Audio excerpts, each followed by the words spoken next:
Welcome back to Jamming in There Repair. I have the Vespa tucked away in the shed for the winter. We're done with the series for now. We'll pick up the series next spring.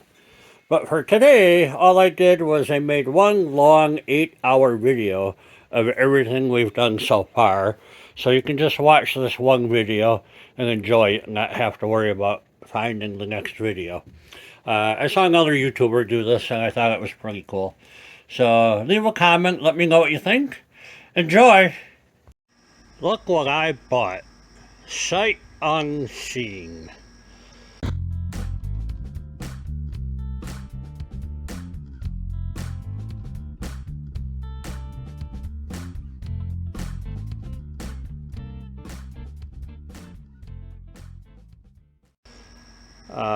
Local scooter dealer here in Ripon, Modern Motorsports.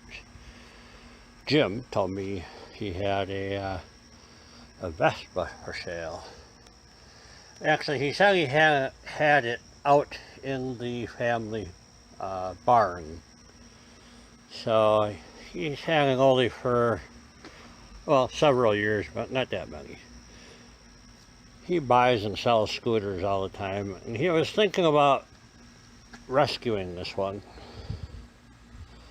And he's decided to let it go. So I asked him to give me a call if you want to sell it, and he did. So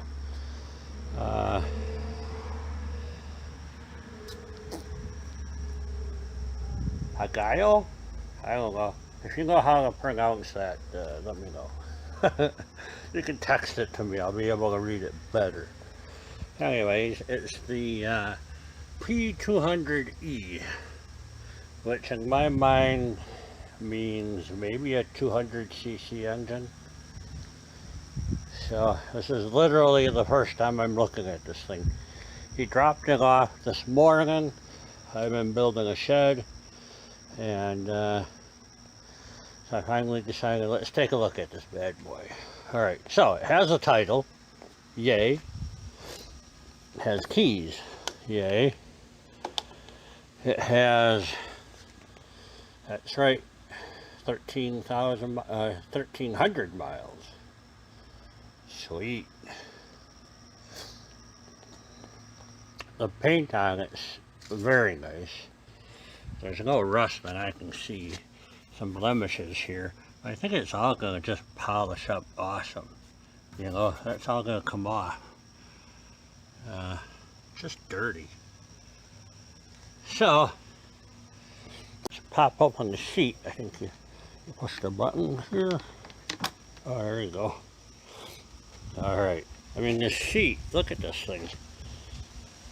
It's cherry. No rips or tears. Just a little bit of the leather care. Everything is just spotless in this thing. So, yay. Until you get to that thing. Let's take a look. Alright, before we do that, let's take a look at this. I don't know whose plate this is, so I don't care. Look it up. I think that says 84. Oh, 94. Okay. This is let's see what date this thing is. It looks like right here, 79. So 94, it has been on the road. That would be a guess.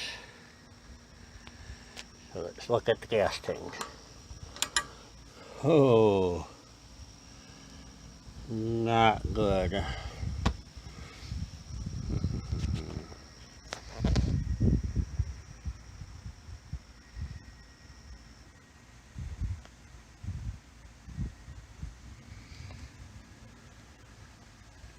It smells pretty bad.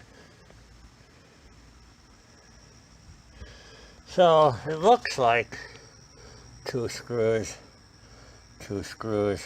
take that out.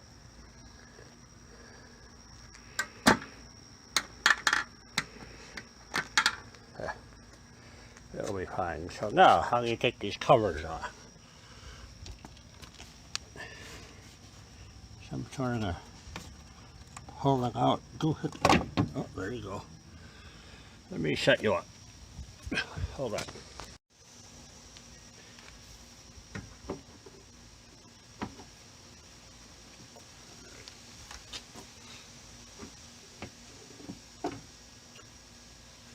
There's a little arm here. Goes in the hole. Kind of hooks itself in there. Alright, Mr. Motor, how you doing? Is the kickstart? Nothing.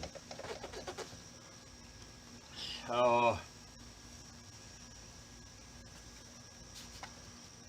I'm going to pull the plug out, see what I can find. Before I do that, let's look on the other side. Let's see what's over there. Okay.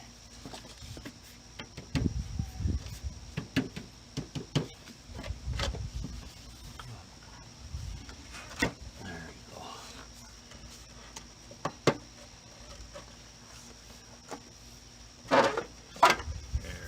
All right. Oh, spare tire and a cracked battery.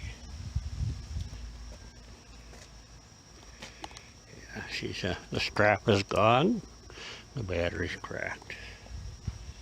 But good. The tire doesn't look bad. I don't see any dry rot.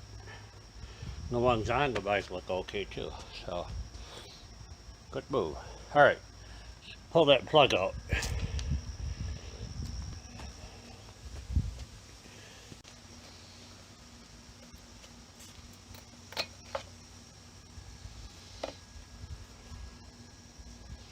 Okay.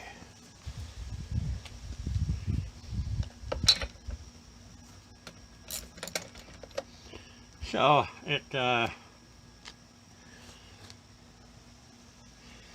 pretty sure this is a two-stroke engine. It has a I think I locked it. It has an oil tank. So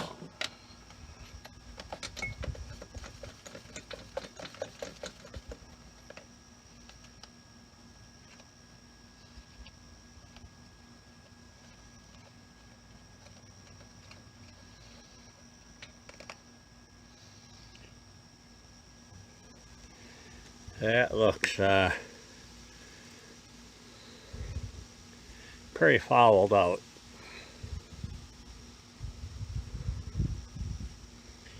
Could have been just a fuel oil mixture was too high or something.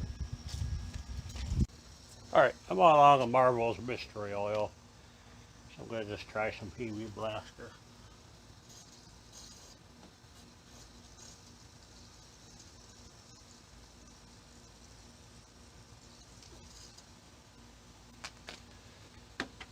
Yeah, magically, that fast.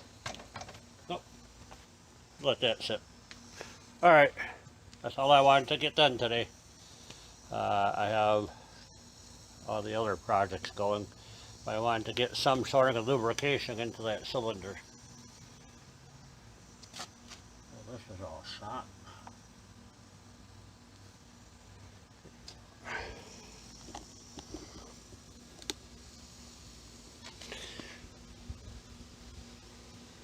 That's the air cleaner. I have to take that off. That's another video. I'll probably get back to this in a week or so, so we'll see you then. Kidding. I gotta take the covers off. I just want to see the carburetor. The throttle is kind of stiff.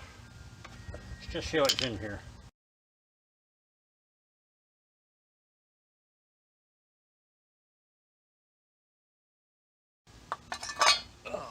Alright, well, isn't that just the cutest little carburetor? Oil line, I think. Throttle cables, that's what I'm looking for. Oh, there it moved. Sweet. I'll get some lube on it while it sits until I get to it. Well, I think the carb's going to have to come out no matter what. So, alright, just wanted to see what was in there. I was going to take this cover off.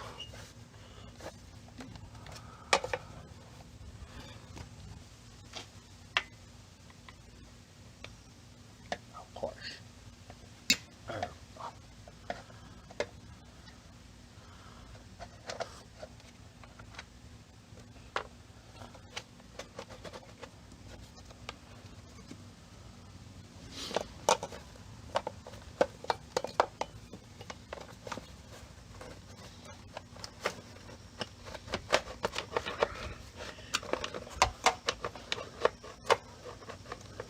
Oh, baby. Don't think that's going to be easy to get back in. No critters. I was hoping to find a mouse nest in there. Somehow stopping the engine from turning. I got nothing. It's all clean. I think I have to take this whole shroud off of here to get the carburetor out. Dang. Yeah. Let's keep going.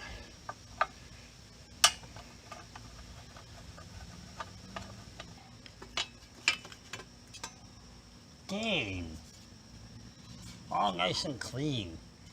Give me a damn squirrel nut when I want one.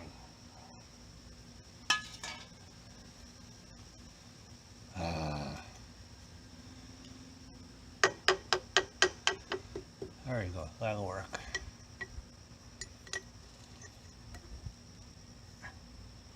Oh, I gotta let it soak. I have other projects to do.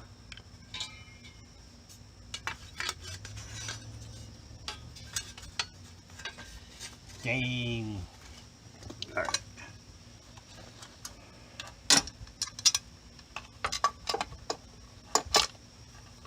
What did we just learn? It's not something simple. Alright, it's been about 4 days since the last recording, and this thing's froze up solid. I've been putting Miracle, Marvel's Mystery Miracle Save Me fluid in the spark plug. The spark plug seems to be in the down position, okay, which means the fluid I dumped in here is just going right down into the exhaust, and I can see the rust on the exhaust has magically gotten wet. So the only other thing is it could be a stuck flywheel or a stuck head piston. So I'm going to pull this head off here and see what's under here. Missed that one.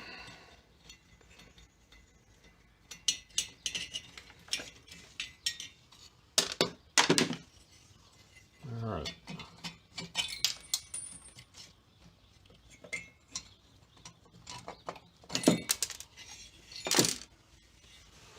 Sweet.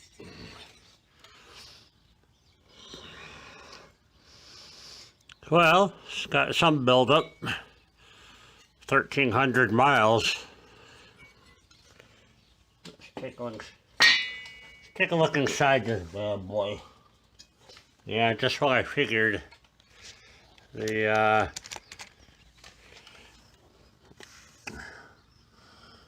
me go get some more light. Hold on. Alright.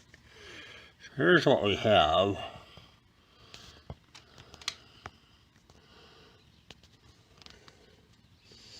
You know, I have seen worse rust. I mean, there's definitely rust there, and still have the piston move. I mean, you can still see the gap in the piston here.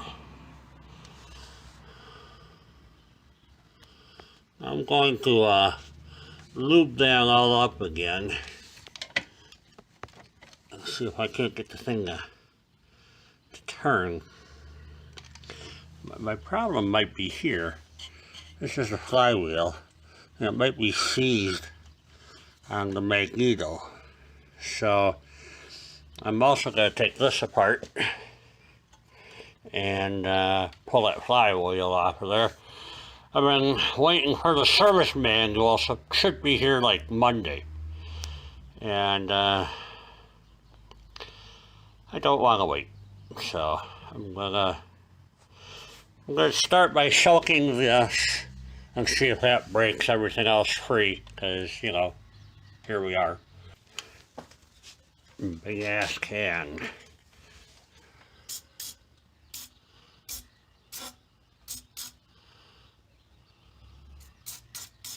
This thing's gonna smoke like crazy when I do fire it up. I dumped about 3 ounces of marbles down here into the cylinder. You know, it's all just sitting right down there in that exhaust pipe. So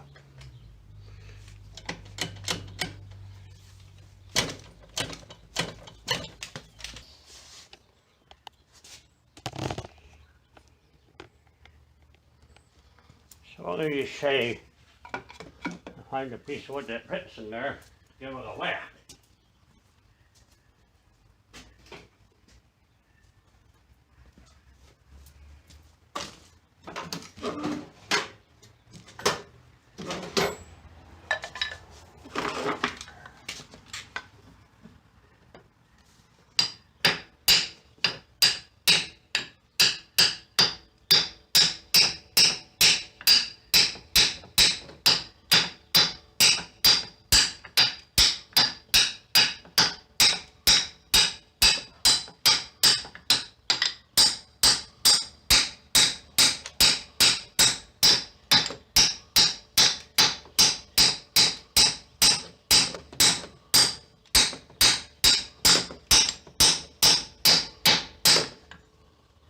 That does not want to move.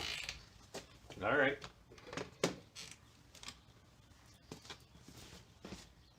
Well, that's all I can do with it now.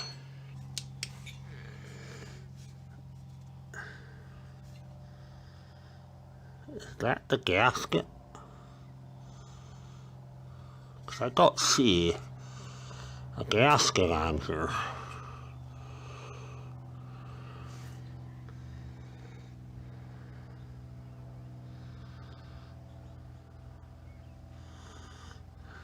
See, it stands up a little bit. You can see the ridge right there.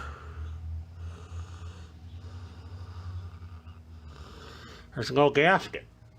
This is why a guy needs to own a service manual to figure this crap out.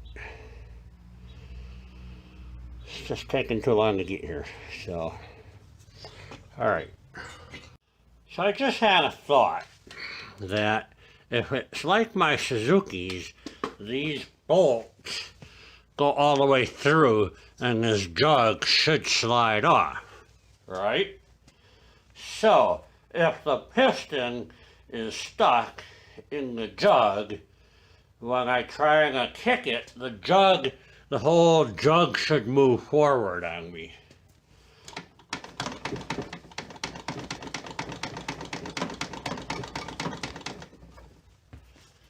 Alright, nothing. So, put it into second gear here.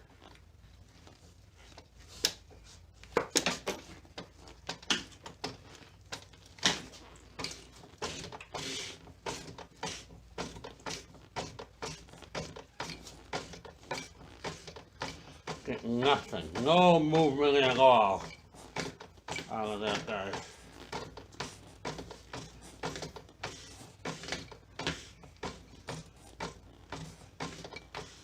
Dang.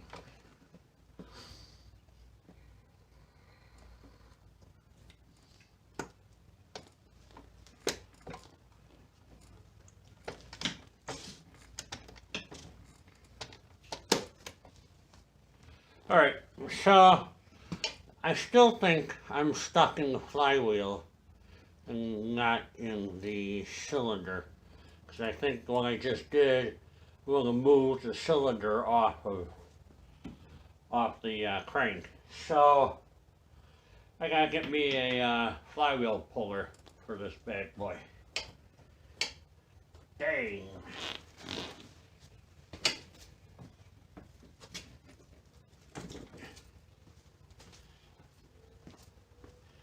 In either case, I have to take the cylinder off to hold it and clean it, because you can't run it with the rust in there. So I'm going to pull the flywheel off, and hopefully that's what seasoned me up. And not a seized crank, which it could be. They ran it without oil. It's an injected bike, and it has oil in the tank, but that doesn't mean the oiler was working. So 1,300 miles, that's like the second tank full. It's like maybe they weren't breaking in the engine properly. So dang. Alright, there we are. Give it another try later. Alright, a little more work on the Vespa. The cylinder here seems to be pretty good. I'm going to have to pull the exhaust off and pull the jug off. I want to try and get this flywheel off. I borrowed a kit from a friend of mine, and we're going to see if we can't figure out how this comes apart.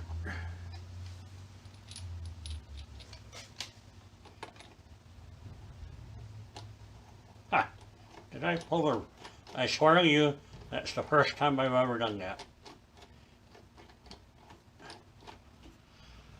Just put the right part at the right place at the right time. Alright.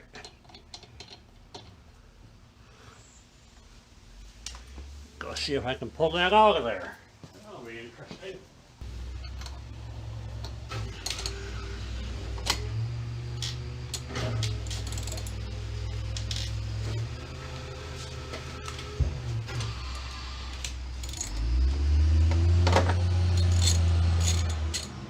Well, that came off nice and easy, didn't it?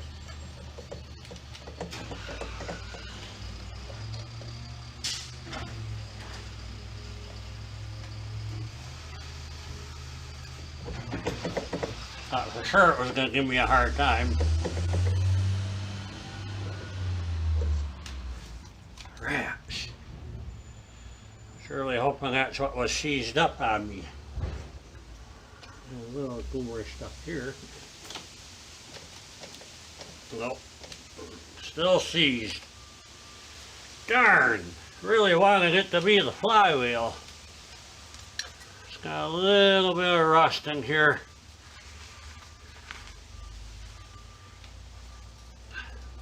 Not the problem. Darn it, rats. Wrinkle parts. Alright. I'm going to have to come back at this. Pull the jug off. Pull the exhaust off. Pull the jug off. These bolts here are loose, so they go all the way through. Alright. Move on to the next thing. Alright, working on the Vespa. I'm not sure where I left off on the last video, but I've come to the conclusion that the engine is seized at the crank. So I need to take this half of the engine apart and see what's going on in there. Detailed instructions online. I got the service manual in last week, been reading about it. I need to buy a couple of special tools, or maybe I can find a way to borrow one or whatever. So it's late September, and I'm cleaning up my garage. You may have seen this video already, but now it's time to put the toys away. I need to fit 2 cars into this garage. So to store this bike, I'm simply going to lubricate the cylinder, put the head back on it, finger tight bolts, and park it in the shed back there. And it'll have to do for the winter. Don't recall if I did a video on this. The fuel tank cleaned up really nicely on here. So all that's in the fuel tank right now is a little bit of 2-stroke gasoline. So it's just got something in there to keep it from rusting. But I thought I was going to have to use POR15 on that tank, it was so bad. And it cleaned up wonderfully. So for as clean as this bike is, I don't know how that engine is seized up. So, but that's for 2020 videos, 2022 videos. Next spring. Alright, I'm just going to get it ready for winter. I know there's nothing in the tank. I'm going to use this chain lube.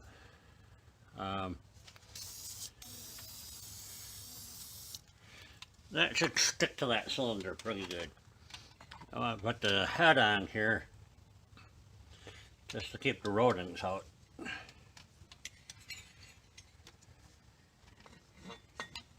It's going in the shed.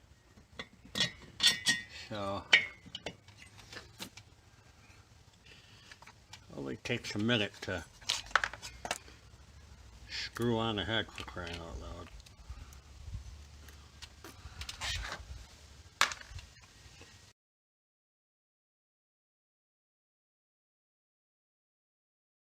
Alright, that only has to keep the mice out, because the exhaust pipe is open. They didn't want a critter crawling in there and making a nest in the exhaust. So what I'm going to do is I'm going to take the side cover off.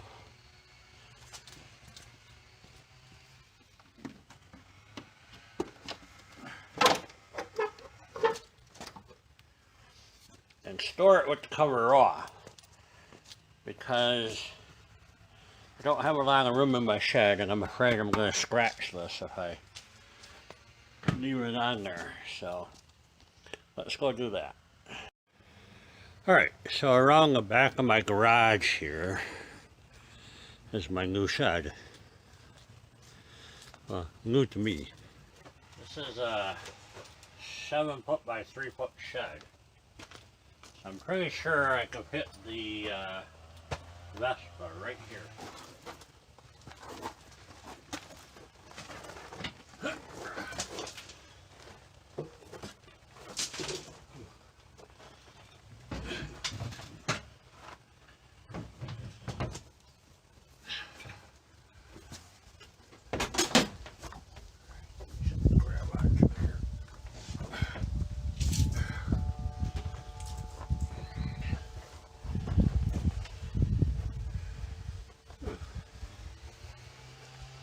Like it'll cozy up just fine.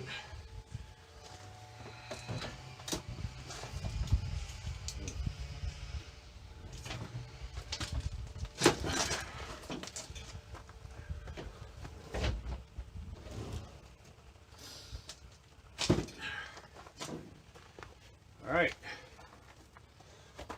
2 scooters, 1 side. I was hoping to get 3. Get 3 of them in there. But this will do just fine.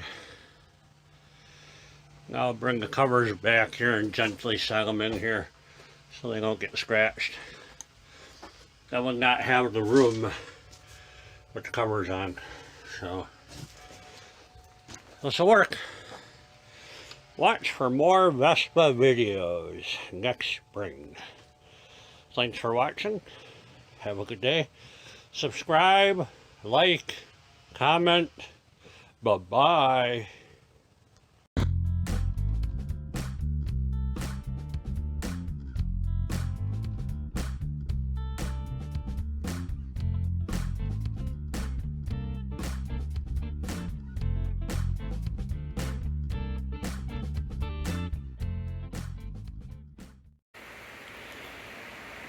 Well, it's the middle of July, so it's a little bit more than 8 months ago.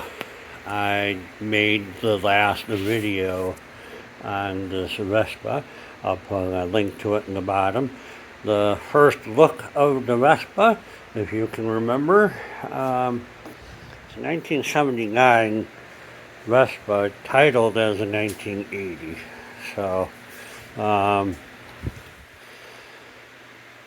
I'm excited to try and get this thing to run, and this is the first chance I've had to make a video on it. So what we're going to try and do today, if you hadn't watched the other video, my engine here is seized. Now I'm going to kick this. It's been soaking for 8 months. So, did it free up? No. This thing is stuck. Stuck. Okay? The other video, I took the head off, whacked it around a little bit. So what I'm going to do in this video is try and pull off that cylinder and take that, split the case apart. See if we can see what's going on. I want to see what is jamming us up so I can start ordering parts for this thing. So let's get into this one.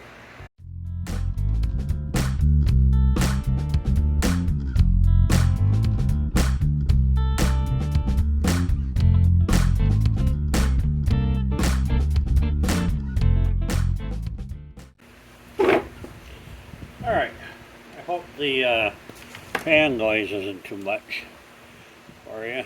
If it is, oh well. I think I'm going to start by removing the electrical here. Getting these out of my way. I'm told there's all sorts of troubles I'm going to be looking into here. So, let's clear this out first. Phillips screwdriver. There's a junction box under here.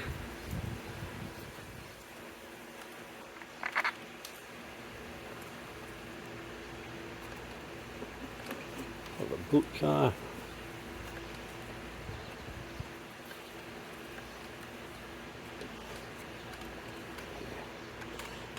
So, the video I was watching online, and I think I'll put a link to it. The guy disconnected all of these. I guess you do have to do that. So we're going to take all these out.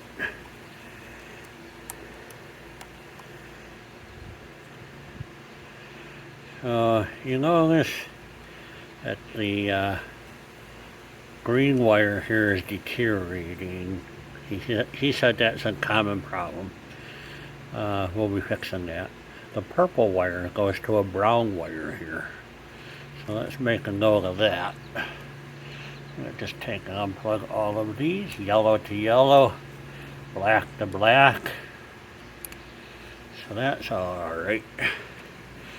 And then these green ones, holy smacks. So I'm going to reference his videos a lot because he really did an excellent job on these. And I'm not surprised at anything I'm finding right now. I'm going to go ahead and pull these wires off.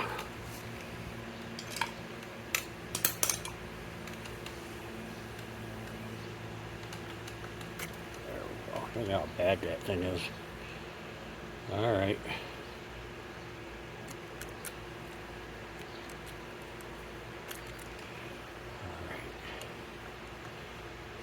Alright.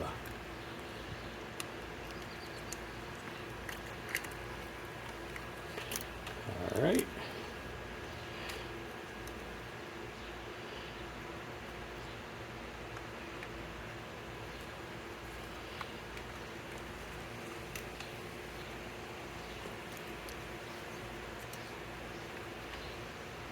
Yeah.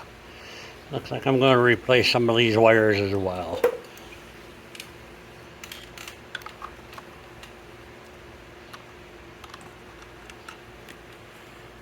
Go. Awesome. That will allow me to remove the stator. Pull that out of here. We can start seeing what's going on behind there.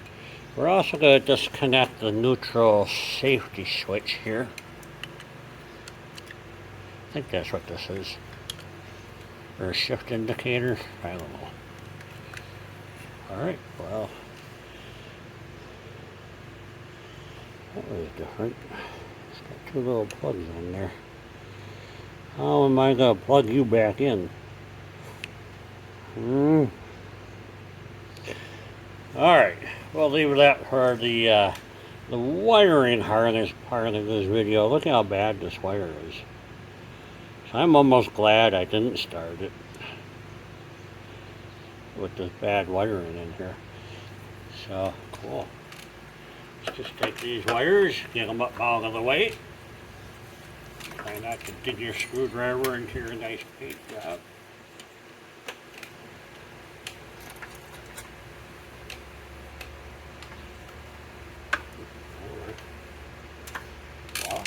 Alright. So, got this. So this can hang out with this, that's fine.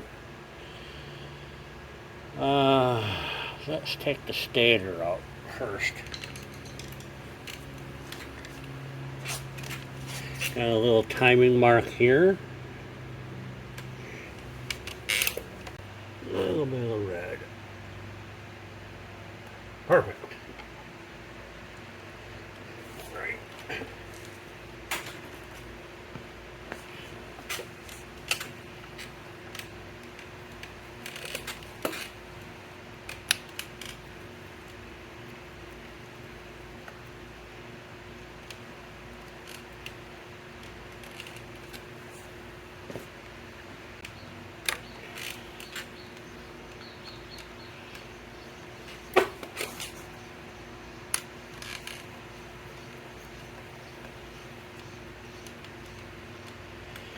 You have a flat washer and another, locking washer.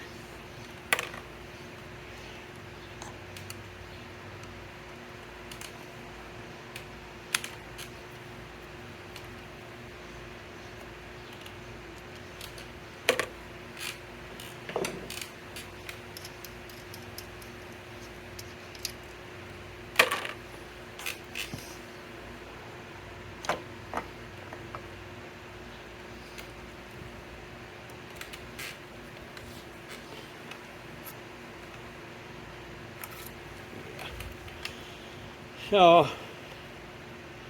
look at that. What's going on here? Those wires were totally smashed. There's no way. That is horrible. So we're going to do a rebuild on that. Well, I'm learning with you guys. I don't know either. Next thing I'm going to try and take off is the airbox carburetor.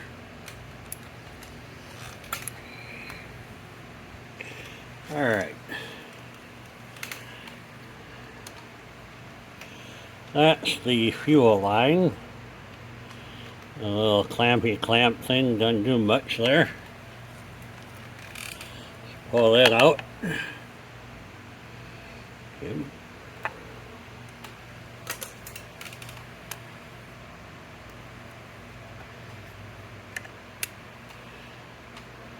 Huh. Oiled my pliers here, dang it.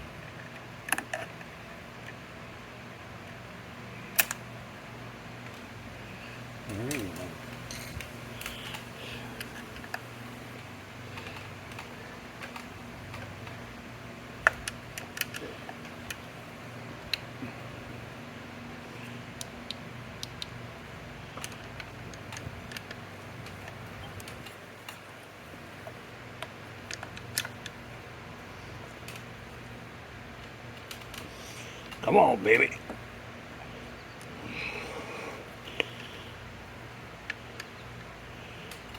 There we go. All right.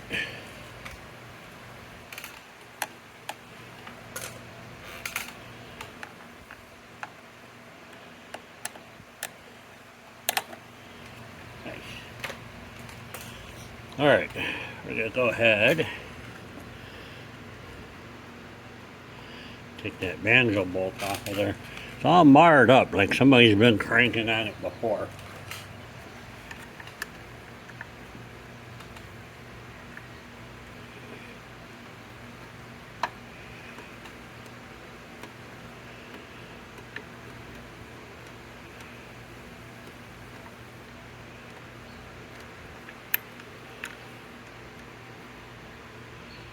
Let's see what do we got going on here.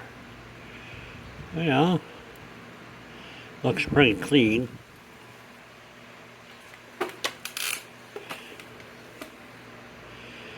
And I want to unhook these throttle cables.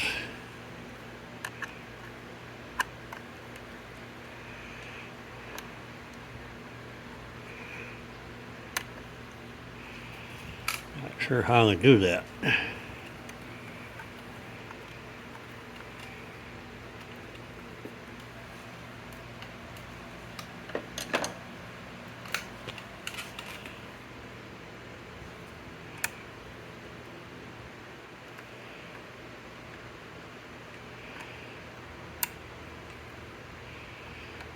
Okay.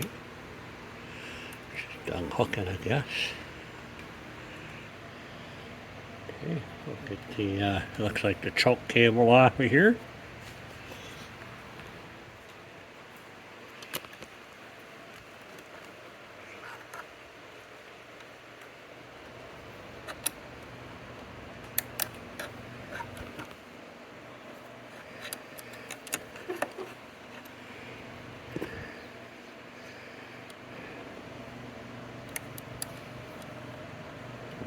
Come on, baby.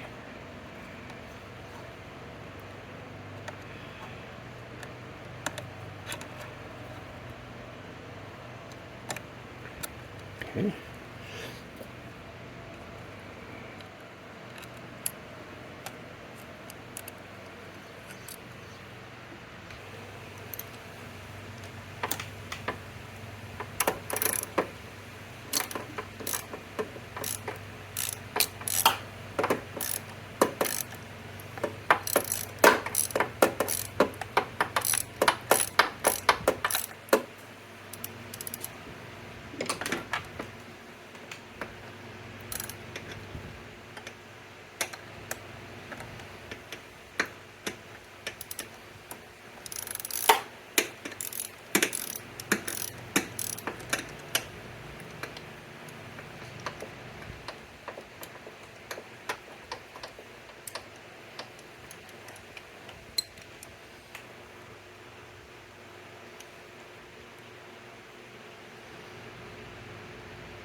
Get me a skinnier 11mm socket. There we go.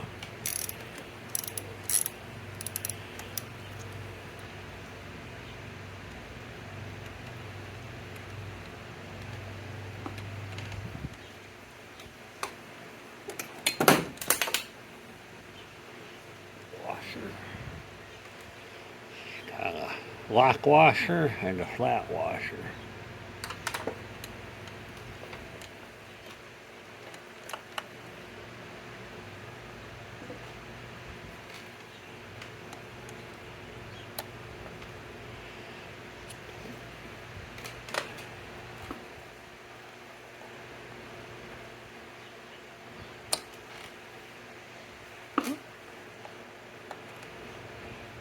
Lock washer.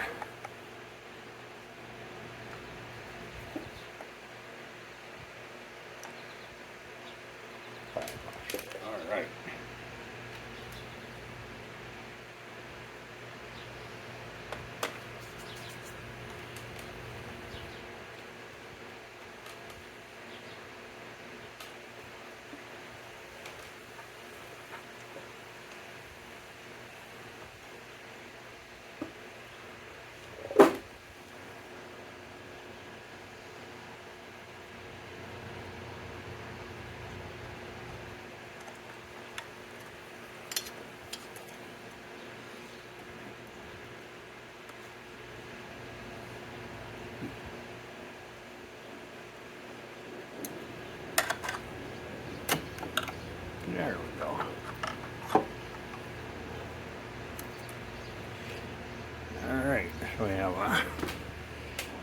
gasket here.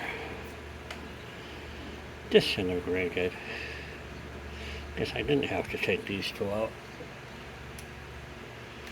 We just pull them right back in there, so I remember where they came from. Probably do a carb rebuild on here.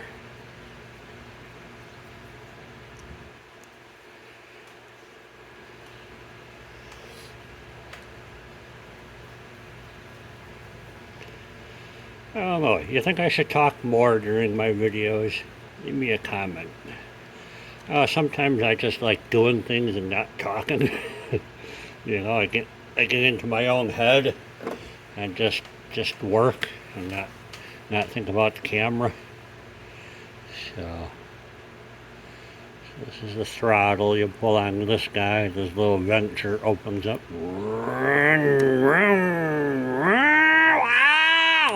Okay. So seems to slide okay.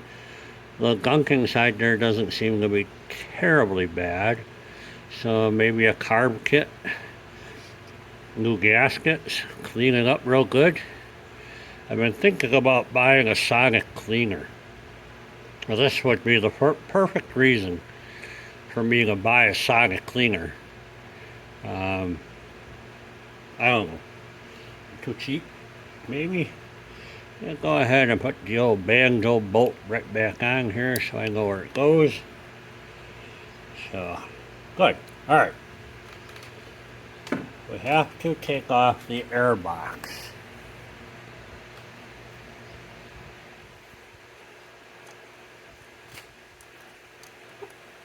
Come on.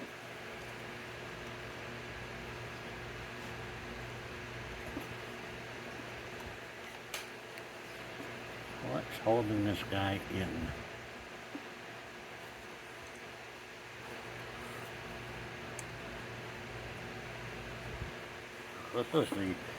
Looks like this is the oil regulator.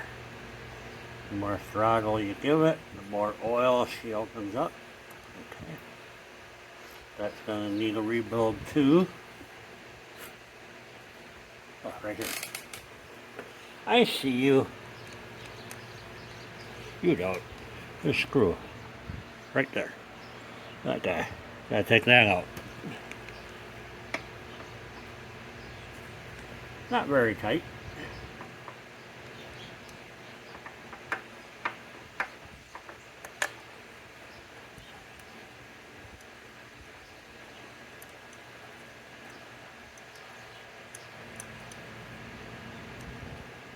Come on.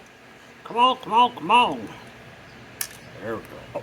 Oh no. Dropped it right in the intake.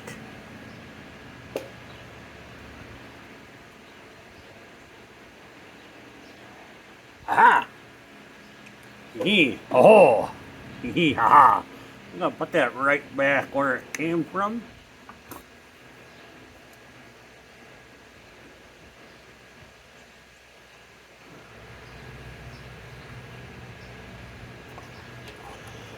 Pull the fuel line through the grommet. Grommet seems to be okay, but for only 1,300 miles, this thing sure has a lot of oil all over the place.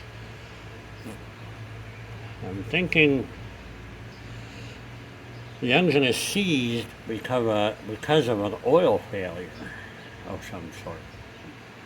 So we're gonna keep trying to take this thing apart. I need to take the head off of here, which isn't very interesting. It's just 4 nuts. Now when I put this together last fall, I put it together just to keep the mice out of the engine, or water from getting in the engine any more than it already has. These are all just finger tight. Actually, I only put 2 of them in. That's fine. There we go. Sweet. Sweet, sweet. That's cool. Nice. Rice pudding. Okay.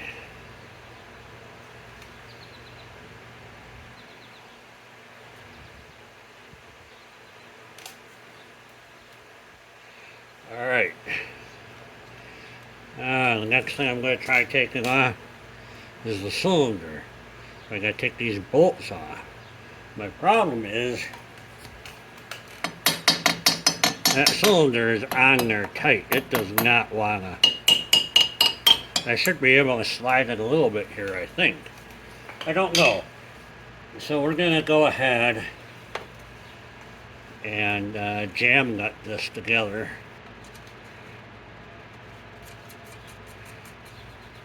Let's see if we can get these off of here.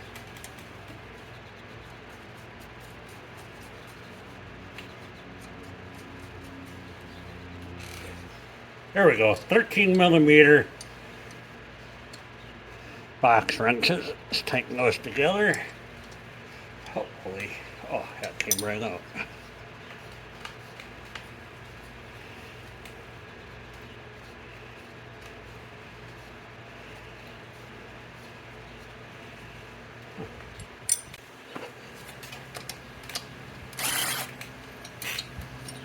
Alright, so I have to get the back wheel off the ground, and I need to get a jack under there.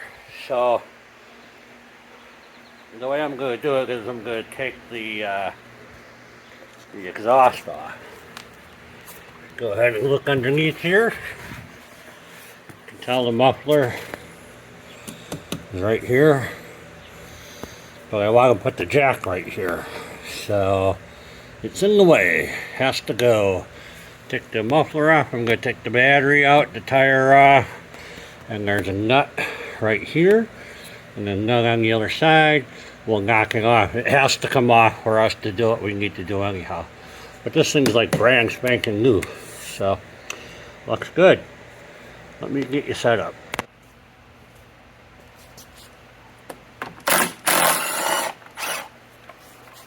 Okay.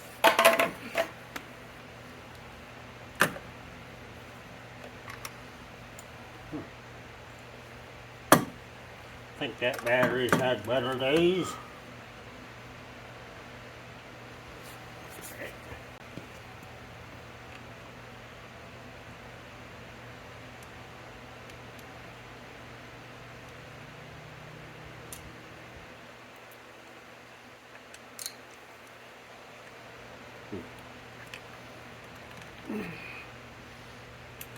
Come on. Oh, that'll do it. Great.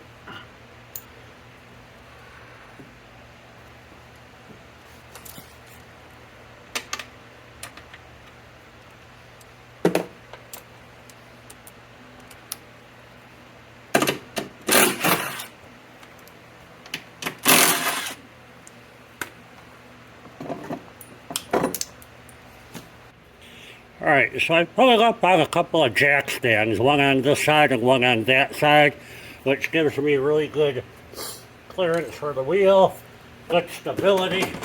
It's not going anywhere, it's safe. Now I can take the wheel off.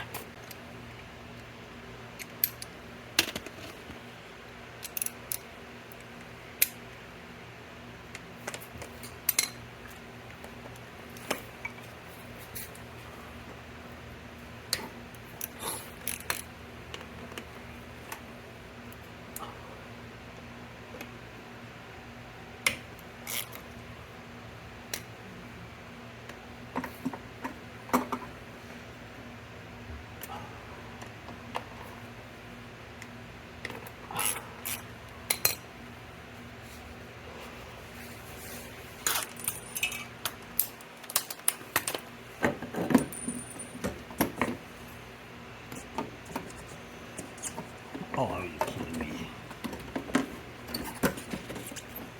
Oh, just like that, easy breezy. Here's the clamp. It's already loose. I'm going to pound the exhaust pipe off of there with a chisel. Right there on the weld.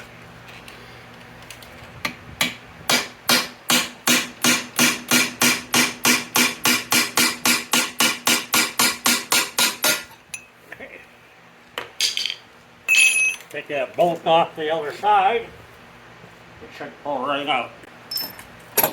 Alright. One exhaust pipe. Nice.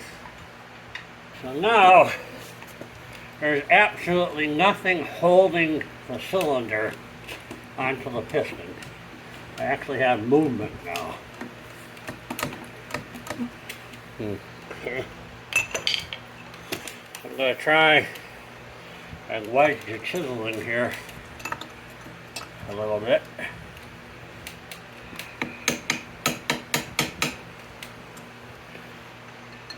I don't want to break pins while they're going a little bit at a time.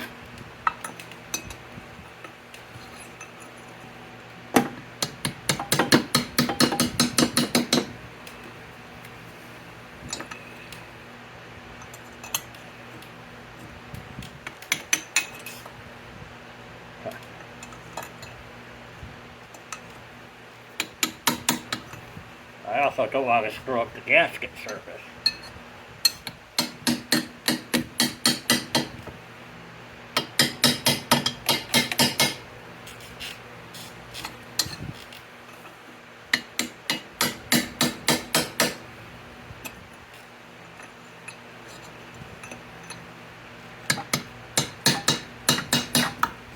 I think my battery's gone dead.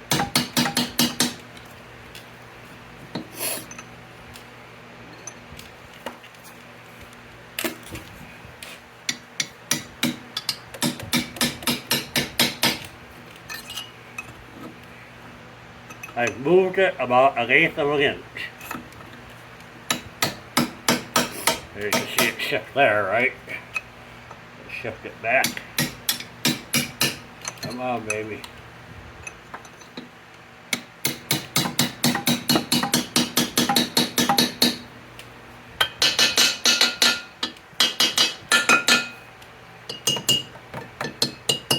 I don't want to hit those.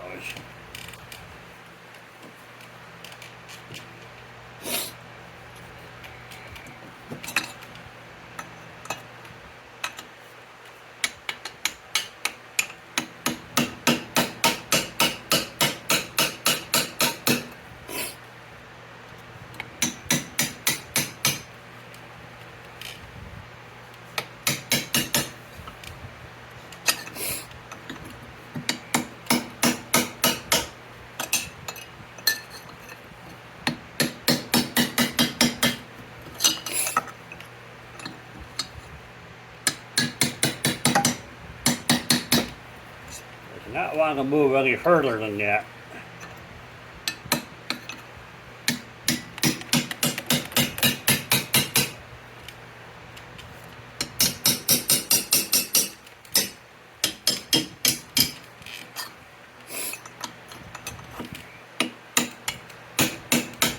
Damn.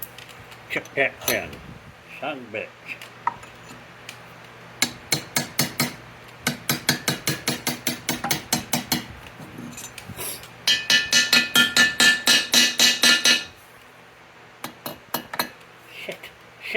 Shit.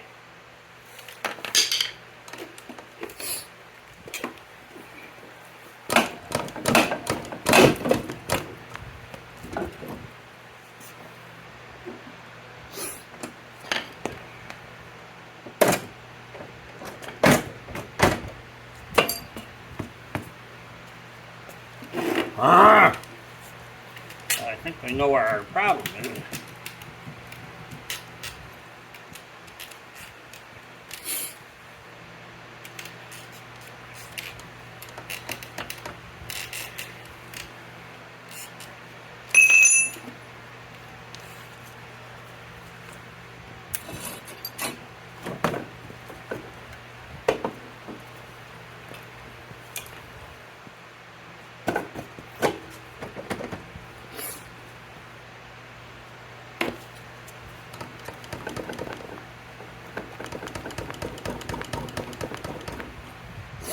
Dang. I think I'm probably going to look for a rebuilt engine for this. because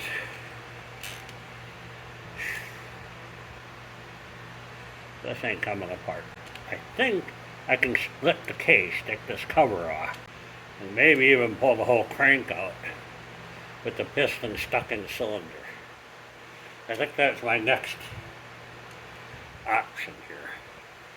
I have to take apart the gear selector assembly. That's what this is. Just a couple of bolts. So, it's getting late. I got stuff to do. I'm probably going to come back to this tomorrow. Alright. Laugh, make comments. I know. I took the wheel off the wrong way. Instead of unbolting the wheel, I should have taken the center hub out here. And take that castle nut out.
Voila.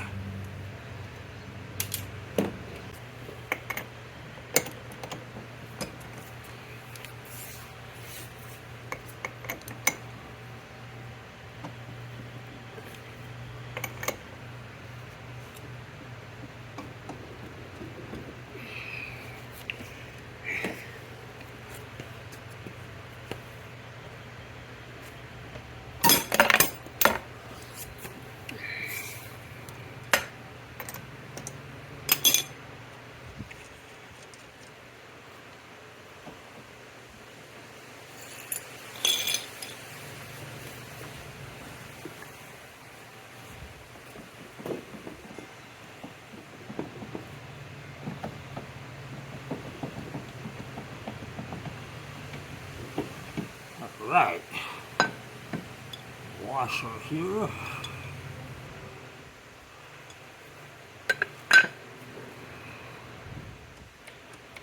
Cool.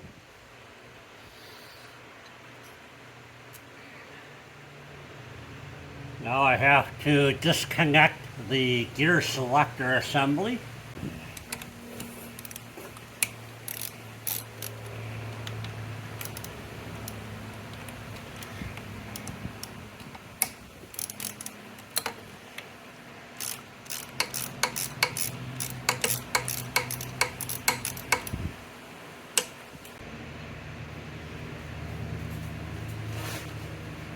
See if I can pull this off of here.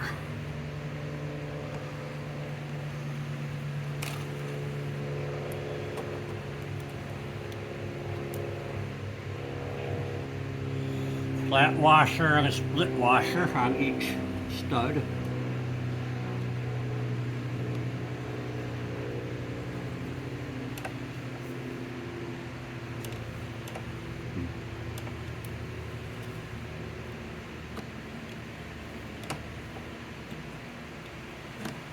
I don't know if I can take it off without redoing the cables. Oh, there we go.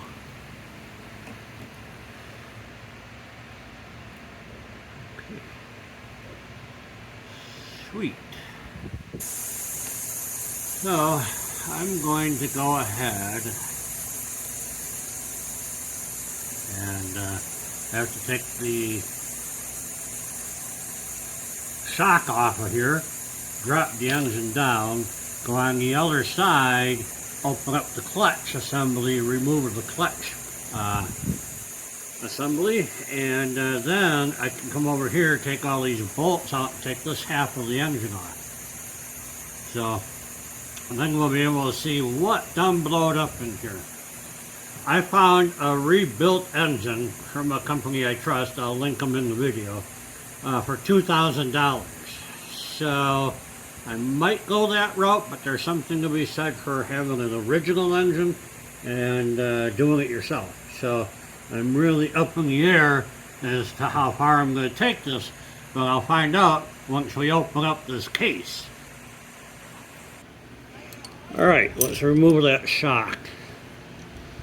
This is a 13mm nut, 14mm bolt.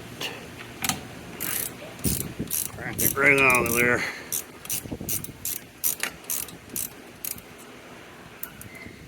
Alright, split washer, that nut. Now, I think, alright, we'll just give it a muscle test here. It doesn't feel too heavy. Alright, pull the bolt out.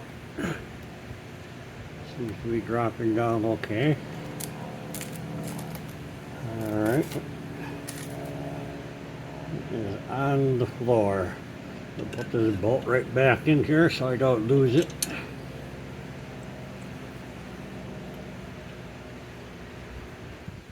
Alright. We're going to open up this clutch here. Looks like there's 3 10mm or 11mm screws, and we'll take off the clutch cover.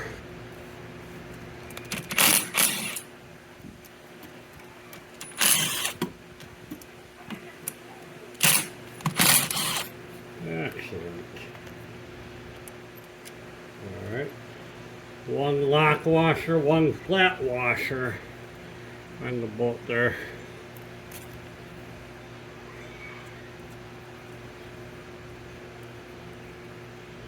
These brake pads here look like brand new. Alright, I'm going to go squeeze the clutch, and this clutch cover should pop right off. There you go.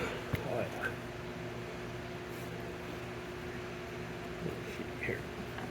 That way. There you go. Just twist you out of the way a little bit. There you go. Alright, so we're into the inner workings of the clutch system here. I have never worked on before. Alright, so there's a clip right here that has to come out. I have no idea how to do this. Just pull on that spring. Yep, see there's a little spring. You see my screwdriver is underneath it. Kind of releases the tab. You can pull that right out. So that's good. We have, you actually have a better view than I do.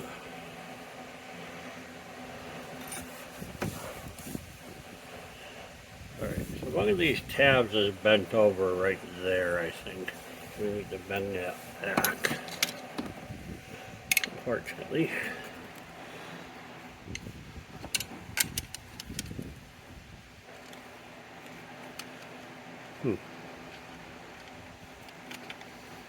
I think I need a smaller screwdriver.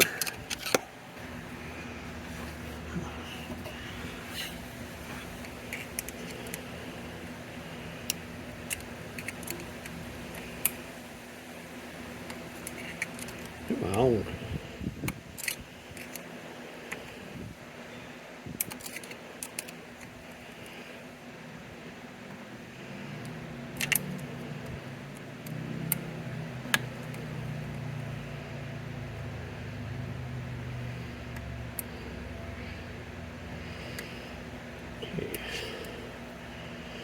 Now, how do you get that nut off of there? Suppose that's going to be a specialty tool, huh?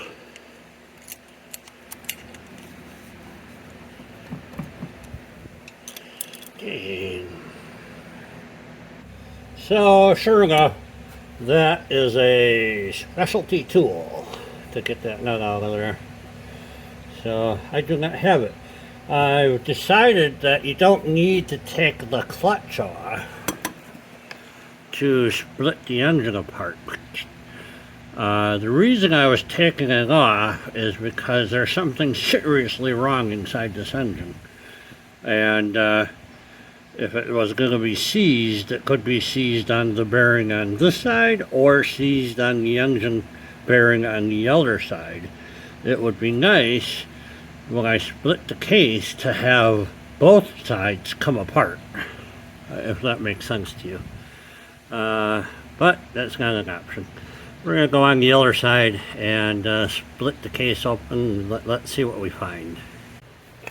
Alright, we're going to remove a whole bunch of nuts on this case, and let's see what happens. I'll crack them all loose first.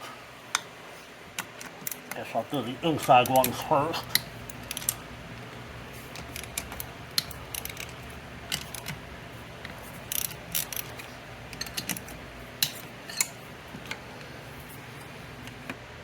Probably going to have oil dripping out of this.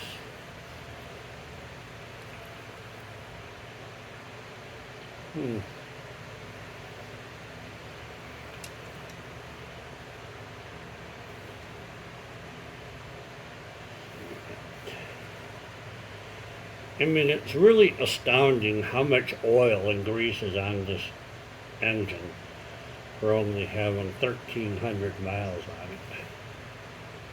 It's like the oiler never put the oil inside the engine, but coated the outside of the engine pretty well. So, I'm gonna get me a pan. I'm thinking about strapping this up so it stays up while I work on it. This ignition coil off. Just get it out of my way.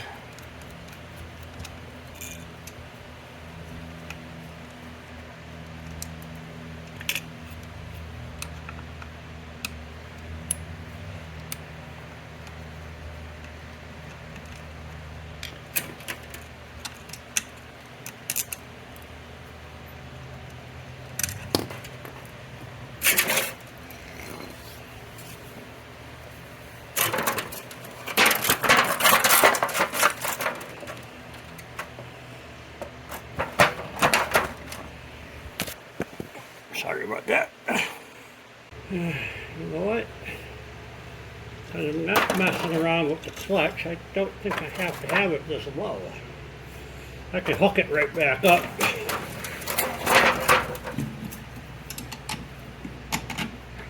Oh, baby. Behave yourself.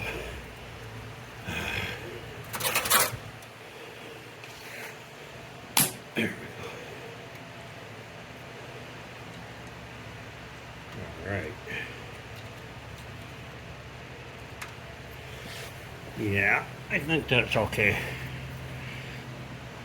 You only gotta drop it down if you're doing the clutch, which is not gonna happen for me. So, really. Got this one bolt on the bottom that's ass backwards.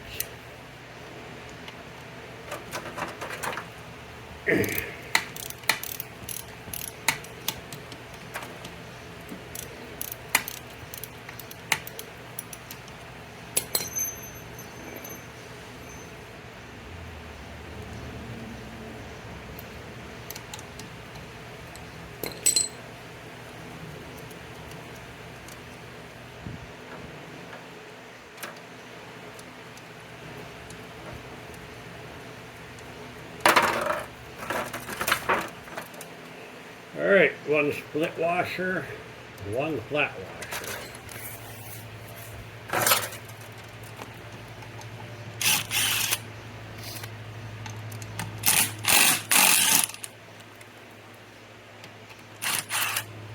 Alright, I have all the nuts removed. We're going to try and jiggle or wiggle this thing off of here.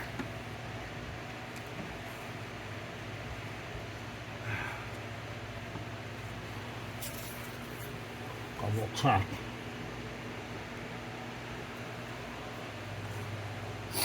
Yep, all the ducts are off of there.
Definitely gonna fight me the whole way.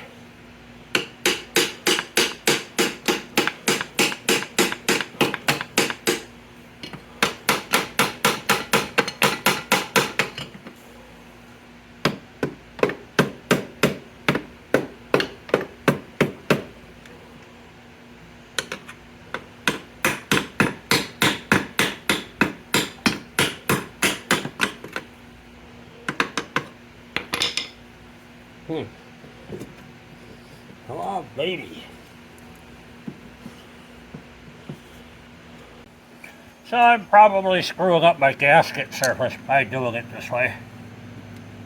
But I'm pretty sure I'll be getting a whole new engine for this thing. I think this is beyond saving. Let's get serious about screwing this thing up then, huh?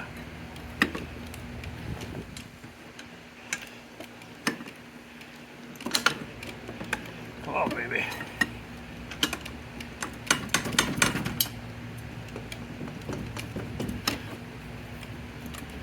Come on, baby.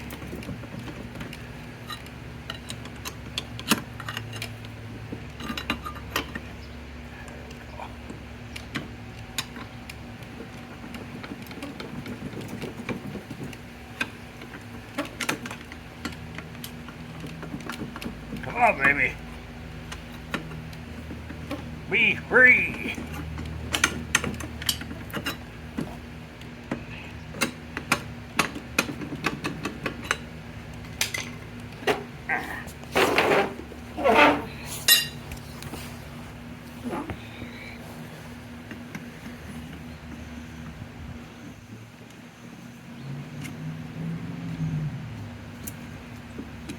Oh, baby.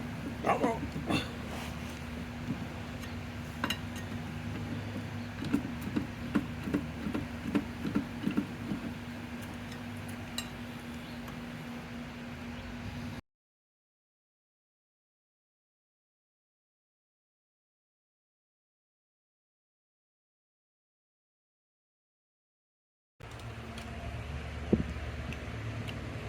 Alright, I think she's about ready to pop here. That's a pretty good gap going on right here. So, let's see how it goes.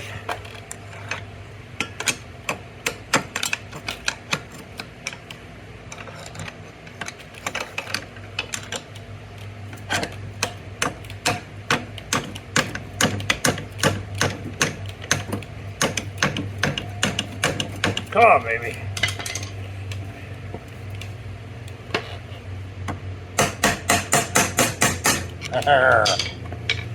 Alright.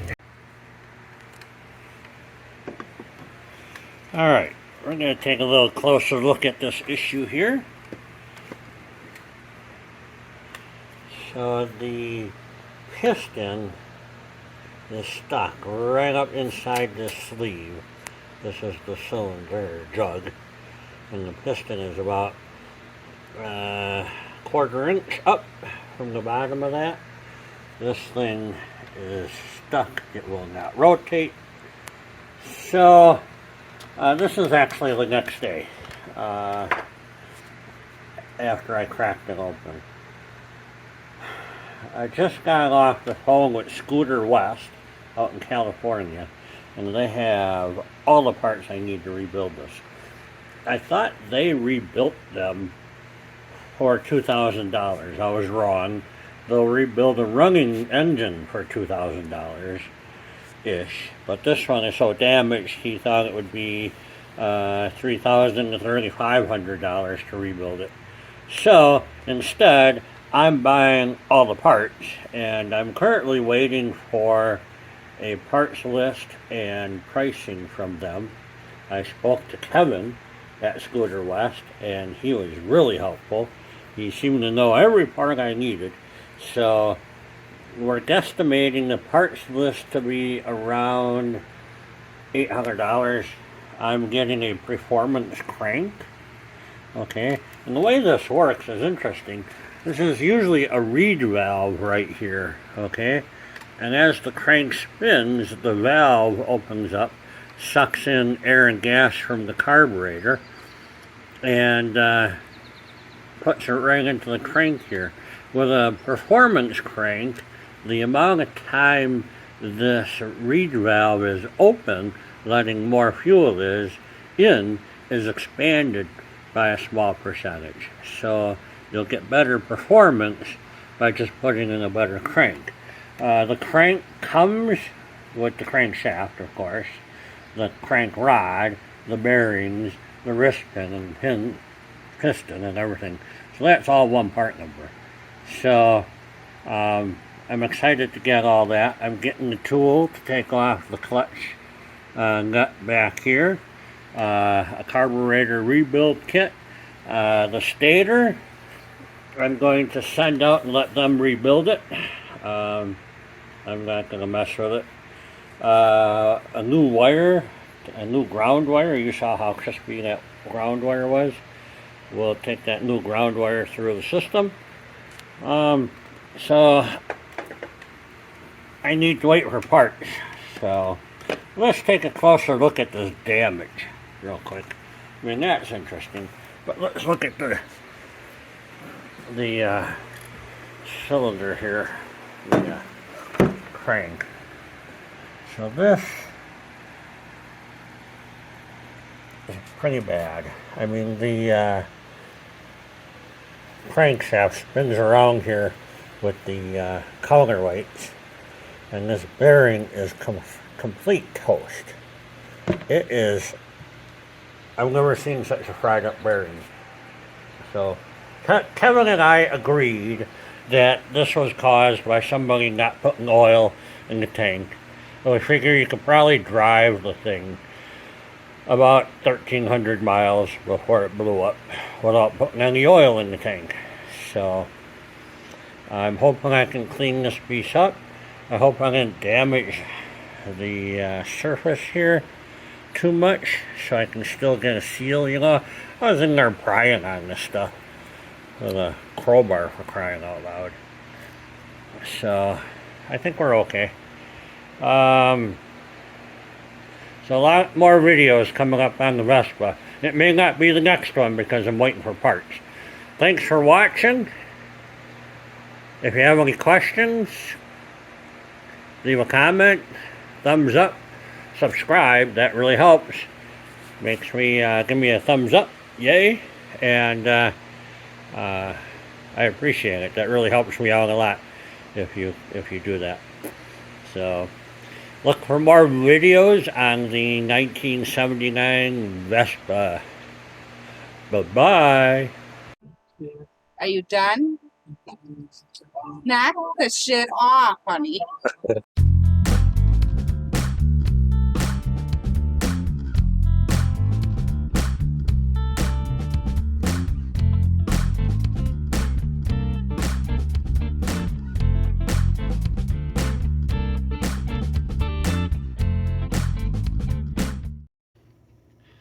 The Scooter West box is here. The Scooter West box is here. The Scooter West box is here. Woohoo! It's like Christmas in August. Let's see, what did I buy here?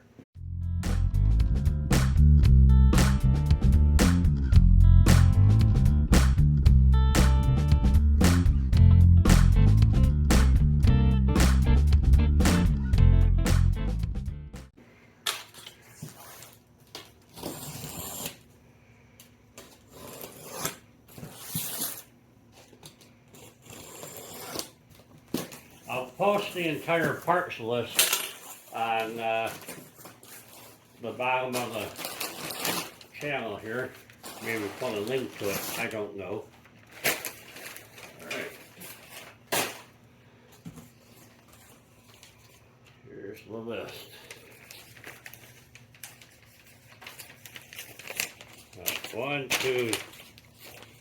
Two full pages and some advertising at the back. So it was check by check, so you know it's good. All right, what do we got?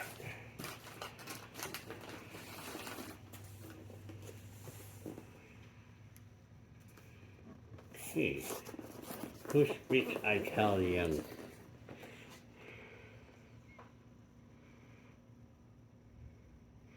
Looks like a crank 200 race. So that's my crank. This looks like exhaust shields. Good. A complete clutch rebuild kit. Not sure I need it, but I have it. Why not? Not taking it all apart anyhow. This is the sort of hoses, battery strap, the tool. I think that's a crank tool.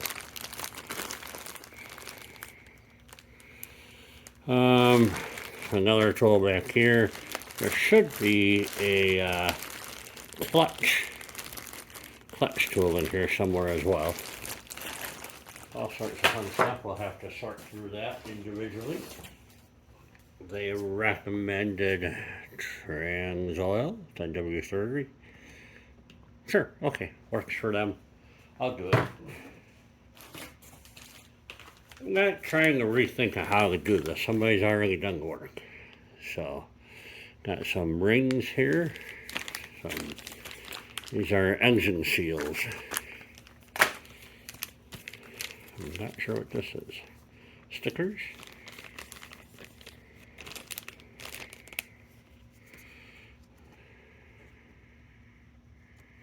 Alright, bag full of stickers. They'll go up on the door. Sweet.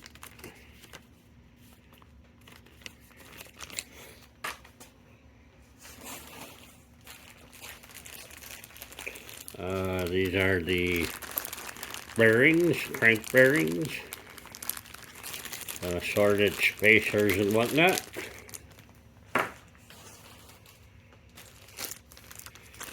This is the gas cap gasket.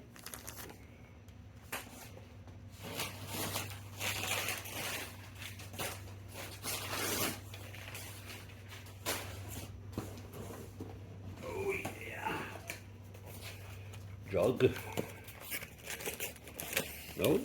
Oh, the battery.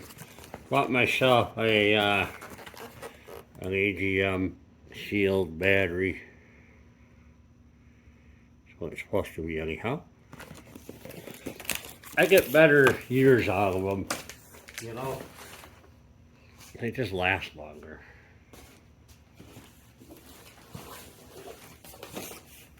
This would be the jug, I believe. It's packed in styrofoam, so you don't break the fins off of it. Yep. To the door. That empties the box out. So we know what the cylinder looks like. What I'm looking for here is the tool to take the the tool to take the clutch off. You can't do anything until I take the clutch apart. So let's go through. We know these are bearings. We know what that is, gaskets. We'll take a closer look at what's in the sticker bag. We know that's clutch. Got them sealed. Nothing special there. Let's see what's in the bag. Let's see what's in the bag. We have a fuel line and an oil line. We have clutch compressor, which is a fancy way of saying bolt in the washer for $30. Okay. Battery strap.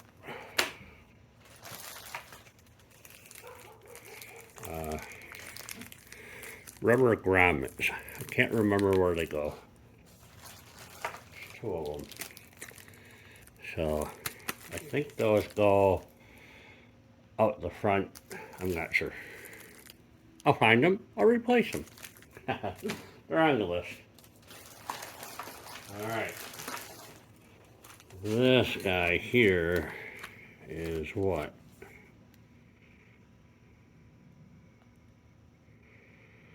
Exhaust muffler manifold. That's because this doesn't have this. And without this, you can't hook up the muffler. So this goes with that. Does that make sense? The old cylinder, the original cylinder, had this pipe welded on the cylinder. Still looking for a tool. Okay, this is my cross, so I'm going to replace that because I'm told they wear out. So,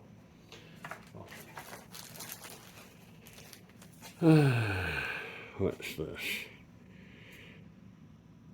A clutch holder. Yeah, I could have done that with a screwdriver, but it was like $3 or $4. So, okay.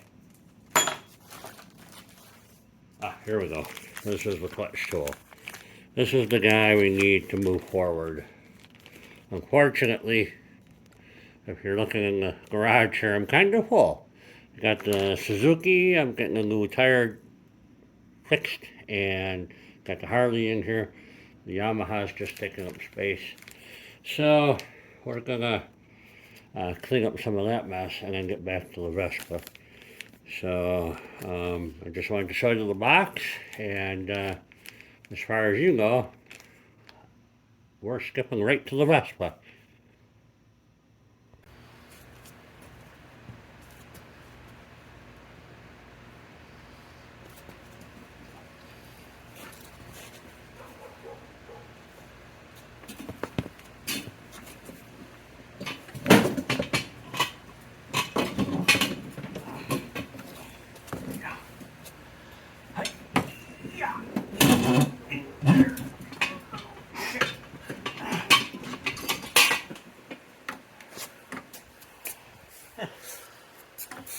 That's kind of stable.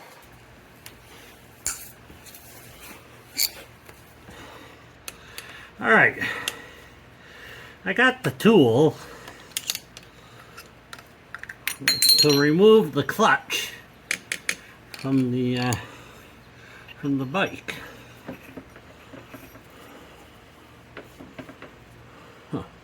Pull the tire off. We got to drop the rear shock. This should just pop right off of here. Come on, baby. Yeah. Big pet washer. Alright. Take that shock apart.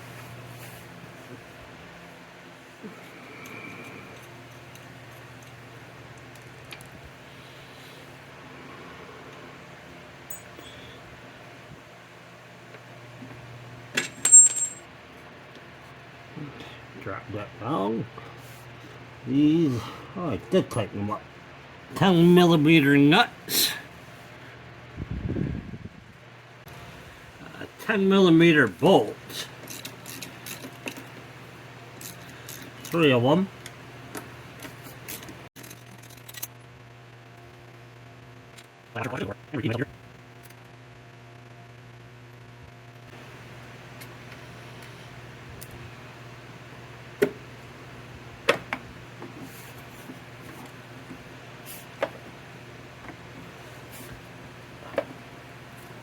Oh, baby.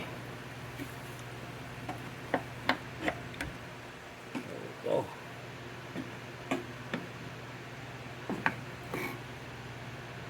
Okay.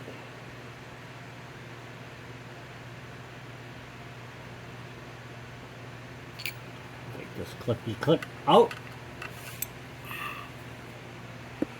Seeing okay.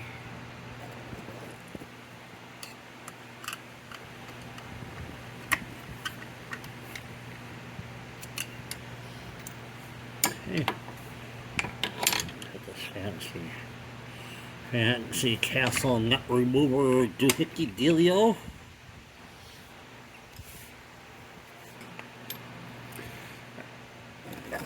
Back you up a little bit. I am going to try the screwdriver method.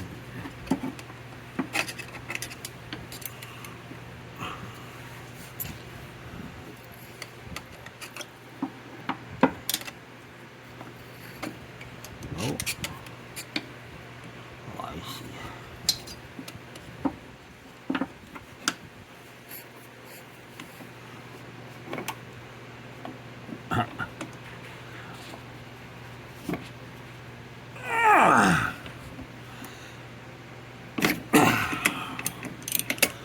See that whole piston move up and down there?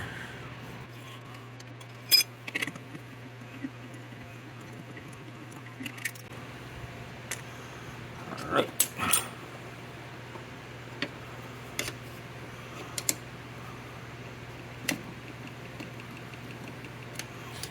Need another screwdriver.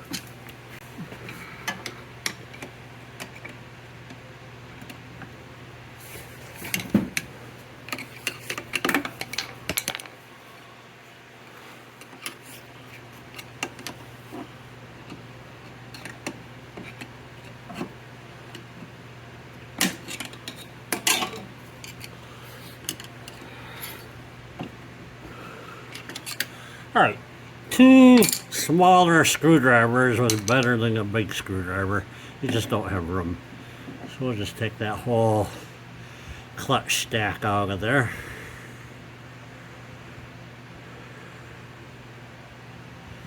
Fancy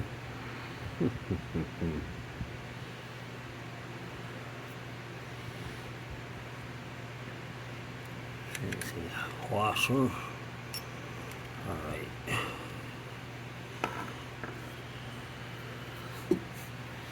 So now, moving on, we want to get this crankshaft out of here.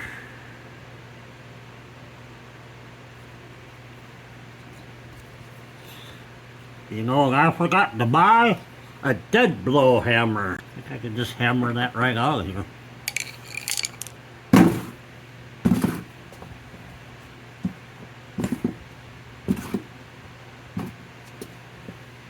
Alright. I don't know how I'm gonna do this.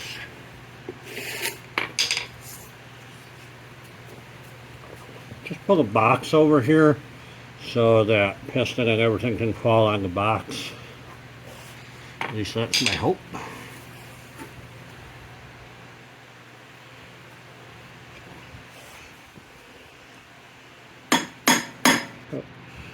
Kind of drifting there still. I gotta take that key out of there first, you think? If it'll let me, why not?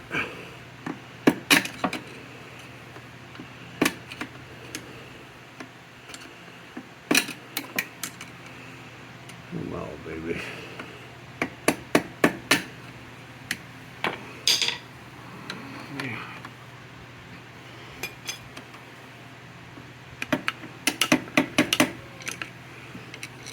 I don't think I have to.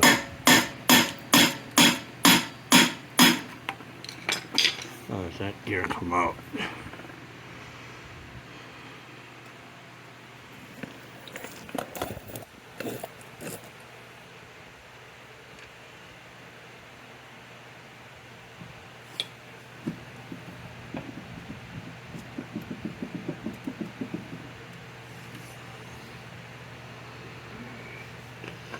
That oil pump gear is supposed to come right out of there.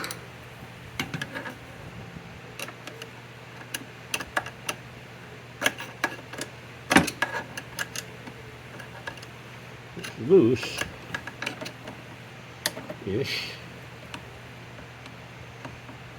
Don't think I want to replace it. I think it'll pop out.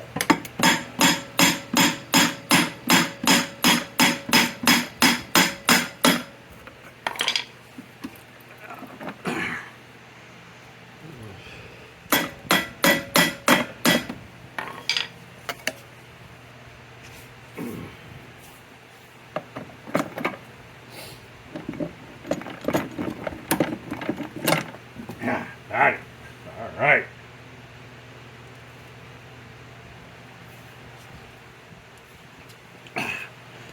Oh, did I ruin this thing?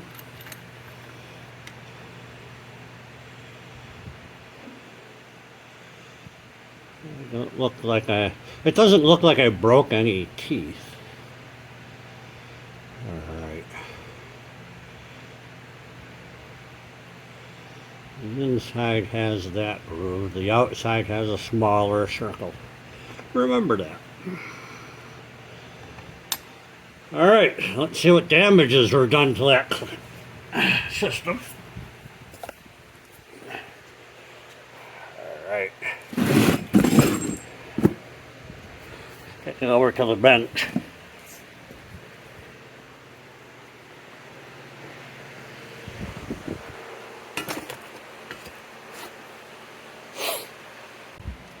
All right, there we go. It's pretty toasty. Completely fried here.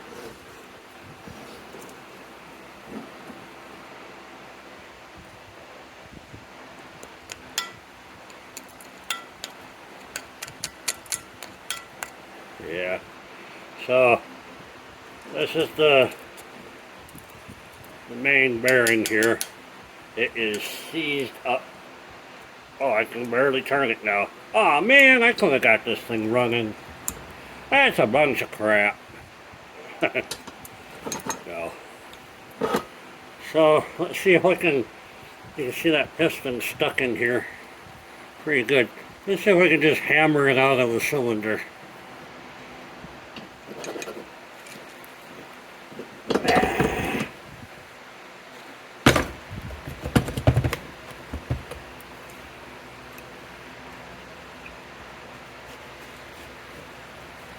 Really?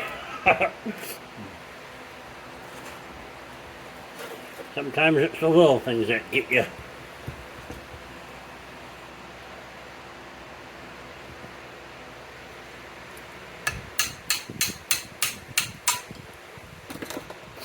All right.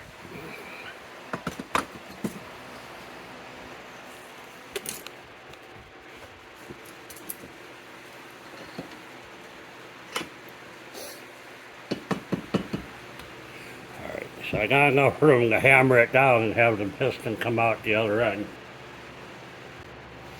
I don't know what else to use, so I'm going to just use my punch backwards.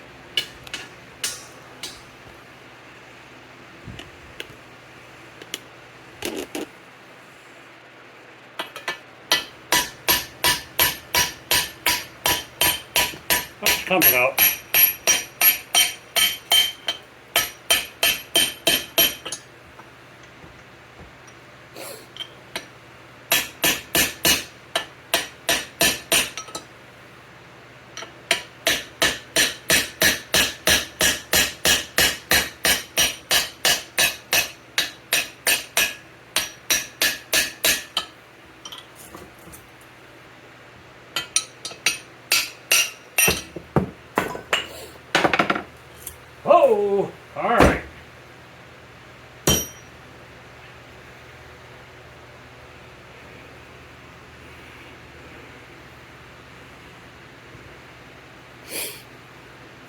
Yeah, the wrist thing is seized. It doesn't flop. The crank bearing is seized. That's all junk. So what I need to do is clean this casing up. And that's a bit of a problem because I want to go buy me a parts washer so I can wash this entire assembly up. And I don't have one yet. So I don't know what all this is, if I can even save it. But I may have to try and sandblast that out. I don't know if that's a machined surface. But you can tell it looks like the crank rubby-dubbed here a little bit. Carbon built up here. Seized her up. That's an engine seizing.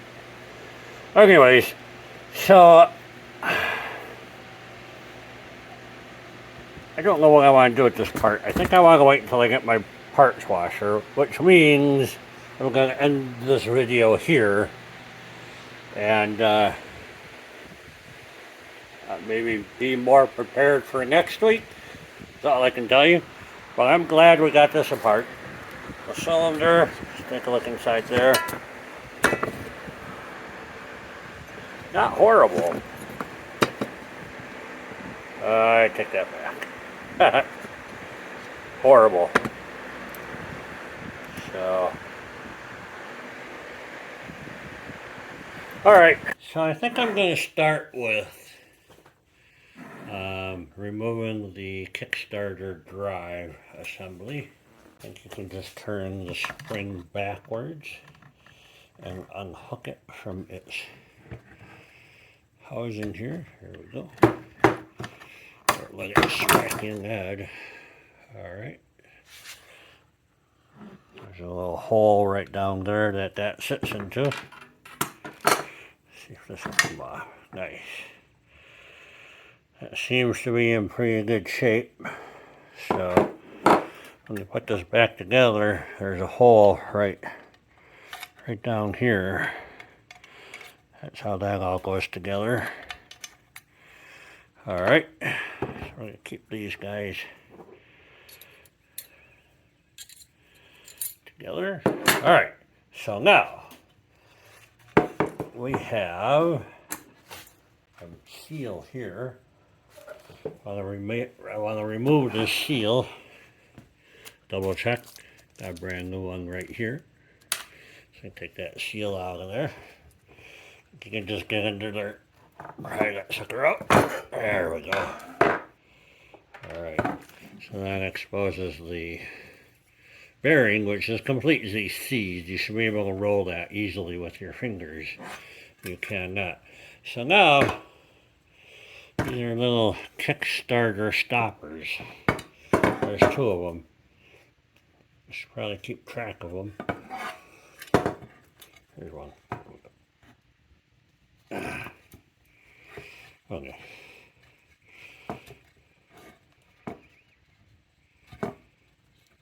Come on, baby. Alright. This one seems to be pretty good. This one here isn't bad either. We'll compare them to the new ones later.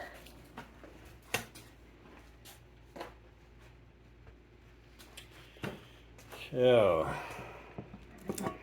I have a bearing here and a bearing here.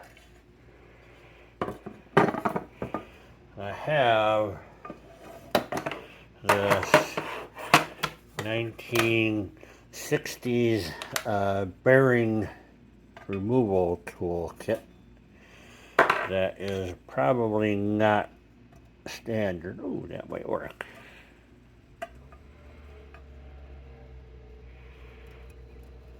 I think that'll work.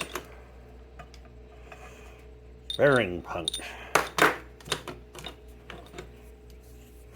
Used to make my living with this thing. This is one of those real old tools back when I worked at a factory. and rebuilding starters and alternators. I love that job. It's you got to do all sorts of really cool stuff with machinery. Lost my hammer. Who done took my hammer? I remember you were hammering out the piston, Joe. Yeah, here we go.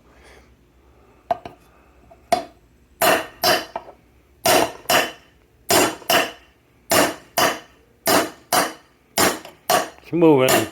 There we go. Nice. Alright, so that takes the bearing out. Yeah, that thing's about as crispy as you can get. It does not turn. So at least we know the seat that this sits in is good. Looks like there's a little oil port here. You see that? And it comes out down here. That's interesting. But I don't see any corresponding slot for the bearing, so it must just creep under there. Alright. So that is that bearing. I think we'll see this one. I don't know how we're going to get out because I can't use my tool because it's half covered by the casting. Shoot.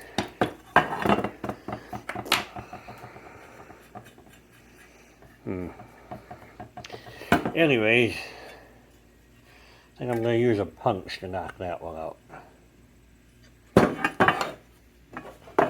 Maybe that punch I used to knock out the piston. See how that goes. Just catching on the lip.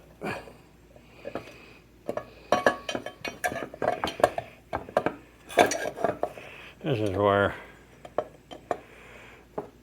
having a third person would be helpful.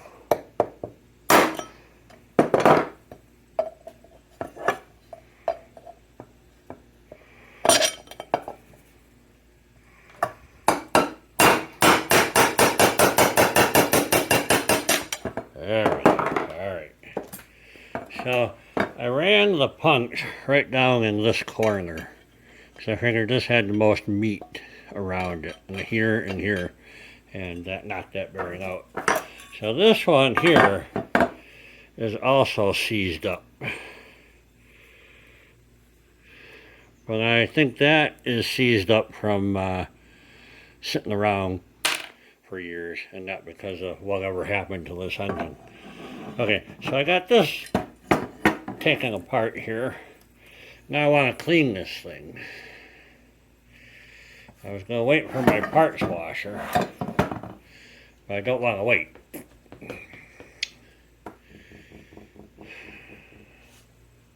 Because I haven't decided what part washer I want to buy. So I think I'm going to just clean it by hand, I guess. Dang. Alright. Had this set for over 35 years. And it stayed a set by me putting it away when I'm done with it.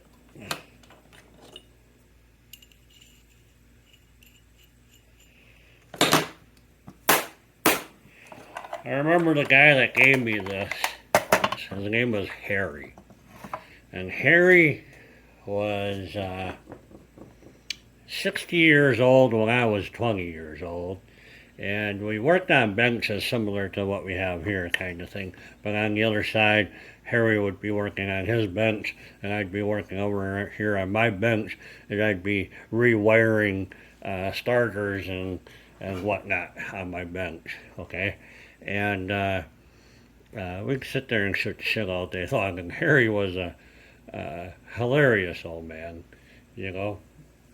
But he gave this to me, and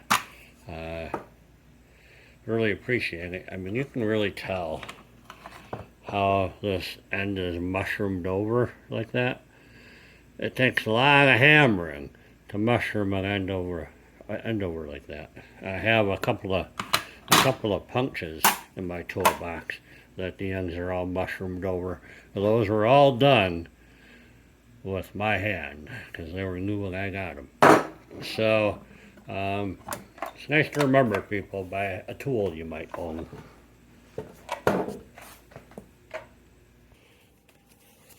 All right, let's try and clean this up a little bit.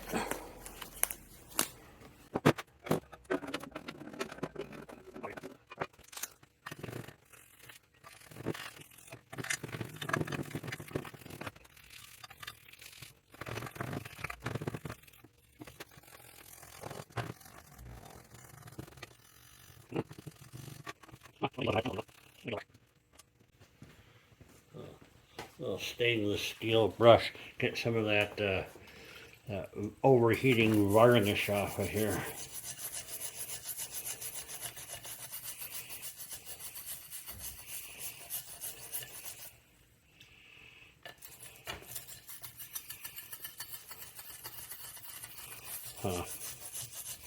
Thought I was going to have to take my wire wheel to this to get it off of here. It looks like it's starting to come off. And I think I got to soak it in a little bit, let it sit, come back to it. We'll just keep wire brushing the rest of the grease off the outside of the unit. And then I think I can do this same process over on the other half that's still on the bike. I don't know if they had an oil hose failure or what the deal was. The oil tank on the bike was 3/4 full when I got the bike. And I cleaned that all out. I still haven't rebuilt it yet. I haven't put the seals or anything on it. They're all just sitting in the bike so I won't lose any of the parts over last winter. So, and then I didn't get all the electrical parts I need. I gotta send the stator out to be rebuilt. I gotta get on that next week. So,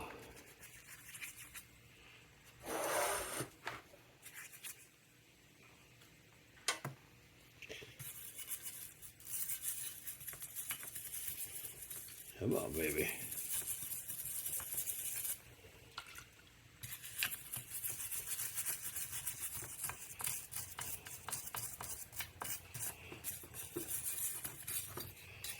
Well, so that's what I'm doing. We're gonna,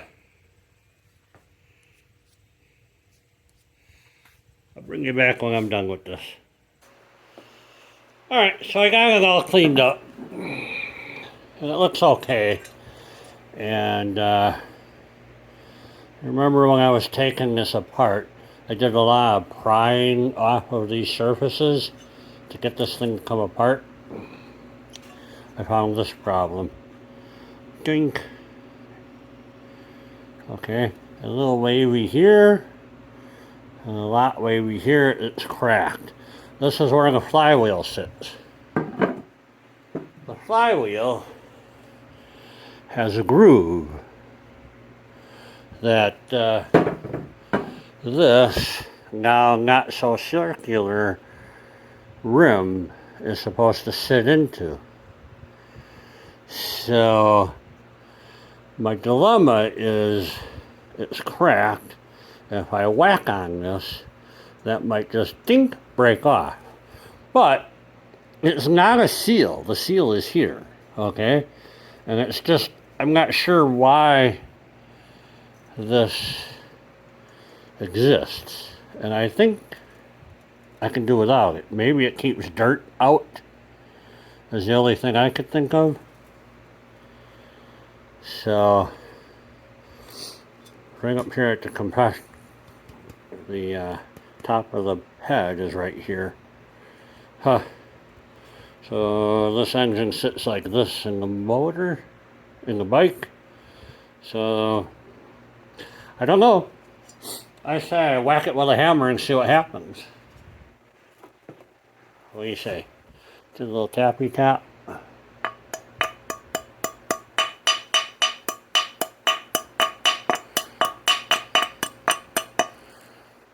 Ooh.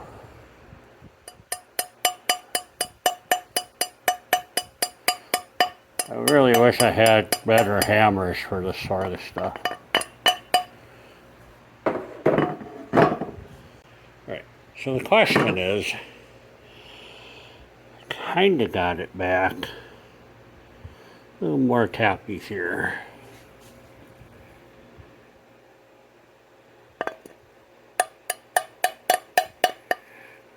Ball side.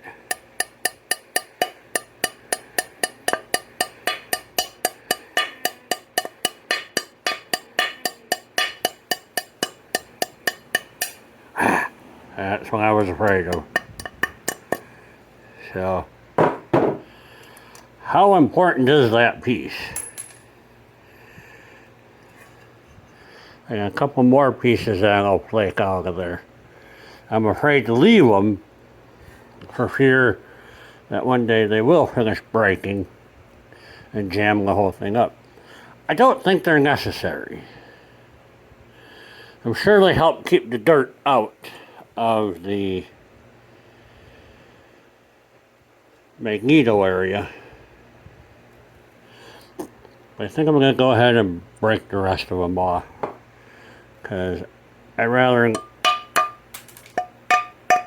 That one's actually pretty good.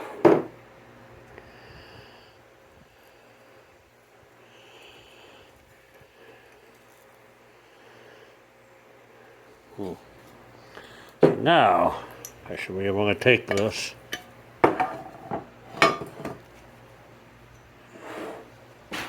set it on here. Oh yeah.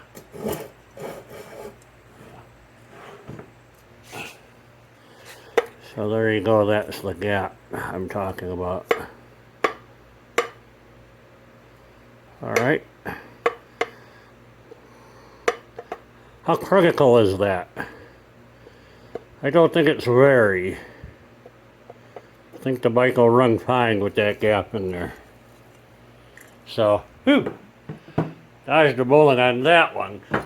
Now on this one, the compression chamber cleaned up really well. I still got a little schmutz in there, but it cleaned up really well. All the sealing around here, which is important. This is where your compression takes place. Well, it's where your air-fuel mixture takes place. And you don't want to add air to the mixture unnecessarily.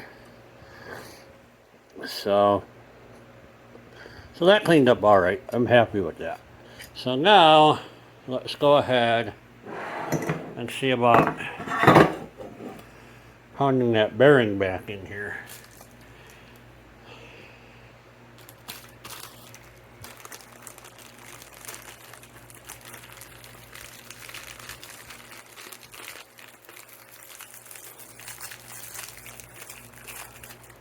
So this is a two-piece bearing. It's got the race inside here. This goes on the crankshaft. I think these bearings will stay in here, right? Okay. Alright, they won't fall out.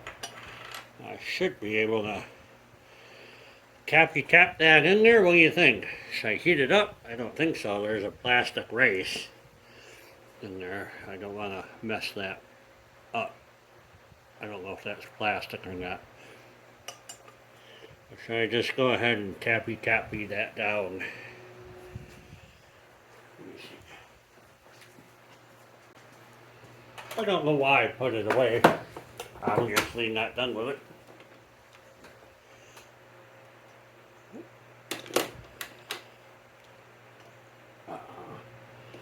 Was that the one I used? Oh, see, that won't work. This is the one I used to knock it out with, and it was clearly pounding on the bearings themselves. You want to be pounding on the outside edge and not on the inside edge, and that's exactly what this tool would do. So, shoot, I do not have a tool to put that in with. So let's try it the old reliable way. See if I can just tapping it in here.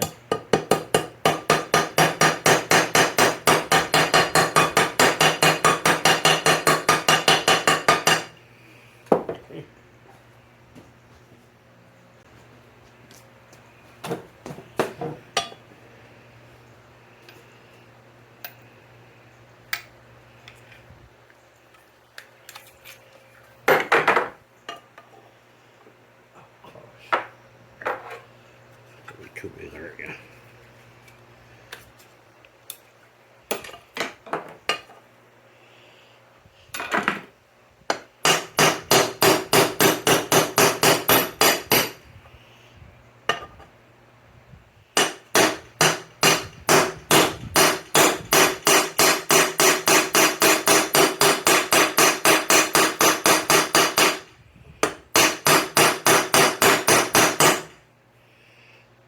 It's going.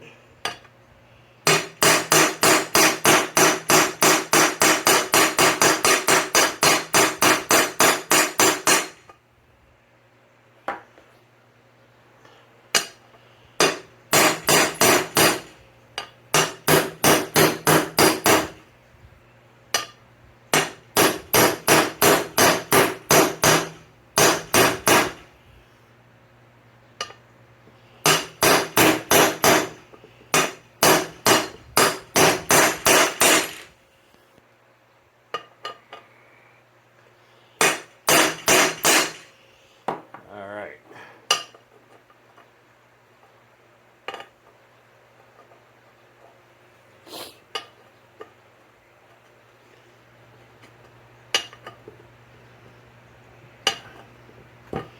I find just the right socket to fit on that edge.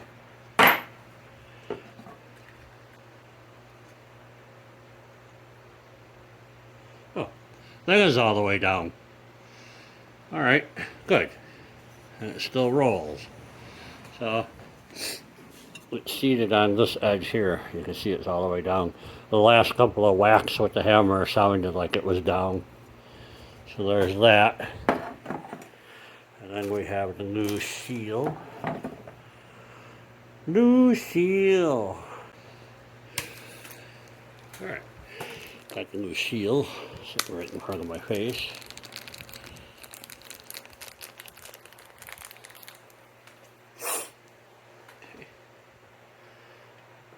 Yeah.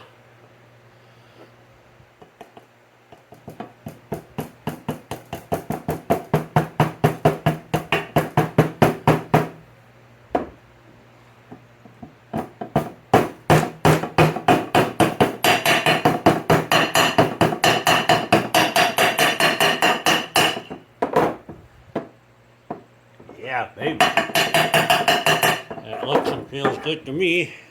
Woohoo! All right. I have a bearing here to put in. See if we have any luck with this.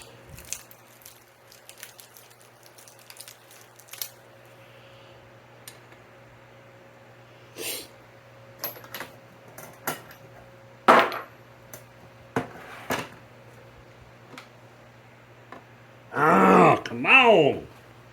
Dang! Well, that will work. Alright. So, this one has studs on the other side. I don't have a good surface to pound against. I have to get me a piece of wood.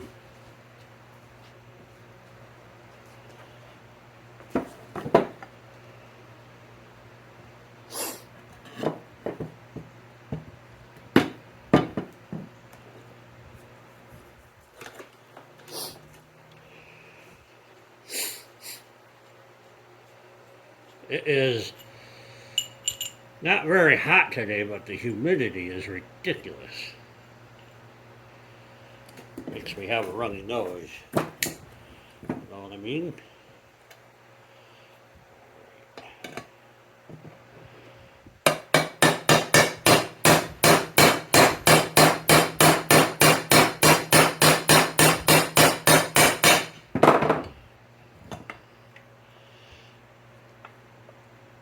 And that, ladies and gentlemen, is how you properly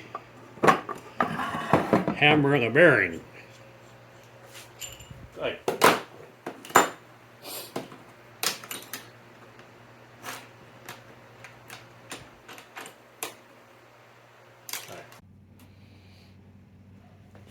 I think we can put the Kickstarter back in here. Looks like there's a little O-ring down in here.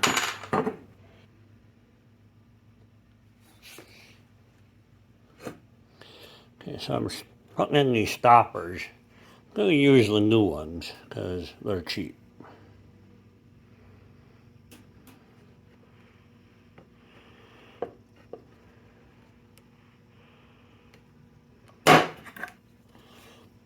One here, one here.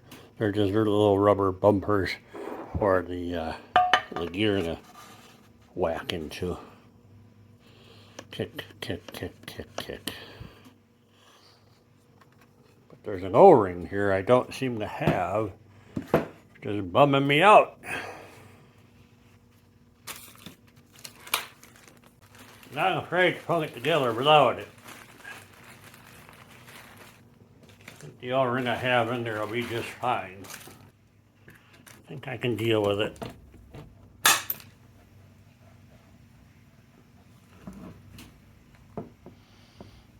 Okay. Get that down that hole. Now I just have to twist this hook around to hook into this little slot right there. I'm going to grab my pliers to do that.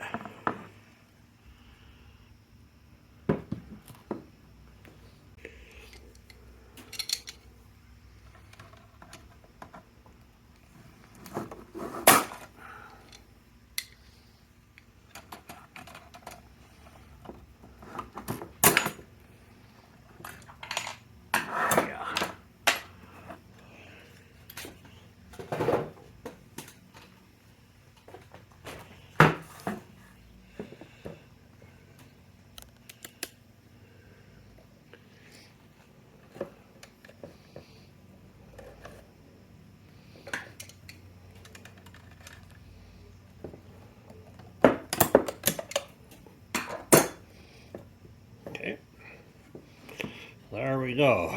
So I think the outer case is pretty much done on that looseless.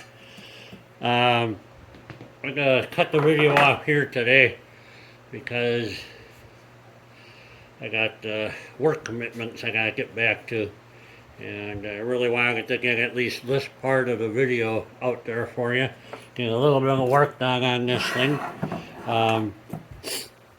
Please leave me a comment what you think about me breaking off this lip right here. I think I'm okay. I don't think I'm going to spend the money it would take to buy another one of these. Especially since I just hammered my bearings in here. So, alright. Like I said, leave a comment. Let me know what you're thinking. Subscribe. Give me a thumbs up. Do you know that only 2% of my viewers are subscribers? Oh my God. Can you guys hit subscribe? Become part of the 2%ers. So it's an exclusive club to be a subscriber to Jamming in Their Repair. I hope you'll join. Talk to you later. Bye-bye. Are you done? Knock the shit off, honey.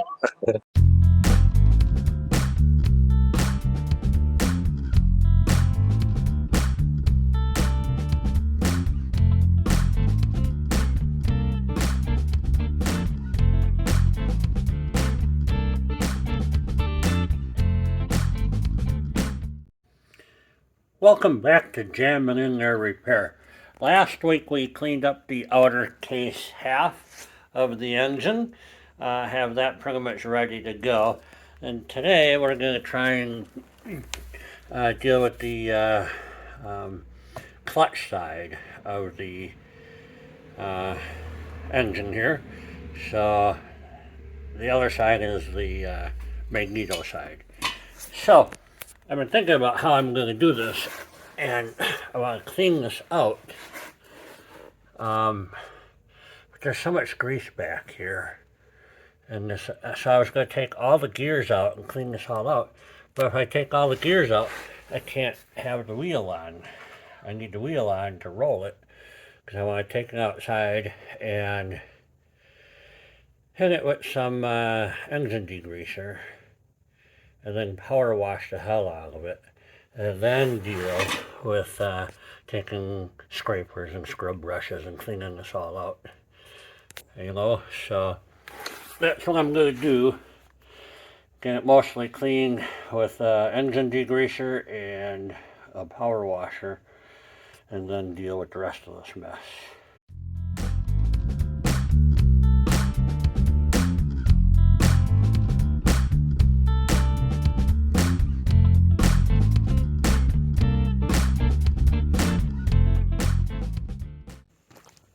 The old gunk engine degreaser.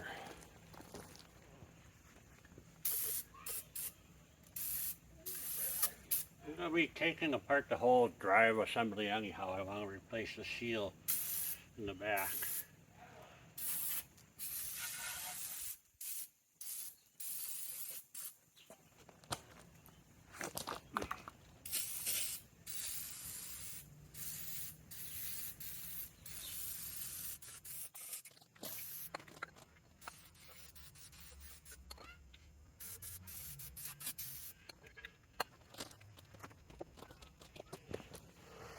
We'll let that soak in for a little bit.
Did you get wet?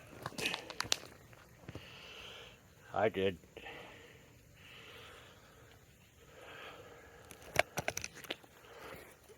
Alright. I'd say that is a hell of a lot better. I still have a lot of wire brushing and scraping to clean this out, but I think that'll clean up okay. Now I can take the wheel off, take the cross out of there, and get that all clean, dried, lubed. So that's what's next. We're going to do clean this up. The old Black & Decker leaf blower. It's good for everything but blowing leaves. That thing just as way has no power, okay? But blowing dry your scooter, it works pretty good.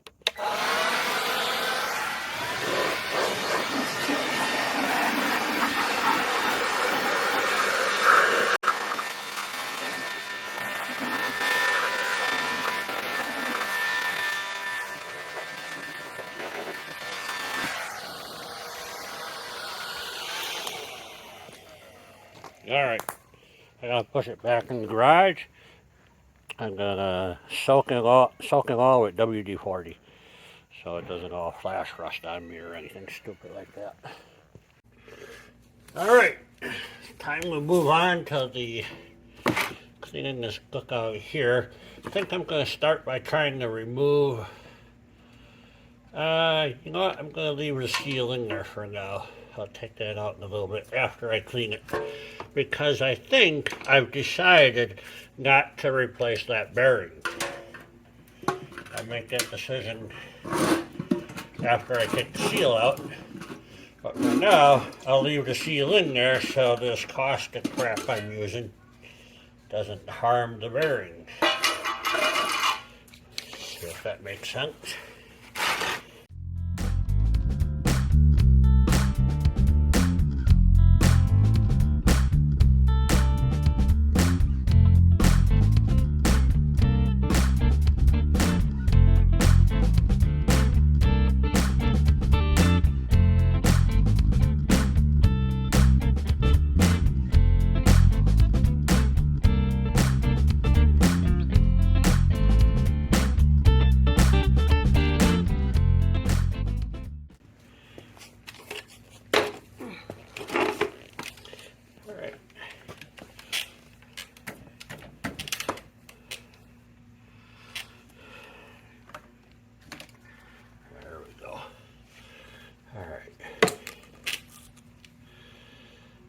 That doesn't look too bad. I mean, doesn't look melted or severely in, any problems. So this bearing here is smooth as glass. It is in perfect condition.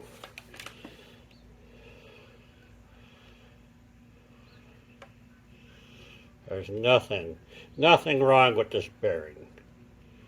Okay. The piston obviously got seized in the crank bearing and the piston.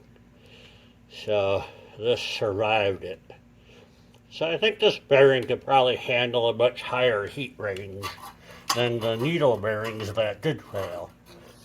So I don't think I'm worried about this bearing. To take it apart, to take this out,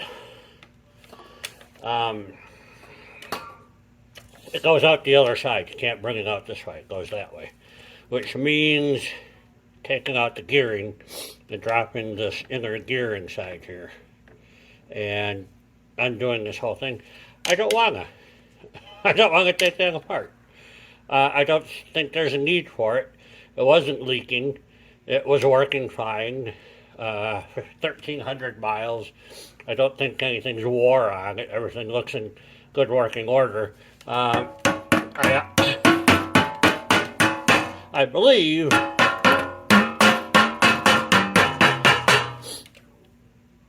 if it ain't broke, don't fix it. So I ain't fixing it. I'm going to leave it like that. Put the new seal in here. Start putting this thing back together. I guess there is a snap run in here. Gosh, I'm really torn whether I want to take that out or not.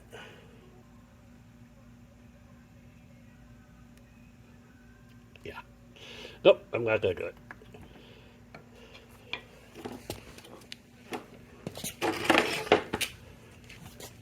I may have to take this all apart again and fix this.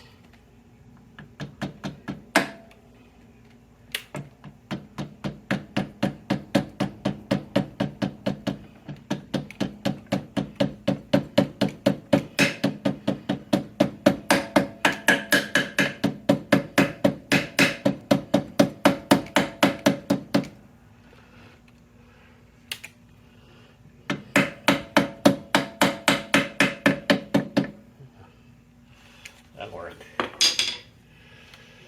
All right. Trying to figure out what to do next. Believe it or not, I think the next thing to do is to put the crank in. So I can rebuild the clutch on the other side. So, okay. Jab my crank in there. All right, let's see what I bought. Looks like somebody's been in here before.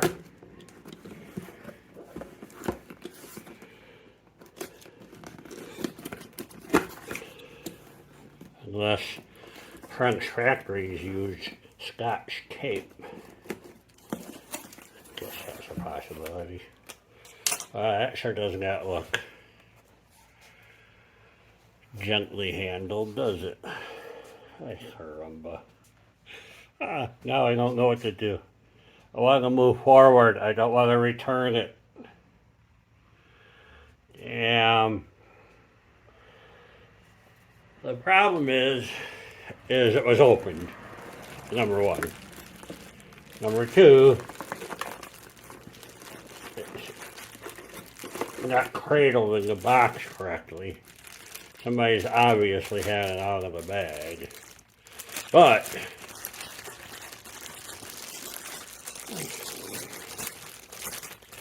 let's just compare it to the old crank.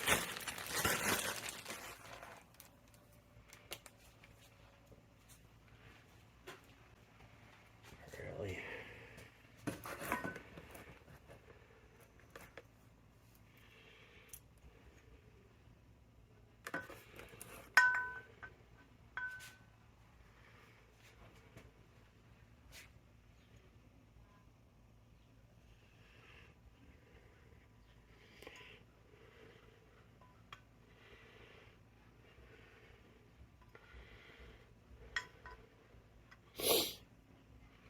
see.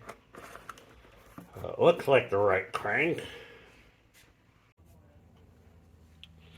Have you ever procrastinated doing something so simple and menial that it should only take you 5, 10, 15 minutes to do, but you put it off and you put it off until you, oh yeah, I gotta do this. Well, that just happened to me and I shot myself in the foot. I want to assemble the crankshaft, the piston, and wrist pin and get this put into the scooter. I'm all set to do it, except I need some assembly fluid, okay, because I don't want to put this stuff together dry. Kind of a necessary part of building an engine. And I've been procrastinating going to get myself some. There are 3 stores in Ripon who should carry it. And I went to all 3 of them today. None of them have any. So now I'm really screwed because it's Monday night and this video comes out on Wednesday. And I need a little time to edit the thing. So I'm not able to do the project I wanted to do, which was get the piston assembled and into the Vespa. So instead, we're going to work on a different problem because there's certainly enough problems with this scooter to keep going with other parts of it. So to fill things in on this video, I'm going to deal with this throttle cable.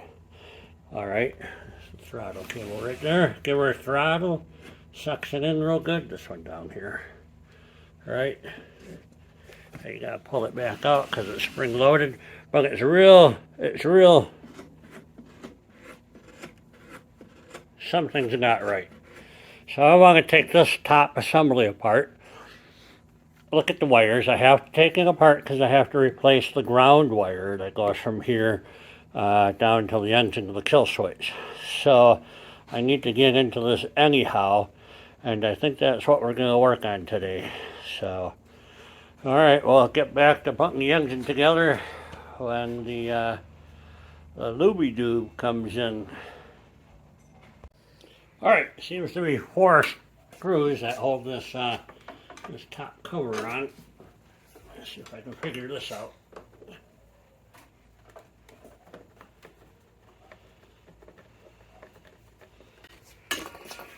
Alright, so this is loose. I don't have any slack in the cables. So I just took the logo off. Take these 2 screws out, take this front cover off.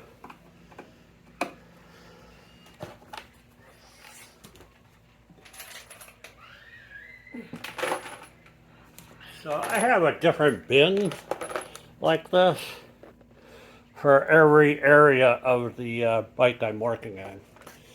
Kind of helps me keep track of where stuff goes. I think I'm up to like 8 bins now full of stuff.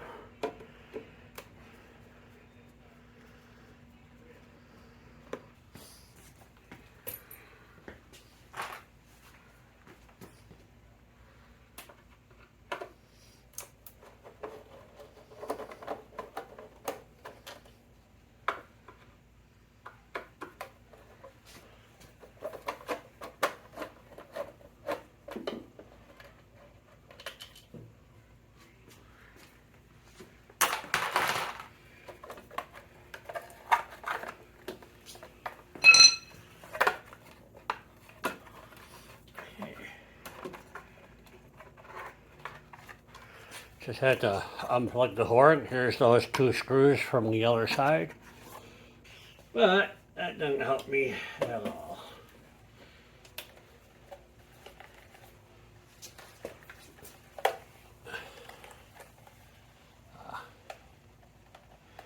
There's something that needs attention. There's that ground wire.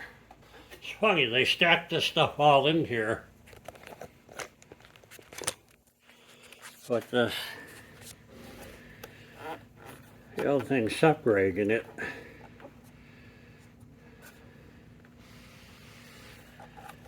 It's the cover. Anyhow, that's my bad green wire. the wire going up to the switch seems to be okay. But this is where I hope to get my slack to pull this up a little bit. I may have to undo the speedometer cable.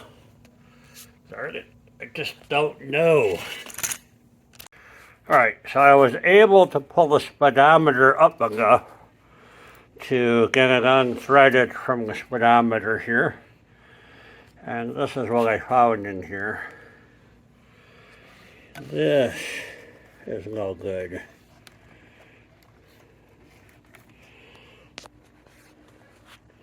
So I have to replace that wire. It goes all the way back to the engine.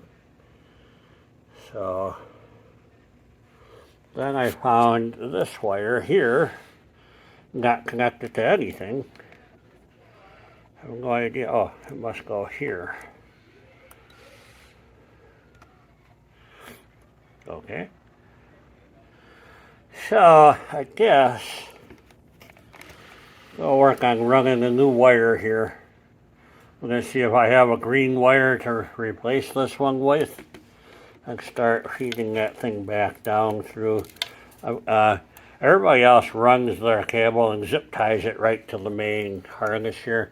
They just follow this through the entire bike to get that ground wire replaced.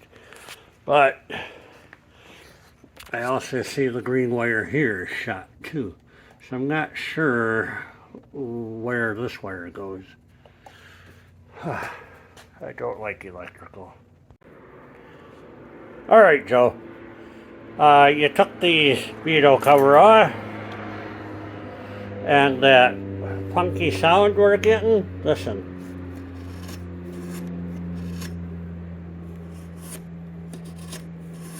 Can you see it right there? Right there. Scrape, scrape, scrape. This clip here is scraping on this metal. I'm not sure if it's because the clip goes on the other way,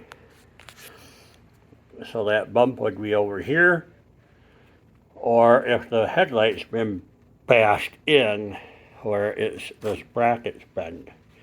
I mean, that bracket does kind of look bent a wee bit, don't you think? That whole frame thing goes. So I'm going to try and pry this thing back that way. It just seems like plastic. I'm going to break it if I pry on it.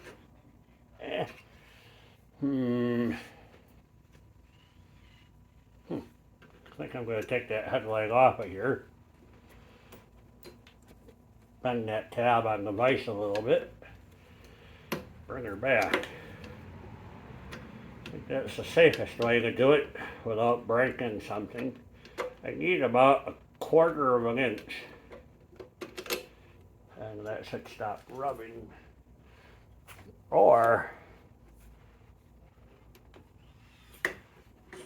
nope, that's how, oh. Yeah. I can take the headlight off, then I can take the clip off and try putting the clip in this way.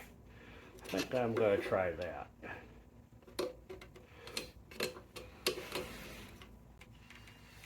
Can't really see what I'm doing. There's 3 screws that hold the light on. I'm just removing the last one here.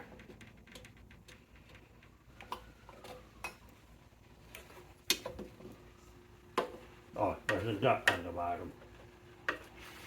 Alright, pardon my reach. There's a nut on the bottom of the screw I'm trying to take off.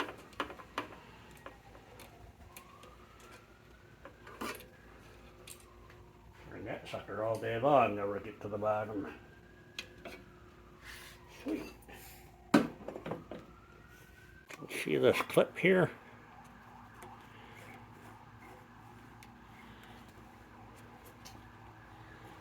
I take that clip off of there and pull it through this way.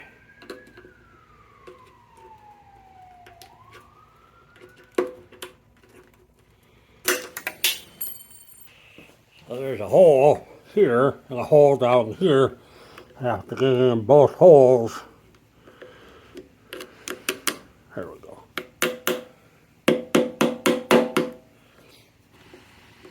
Okay. Now then, if I pull the throttle cable here, there we go. Much better. Gotta do some lubrication up here. We'll put the headlight back on and see if we rub.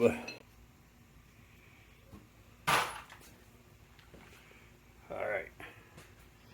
I'll bend this tab down. Just a hair. This one here needs to get bent out that way just a tad. Maybe down just a tad.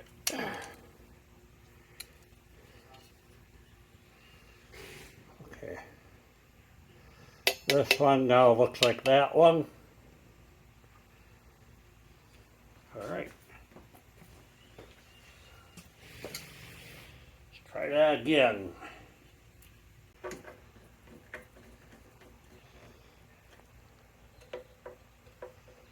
Nice. Alright.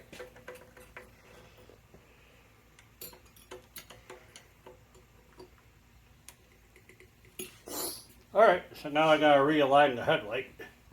But the throttle. Oh, that's so much better. Gonna just spray some cable lube down that shaft. Call that good. I'm gonna cable lube all these cables.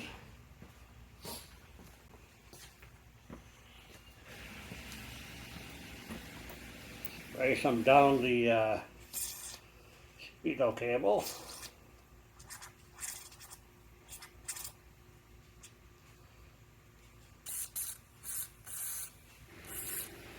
I am using chain and cable lube. It's always worked well for me.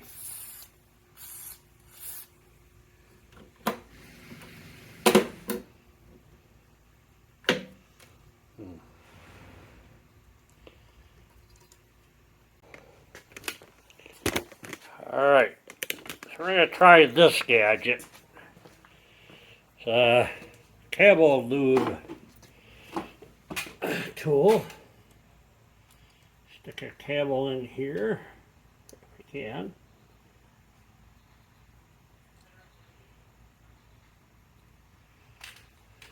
Now the idea is we want to stick your lubie in here.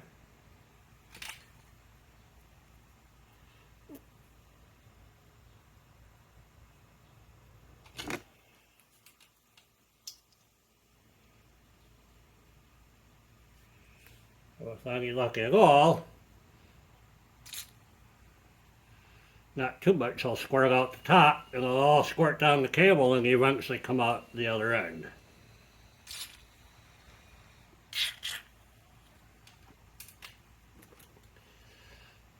We'll see. I'll cover it with a rag.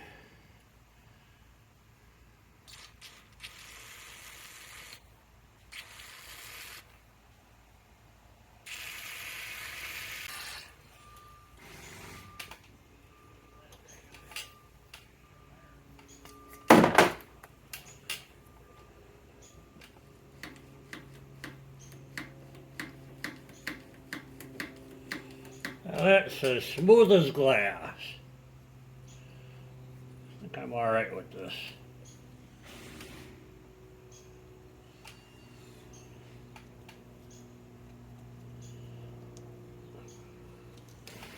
I'm not overly impressed with this tool though. I've seen it work 3 or 4 times on the cables that I've used it on. It always leaks out this top hole. I'm going to try it one more time. I see something I may have done wrong.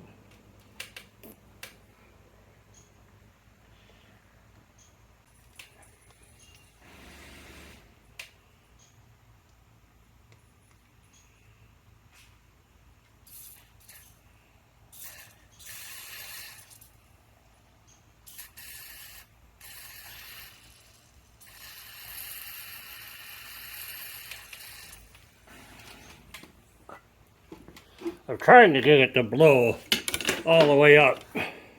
Oh yeah, I got something leaking up here, so it's making it up here. Okay, I'm satisfied. It's hard to see on the camera. Right here,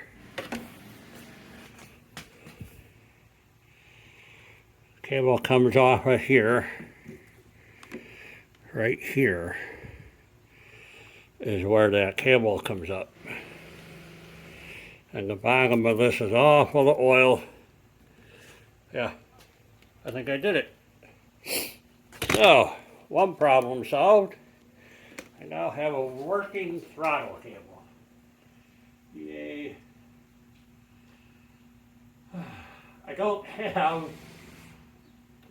this is a day of don't haves. I don't have the green wire I need to rerun the kill switch. Well, we didn't get a whole lot done on the Vespa today, I'm afraid. I'm going on vacation next week, so I don't know what video you're going to get next. I think it might be a Suzuki video, changing a tire, pretty basic stuff. Or it might be, I don't know. I got a whole bunch of unedited videos. But I want to get at least one more Vespa video done before I go on vacation. So I really wanted to get it closed up. But we'll see. I got one more day I can do this on. So, alright. If I don't come back, have a good day. Thanks for watching. Hit subscribe. I could really use more subscribers. Approximately 600 more subscribers would make it 1,000 subscribers, and YouTube will start paying me. So, it's just a goal. If I get there, fine. If not, whatever. But it helps. So, thanks for watching. Bye-bye. Are you done? Knock the shit off, honey.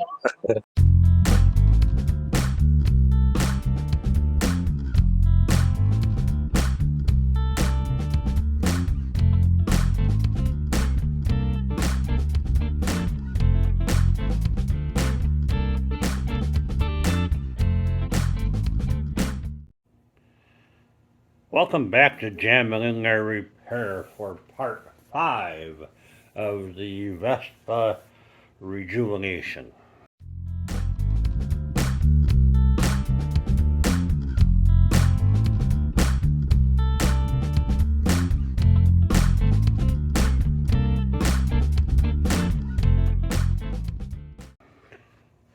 I picked up some of this stuff from the old Napa store. And it's assembly grease. So, motor assembly grease. Motor assembly grease. So, let's assemble the motor. Alright, what do we got here? The book shows you that you do this with it installed in the bike. Obviously, I have it out of the bike. I'm going to do it now. This is a new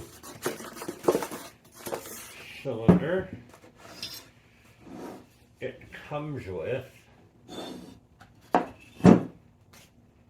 the exhaust pipe, which means the one I bought here I can return and get my $9 back or whatever that was. So that's good. Inside here, I have a piston. Pretty standard fare. Inside here, you have the 2 rings. Okay? And I am going to push those out. I'm going to push those out using the piston.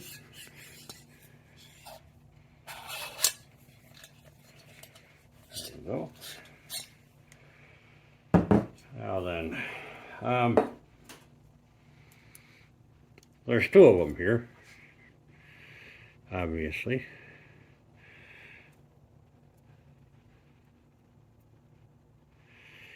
And great. I just read the book because it's okay to take something apart without knowing how to do it. I recommend putting things back together with some instruction. That book describes these rings differently than what I have in my hand, which is frustrating because these look like two lower rings. The upper ring is supposed to be an L shaped. So, take out the original. I'm gonna go in there, dig that ring out of there. It'll probably break, but who cares? So, let's just take a little examination of how the originals are put in. You can see, maybe you can't see. Hold on, I'll get you there. All right. The ring is angled in a V pattern, and it sits on a pin right here. Okay, that is the same thing I have here. Yeah, this is going to be hard. Maybe I'll take some pictures and stick it in right here. Now the question is what shape is the top one? That V shape is correct, but what shape is it underneath? Come on, snap off on there.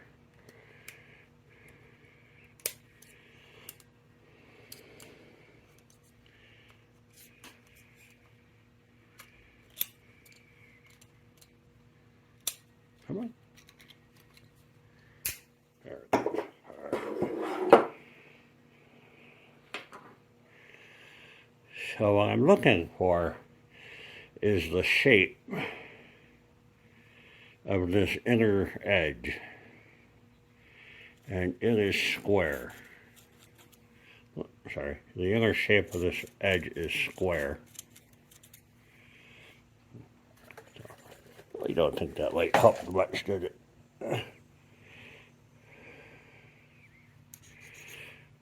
The book describes this as an L shaped. In other words, there would be a notch right in this corner here.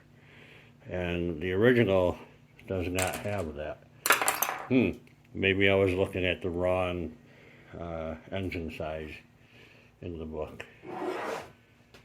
So, okay. So it looks like the rings are the correct size. All right. Now I'm trying to distinguish any other differences between them.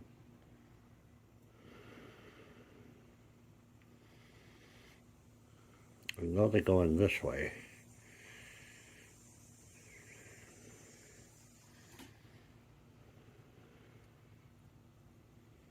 Kind of think they're the same. I mean, we're not making 200 horsepower here or anything, you know. So, durability. I should check the ring end gap on here if I were a perfectionist, which I am not. So here's a new wrist pin. All right, so we have everything we need here. Let's get these rings installed.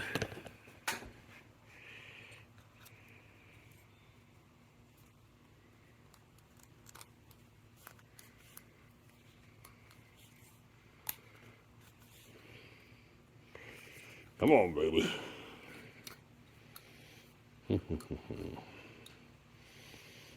You know what?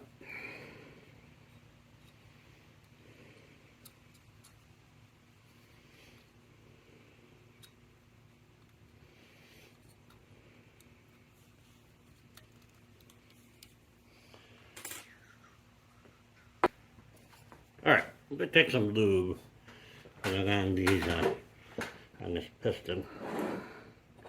See if that'll help me get, oh, isn't that just wonderful?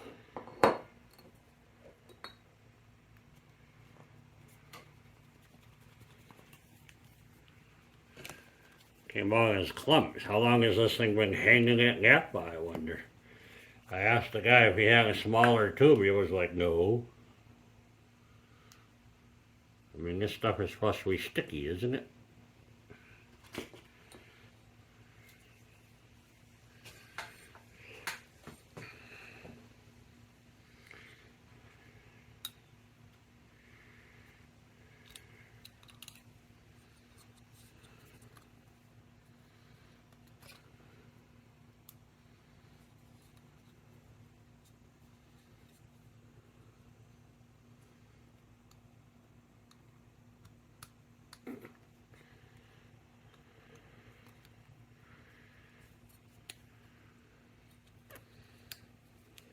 Come on.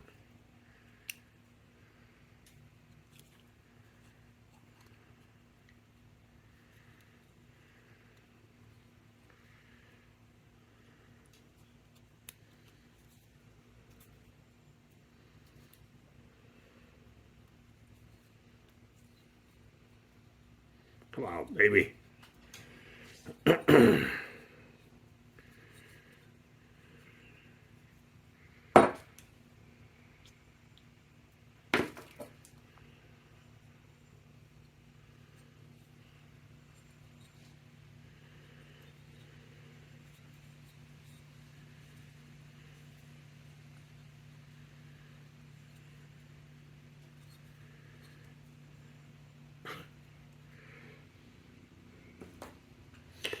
Alright, it took me a little farting around to get it to go onto the second groove.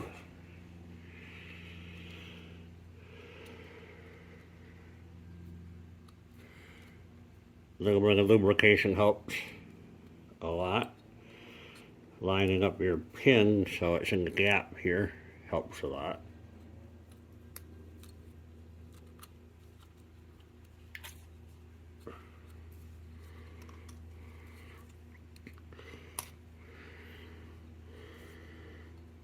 Sweet.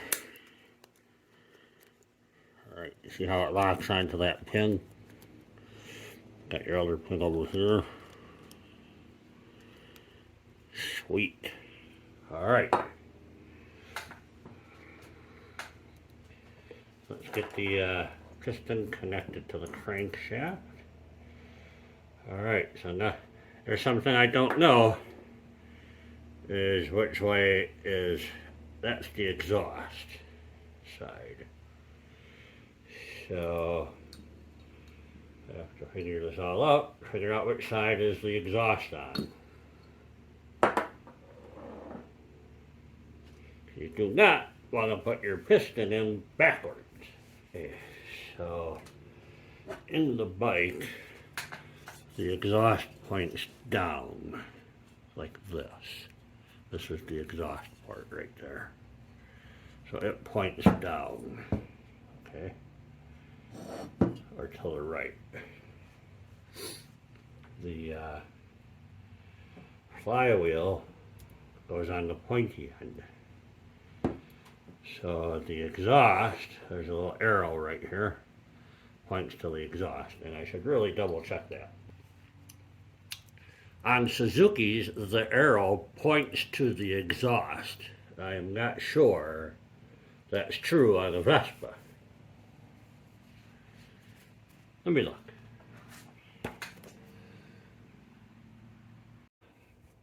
Alright.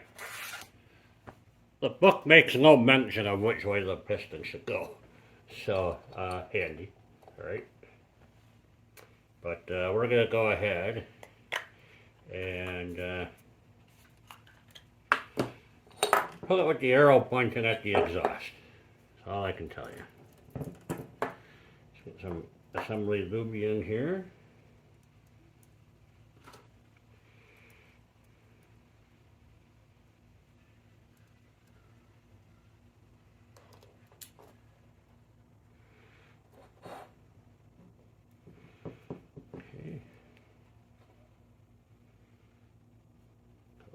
this way.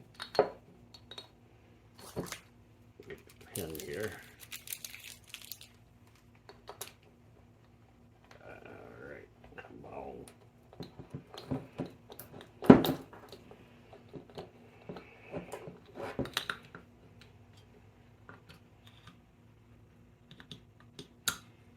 Oh, come on, baby.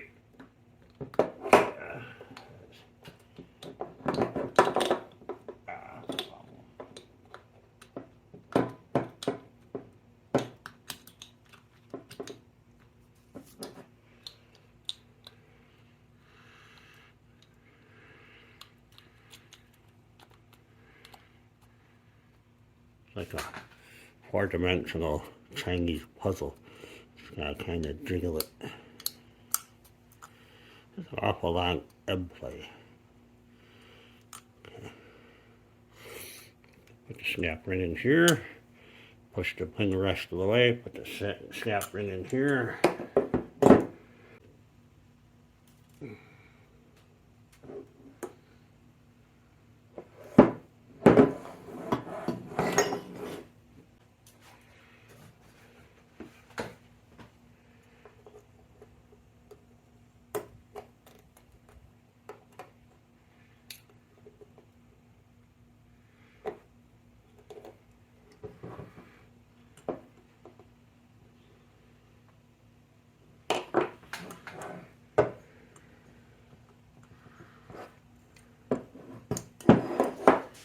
Sometimes being blind is very inconvenient.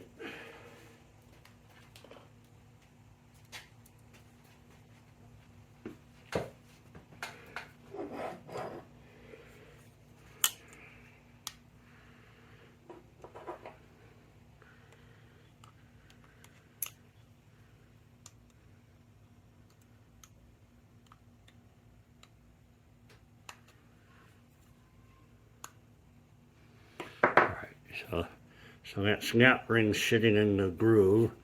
I'm going to come on this side and push the wrist pin down all the way and put the snap ring on this side.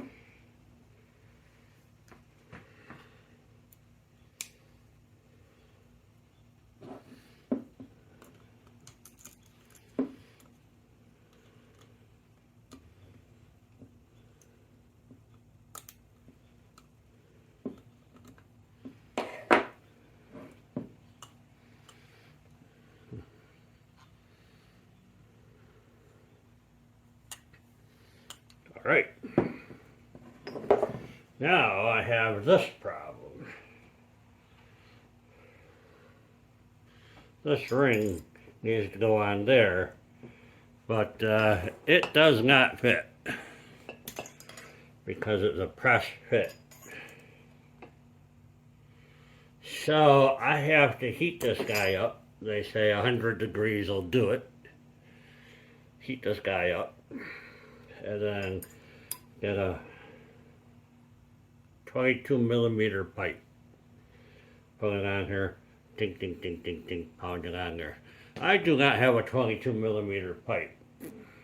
So I'm going to have to look around and see what kind of pipe I do have.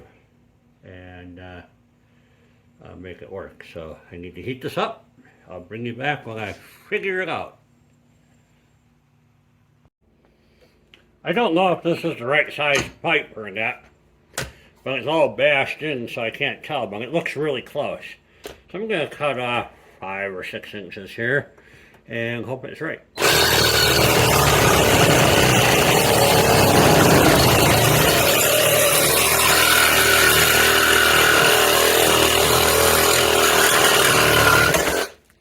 Nice.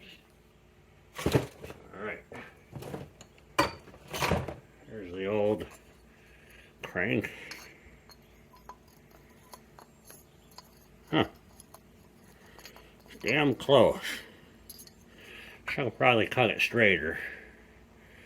Kinda got it wonky.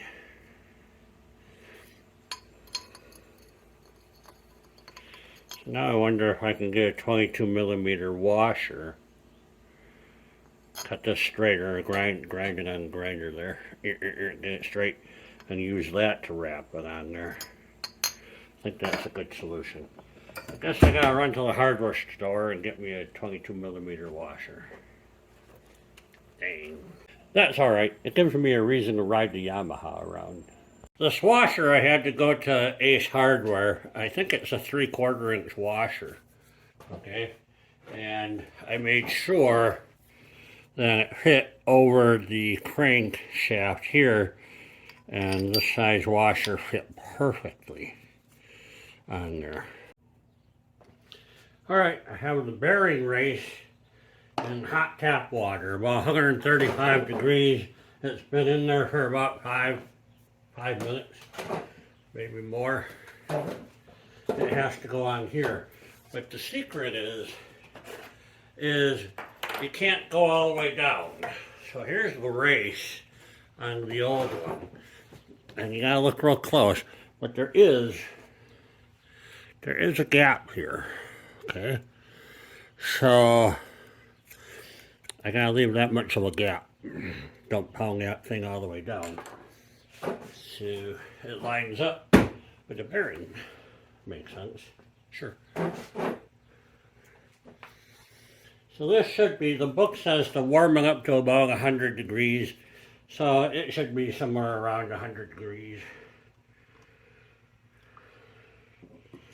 When you get hot, then I have a washer.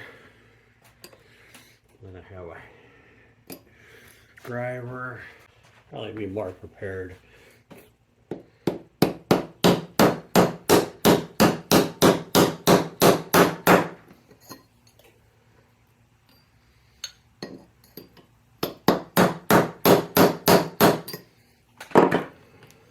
You gotta fit on there.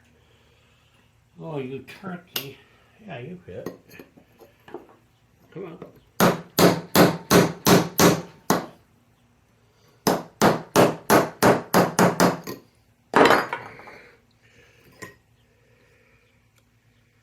Yeah, that's perfect. That's my feeler gauge, by the way. So, that turned out pretty well.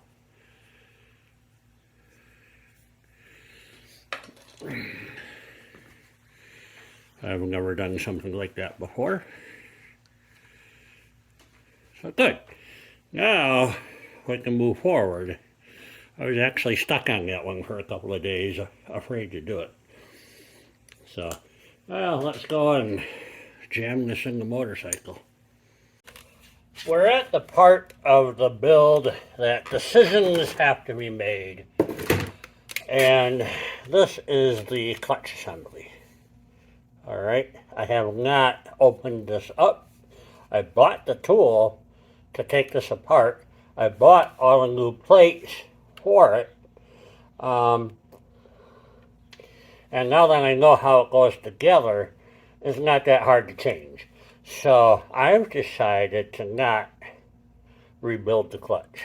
Okay, I'm going to just put it back in there the way it is, 1,300 miles. How bad can it be? So I'm going to stuff this back in there.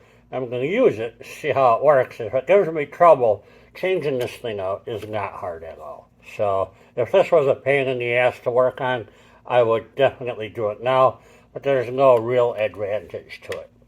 So I have to find my woodruff key. I'm afraid I may have lost it. Dang. Alright, I found it. It goes in here.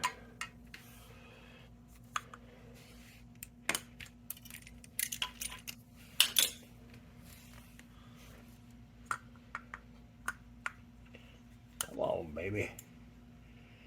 Drop that in there.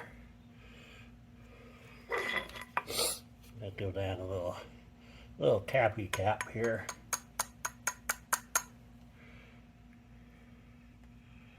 Yeah, that looks pretty good. Okay. I'll put some lube on the seal.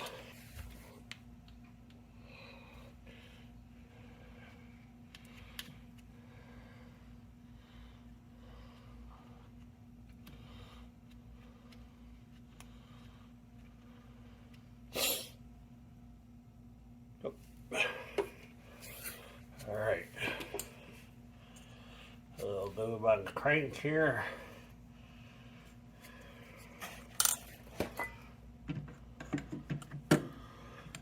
Slide her in here.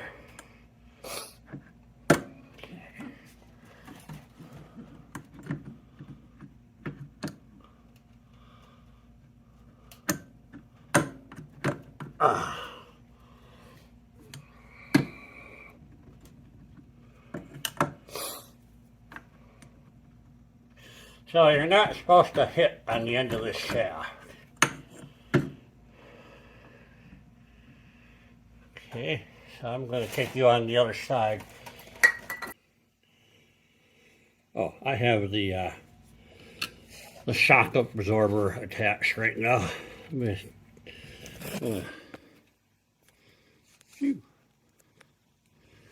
Disconnect the shock absorber here.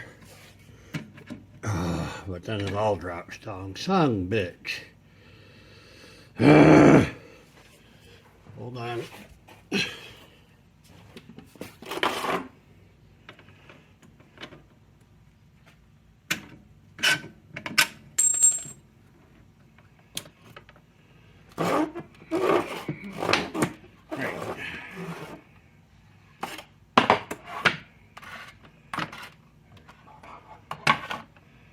That'll work.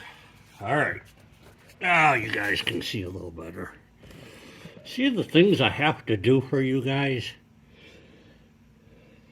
Ay, ay, ay, ay, ay. So, we can leave that gear in here. Align the key.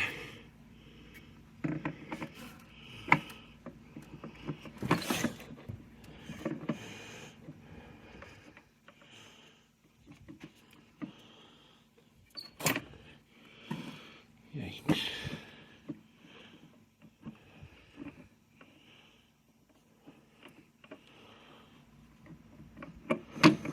All right. So you are in a really bad spot for me. Here we go.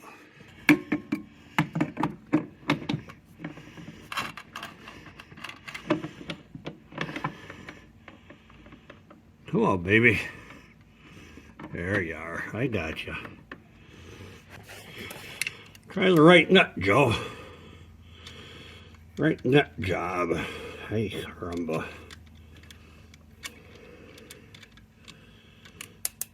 Hey, hey, hey. Yeah, you think this is easy? You do it. Oh, all right.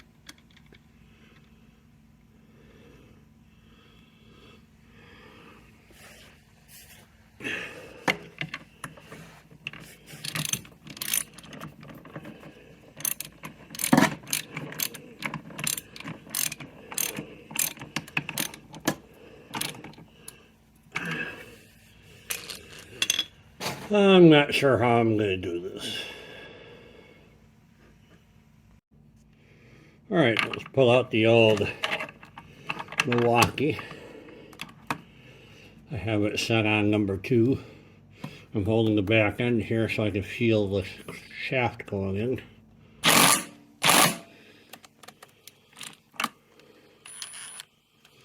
Pump the button. Come on now.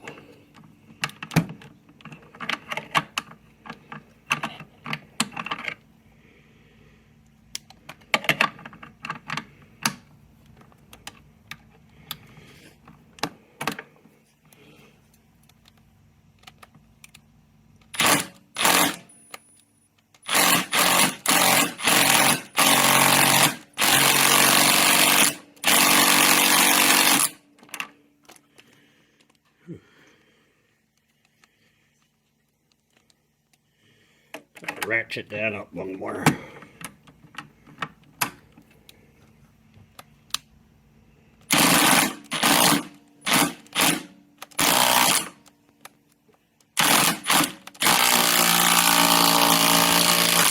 Okay, there it stopped.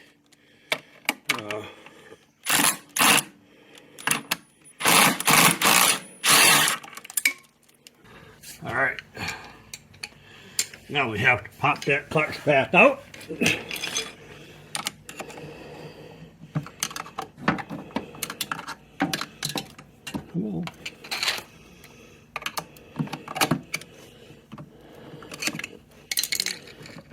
no big deal. Here. Yeah, that makes sense.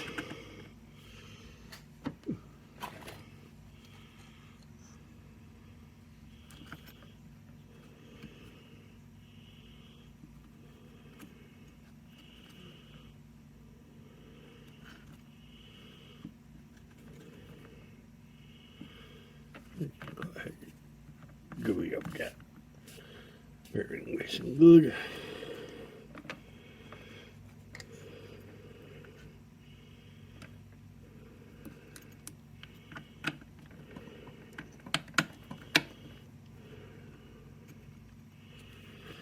Right.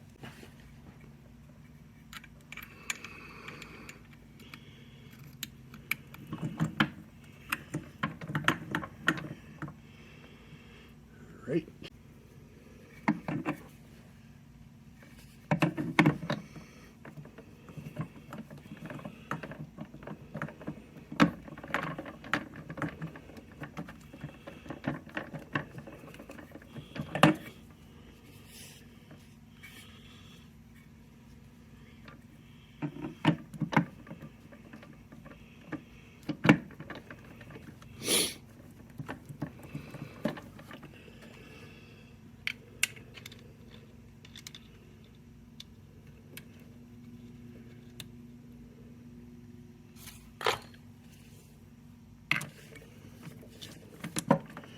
Alright, so I put the drive gear back in there.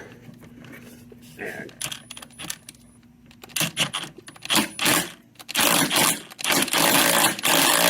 oh, come on, stop doing that.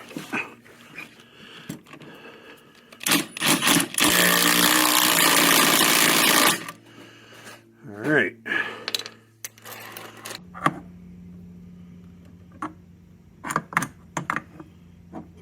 Feels alright, looks alright. There's no way to know. There's no way to know if that's all the way in or not.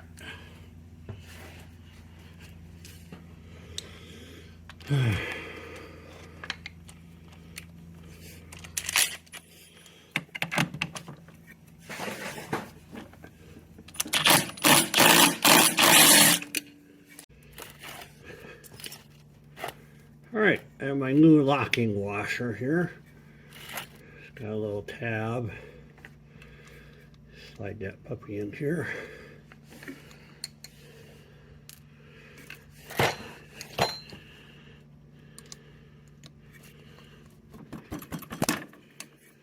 Oh, come on now.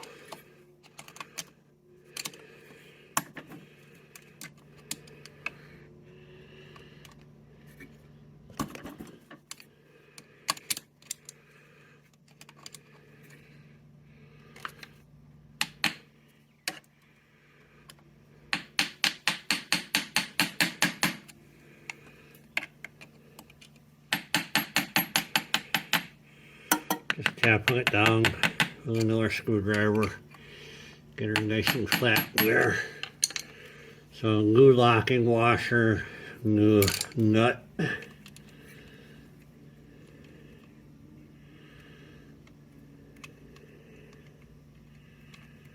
Come on, baby.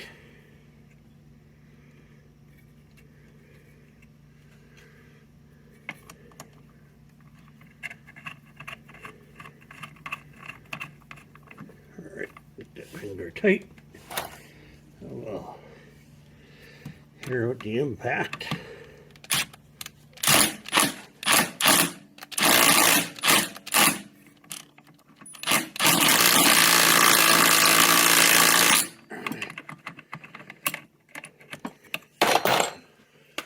Alright.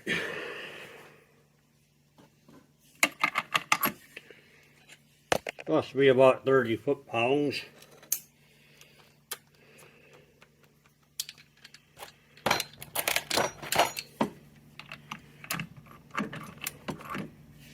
I got my new tool here. Hooks on the bolt, hooks on the stick, and the clutch. Kind of holds it real nice for you. Alright, perfect. I'm going to bend one of these tabs over to lock her in place. I'm going to do that one right there.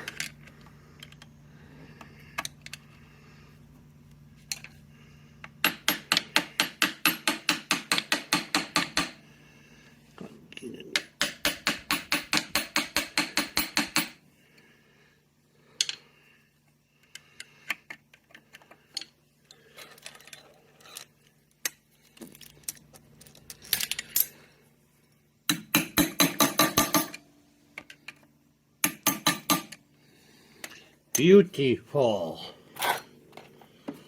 Alright. Put this guy back on here. You see these hook into the groove. Let me just kind of pry this down. It pops in there. Come on, baby. At least that's how I thought I did it. Yeah, let's go the other way. Hook the loop.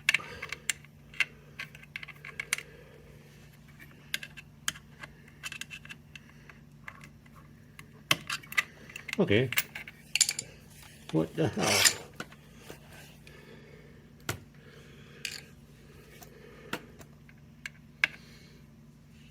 I swore I hooked the tabs first. There we go. Come on, baby. Oh, I know why. There's a flat side, dumbass. Why don't you say something? Make me sit out here struggling, putting a round peg in a square hole. Oh yeah. Oh yeah. Jamming in there. Until it just comes off of there. Sweet. Now then. Just need to pop this sucker back on here. I gotta pull a little piece fell out of here. Little piece fell out of here. I'm really not sure how it goes in there.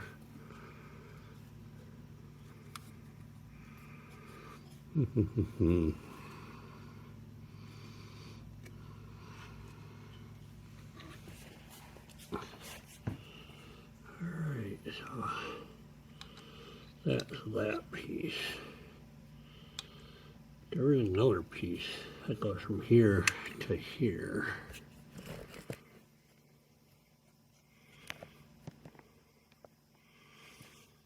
Somehow there's a piece that goes from here to push on this guy to kick her out of gear. I'm having a hard time finding it. Dang rabbit. Let me take a look around. Alright, I found it. It's this little brass thing. Sits in here.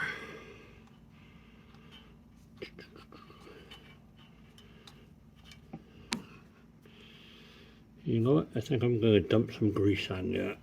Just to hold it in there. Yeah. Use some assembly lube.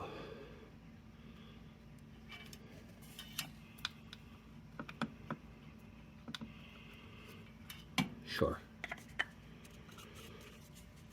All right.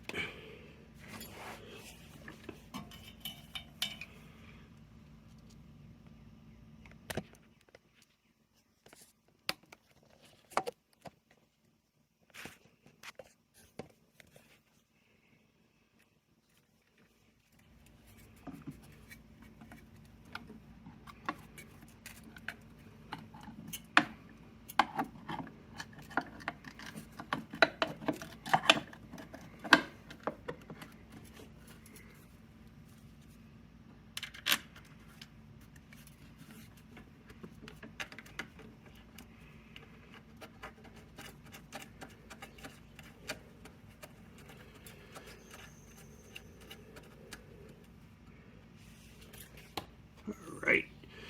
3 bolts hold the clutch cover in place. I've made absolutely no adjustments to this clutch because I don't know how to adjust it.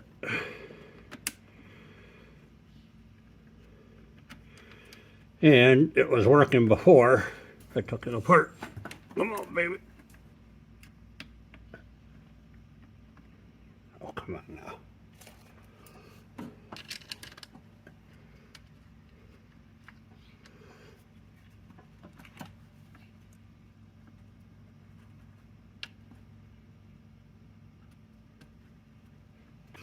And put that on setting 1.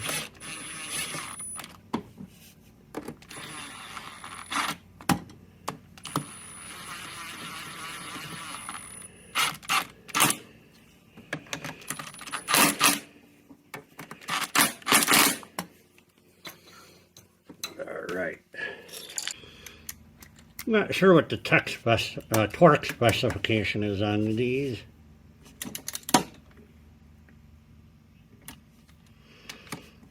I'm just putting them tight. That's probably 5 foot-pounds of torque. I was gonna go to 10, but that seems a little tight to me. So there you go. So now I can raise the engine back up.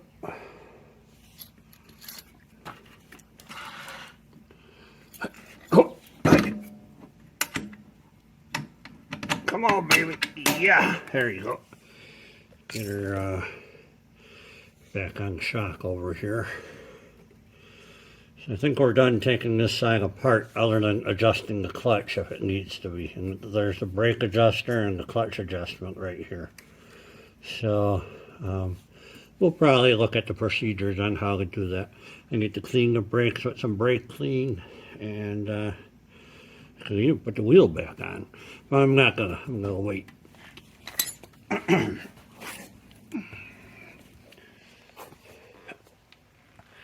Just for the heck of it, how does that clutch feel? Seems to work. I can feel it. So it worked before. Should work now. All right.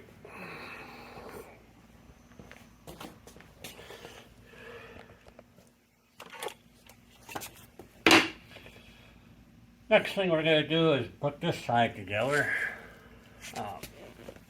Unfortunately, I'm running out of time for tonight. Alright, here we go with some assembly. I'm really not sure how to do what I want to do here. Have the spring installed here for the Kickstarter. There's a blob amongst it. Grease on there. Should hold it in place long enough for me to assemble this thing. You know what? I think I want to put the Kickstarter on. Really not sure. Let's try doing it without putting the Kickstarter on. Getting lined up here. Where am I?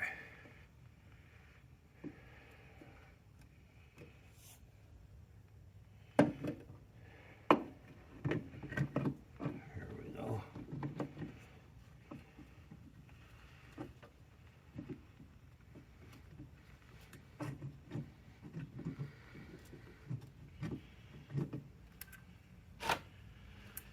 You know what? I maybe should ought to put a gasket on here.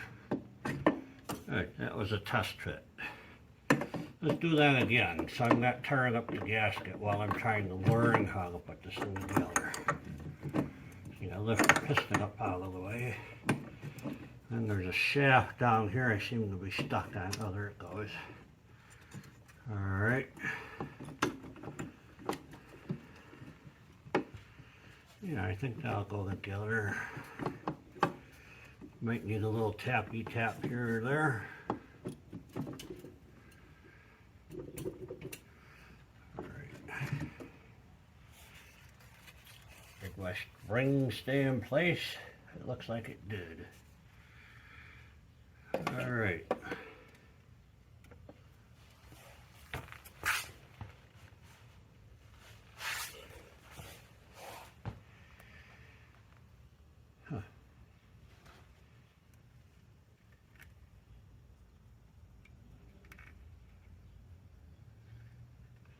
The gasket kit came with 2 gaskets. This gray one that seems to be a bit thicker.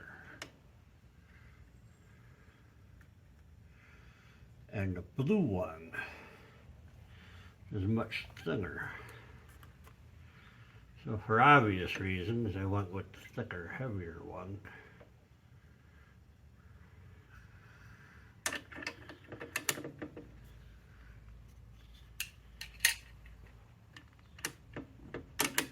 See how that sits on there? That's your Kickstarter.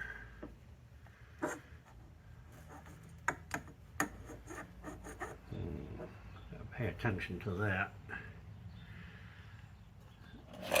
Give it a shot here.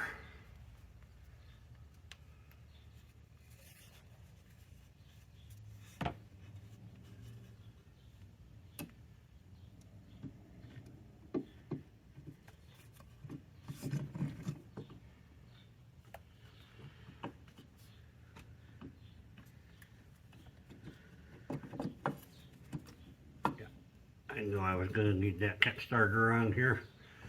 Darn it.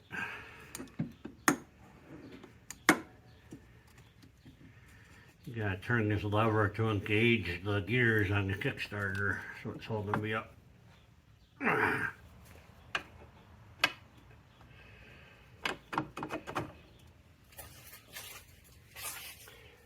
Back you up a little bit.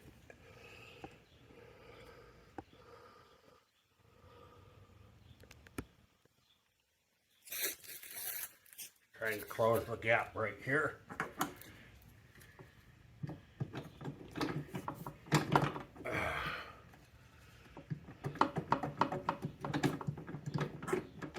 Oh, baby. Come on, baby.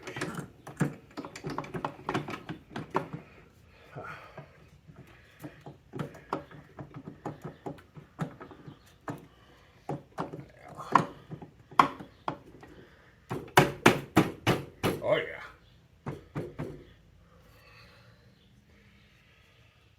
Yeah, I like it. Give her some love pat. With the little mallet here.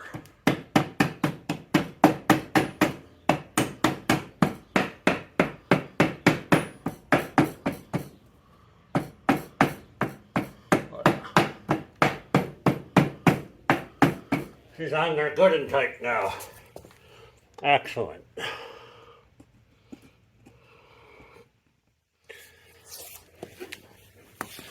Now it's just a bunch of screwing around.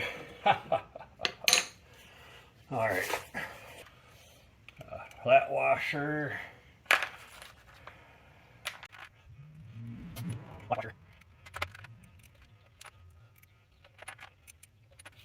I'm reusing all my washers.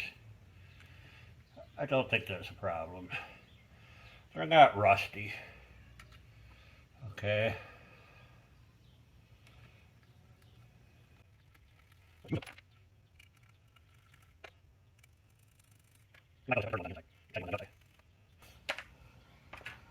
Pull all of the studs back through. So I'm going to put you over here so I can work. Maybe I'll put you in fast forward here because this is kind of boring. The next thing we can put on is the cylinder and the head. And then maybe we can do a compression check. Problem with that is my compression tester sucks. Alright, I'm going to try torquing them down to about 11 foot-pounds.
I think I have to take this one back off.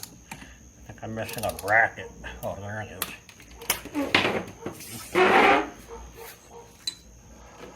Bracket here. Goes right there. Alrighty then.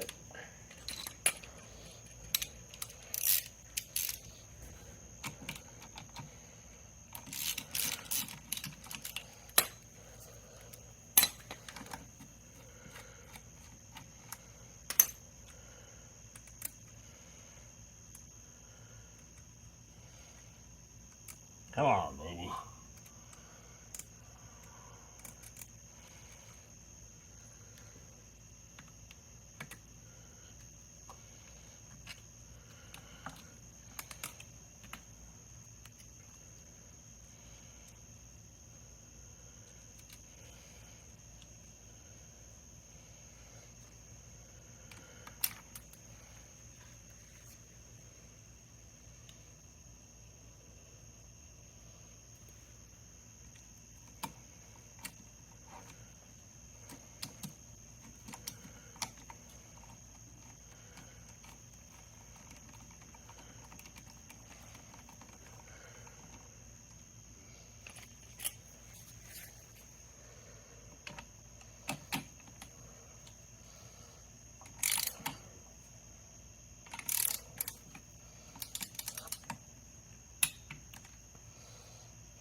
I like it. All right. I think I want to run the fuel line and the electrical wires and do grommet, do all this work right here before I put the cylinder on and it gets in the way. So hopefully, yeah, so I may as well get this all straightened out now. Gotta take the tank out anyhow, rebuild it. So if I put the cylinder here, it'll be a pain in the ass to get to that hose. So I'm not gonna do that. All right, this is looking pretty good. I'm pleased. So I don't know how well this will show up on camera, but there's a little bit of the gasket sticking up here and down here underneath the piston. So I'm simply going to take a razor blade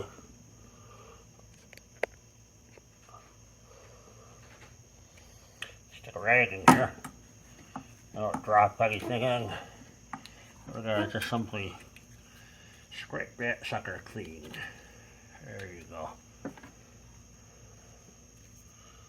Nice.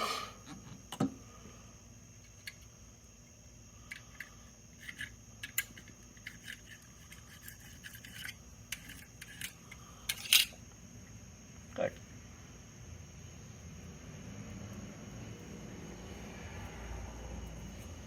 There's still a little bit of it here in the cylinder. Hard to show you. Right here on the camera. Right here you can kind of see the line. So I'm going to go and try and wipe that off.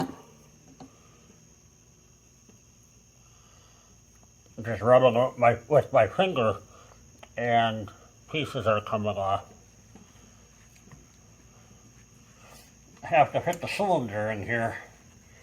I don't want that gasket to be getting in my way. Gotta do the same. Gotta do the same to the top. Be real careful not to drop it into the cylinder. You see that?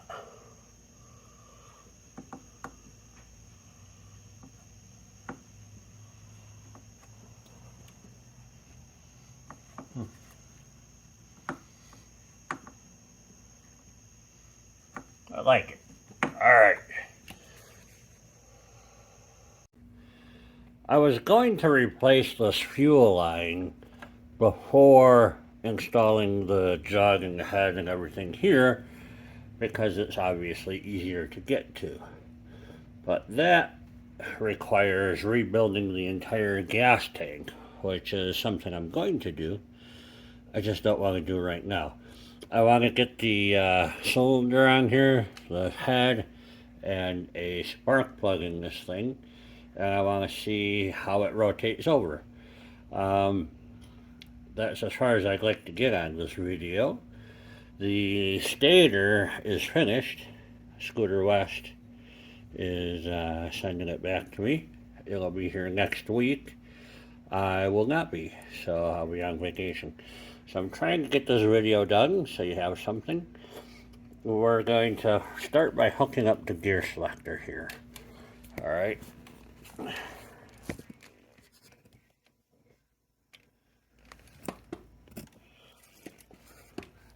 I have the gear selector set to fourth gear, a little past fourth gear. You want to get this guy right here, to go into this groove right here, and then onto these two bolts, which I hope isn't too difficult. Oh, I gotta go over this, under that.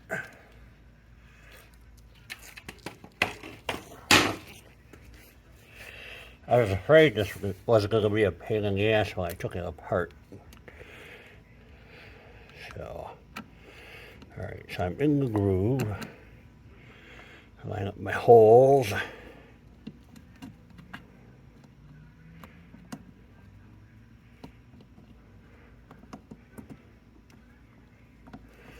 Oh, baby.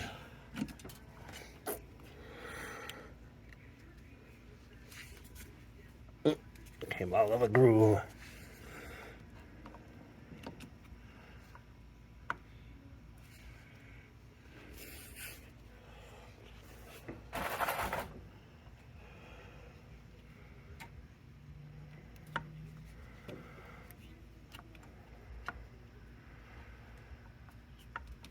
Come on, baby. Let's start over.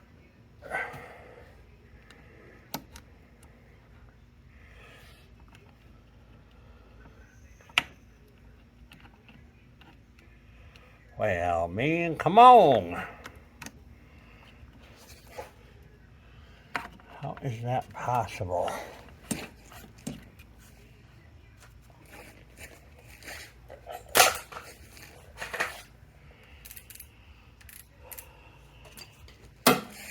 Try to get you a little more light.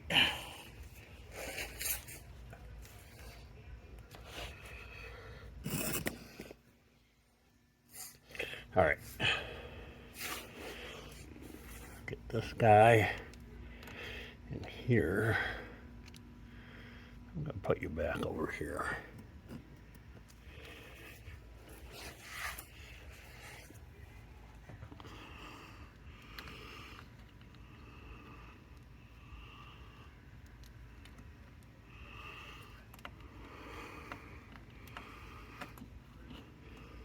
How in the hell?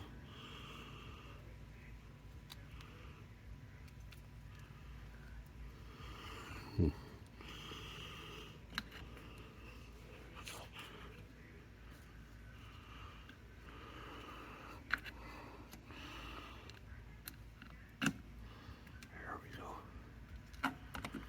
Yeah. Okay, so now I'm going to go and turn the shift lever from fourth to neutral. Hopefully it'll suck this whole assembly in. Gotta get this bike off of these kickstands here.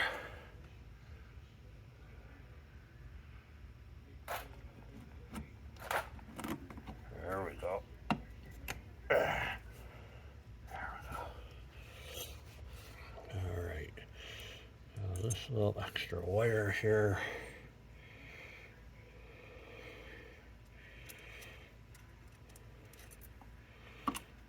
It's tucked in here somewhere. Anyway, I'm gonna get the nuts on here. Oh, yeah. All right, we'll call that a practice run because I forgot to put the gasket in. So, all right.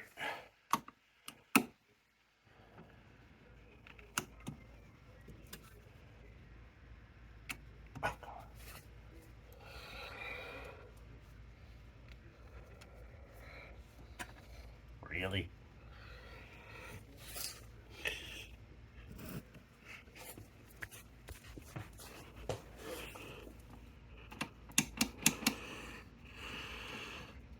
Oh, come on. No, I can't get her off. Come on, baby.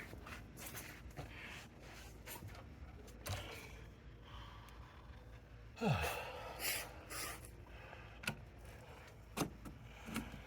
right, shifting it back to fourth. Pulling her out. Come on, baby. There we go. All right, that was fun.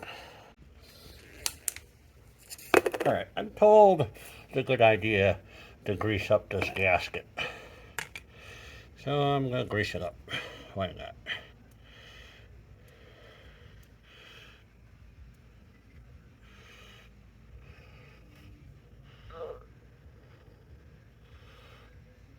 Nice layer of booby doob.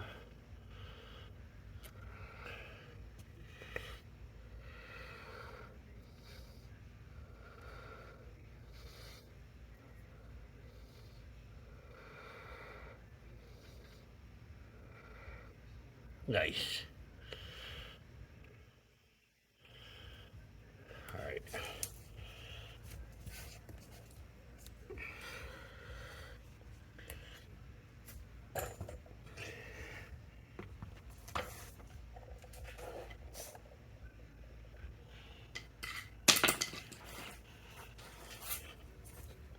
Okay, let's give it another try.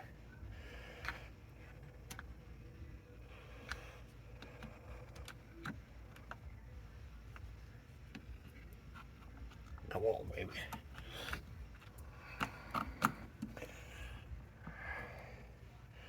I want to get a little grease up on that mechanism. Here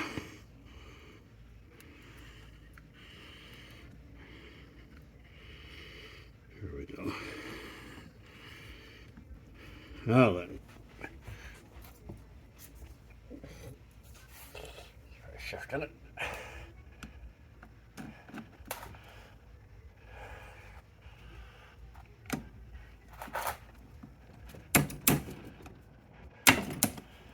There we go.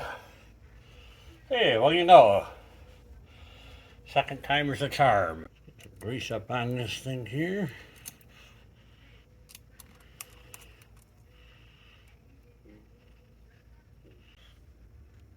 Flat washer, lock washer, nut.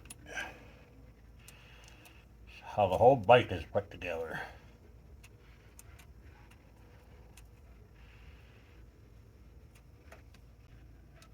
So what has to happen here is I have to put the cylinder on so I can put the tire on. And the reason I have to put the cylinder on first is because I gotta put the cylinder on because I have to hook up the exhaust, which has to be put on before I put the tire back on. Has to be done in that order or it won't work.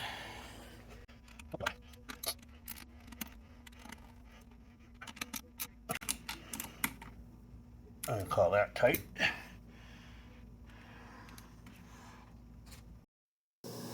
All right, I think that's all we have time for today. So I'm going to wrap the video up here. Thank you for watching. As usual, hit the subscribe, ring the bell, give me a thumbs up, leave a comment. It all helps me out a whole lot and I appreciate it. We'll have a lot more coming up on the next project, so stay tuned. Bye-bye. Are you done? Knock the shit off, honey.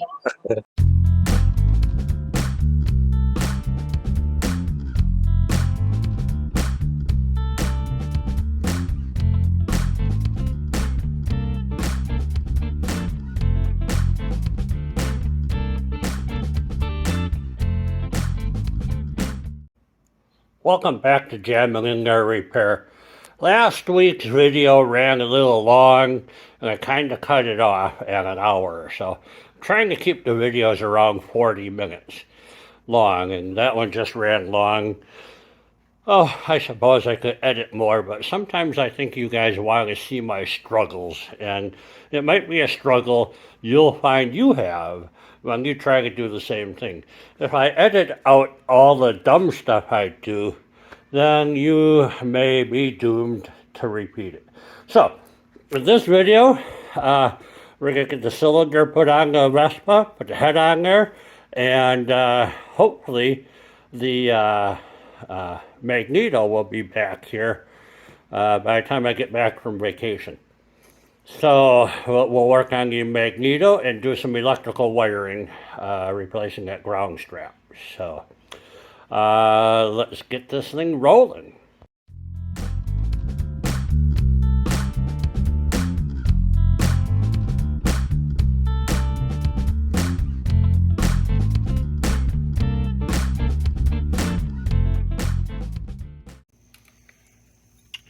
Alright, we have 4 of these studs. You'll notice that the top half has more threads than the bottom half. So we'll get these all started in here. I think I'm going to dab a little bit of Loctite on those. A little bit of blue Loctite.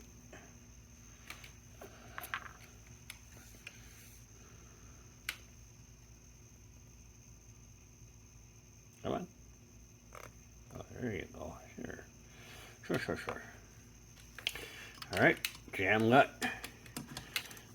Lock the sucker in.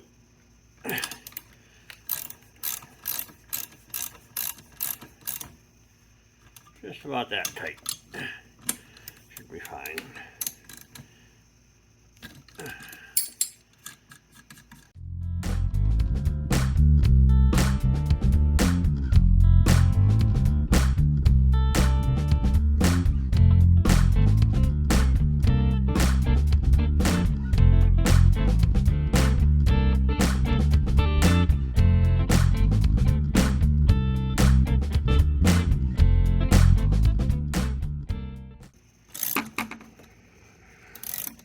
They all seem to go down until the threads end right at the cylinder.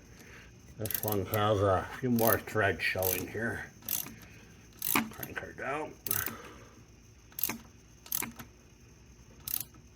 So that feels right. Alright, so we're going to simply install the exhaust manifold.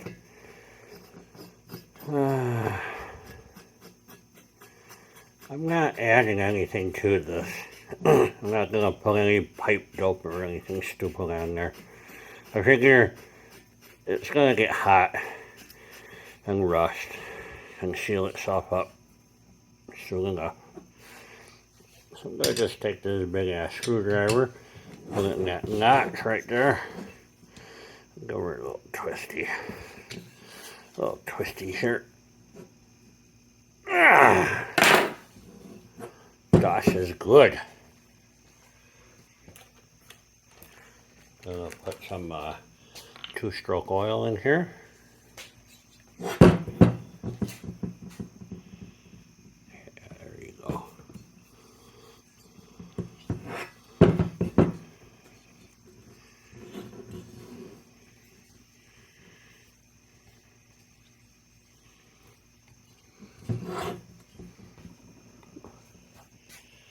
That oil smells stanky.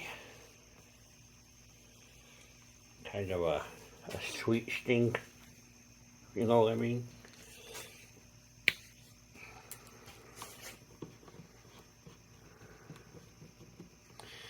Alright, so we have a gasket for here. How does this go on?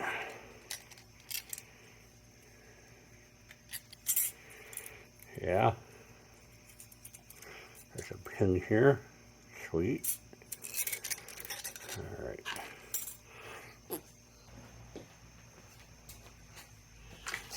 All right. dab up some grease on here.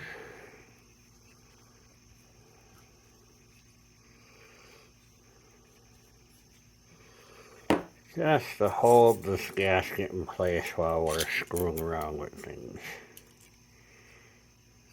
Does not want to go on that pin. There we go. Okay.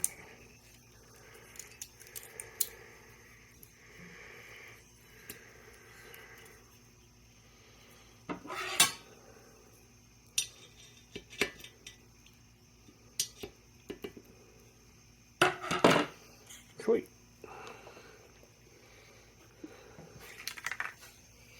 Well, we go ahead and put that on the motorcycle.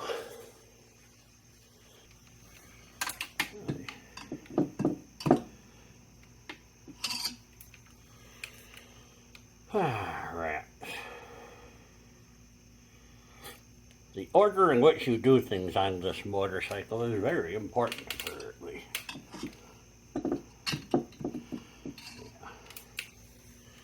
I have to drop the shock, drop the whole motor down again. Dang it. Alright, let's see if that works any better.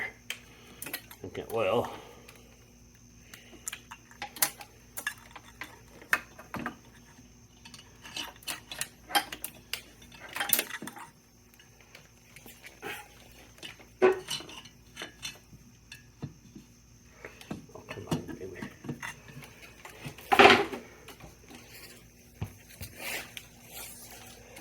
Sorry. Can't see what I'm doing. Wasn't even close.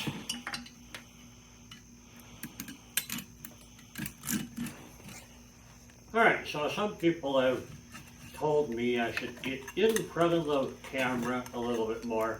So during this section of the video, it's kind of a long section, I screw around with getting the piston and the rings into the cylinder. I run into some issues because, you know, what do I know? So I left it long. It's about 10 or 12 minutes long, and you can skip till the end. Spoiler alert, I get it together. So you can kind of see the struggles you might run into when you're trying to get these things together. Maybe you learn something from my stupidity, I hope. Maybe you just laugh at me. Whichever the case, you can jump forward if you want, or just enjoy the ride. The rings seem to be in place. The gasket seems to be in place. It should be sliding on here.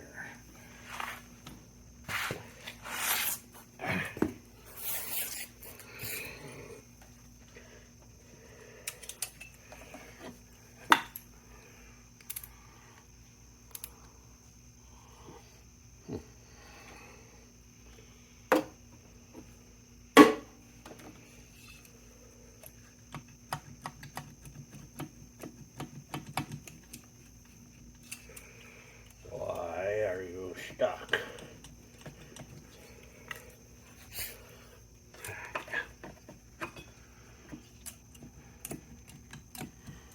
Come on. The rings are already in there. Come on, what's holding you up?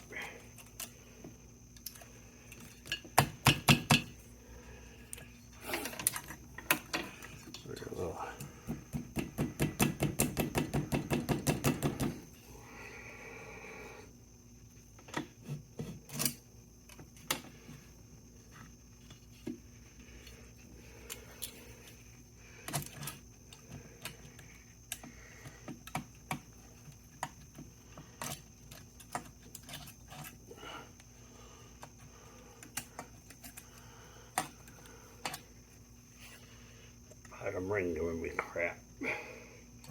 Oh, I know what I didn't do. You snot. Anybody want to guess what I forgot to do? Anybody?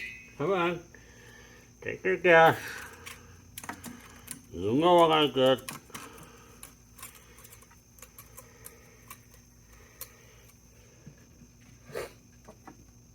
I didn't have the second ring in the groove. My bad.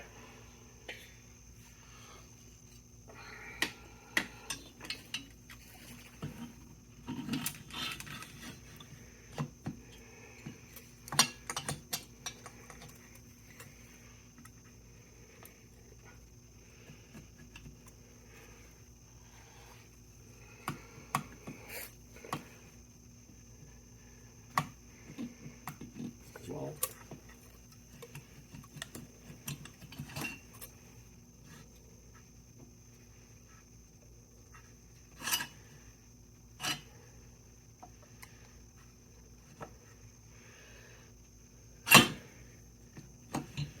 oh, for crying out loud. Could this be any more fiddly?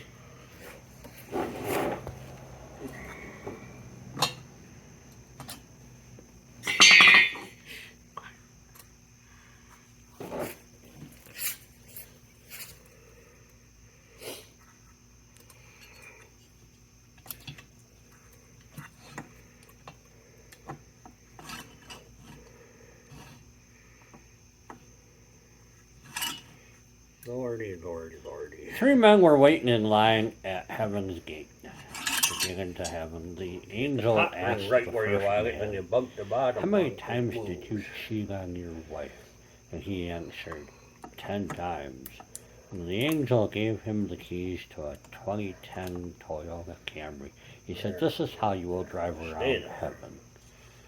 The second guy got up to the gate and said, I cheated on my wife 5 times. And the angel at the gate gave him the keys to a 2018 Lexus. The third guy approached the gate and said, I never cheated on my wife. And the angel gave him the keys to a brand new Rolls Royce, top of the line mint car to drive around heaven. Well, a few weeks later, the three men got together, and they noticed the guy driving the Rolls Royce was quite sad. And they asked, what's going on? He says, oh, I just saw my wife riding a scooter. Why in the hell did you move? Riding a scooter. All right, enjoy the show. There she goes. Patience. Remember to put your rings in their grooves. And you too can have this done in a half an hour.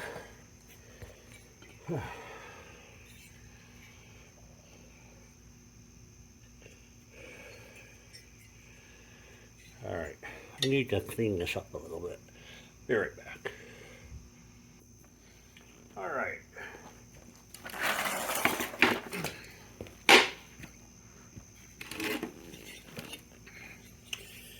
Okay, so we have it all cleaned out here. It's not perfect. This one says it's made in the USA. So, all right. No gasket. I don't know why that bothers me.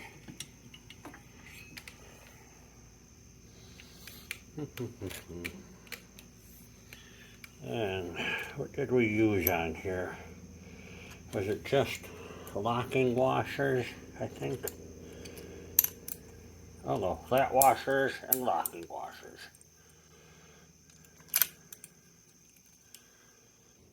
Alright, I found all the flat washers. Just put it on the locking washers.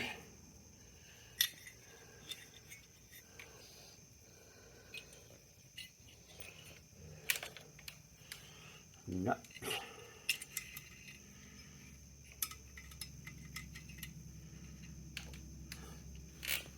Nuts. Nuts. Nuts.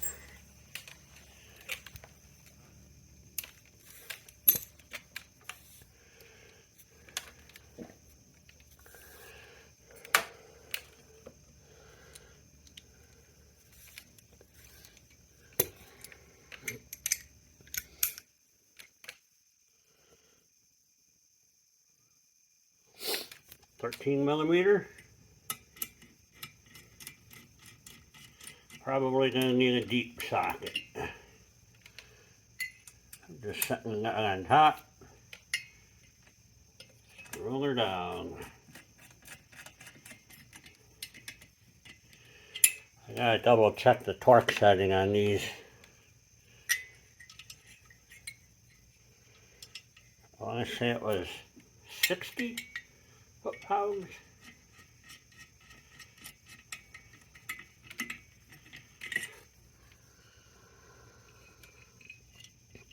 Nope. Huh, I was going to show you the piston going up and down. Sorry about that.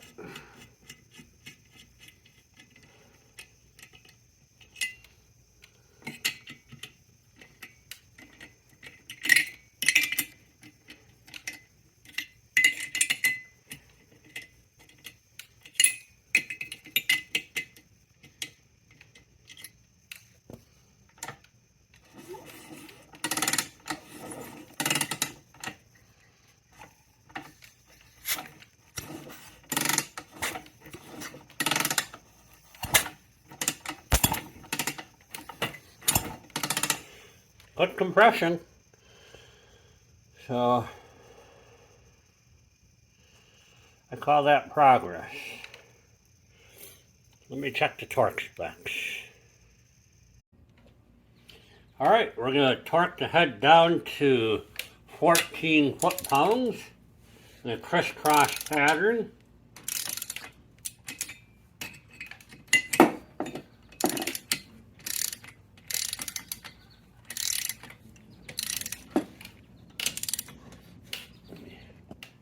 Back you up a little bit.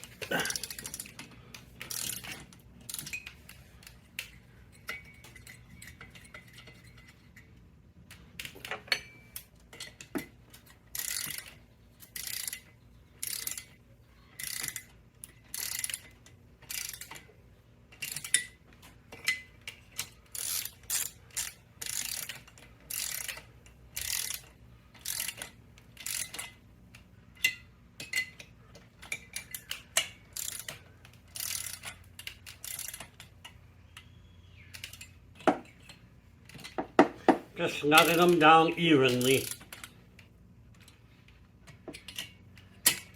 You don't have to go to 14 foot-pounds right away. Just take your time. You don't want to crack this head. There's one. 2. 3. Perfect. Well, that should do it as far as torquing the head goes. Alright. Now then.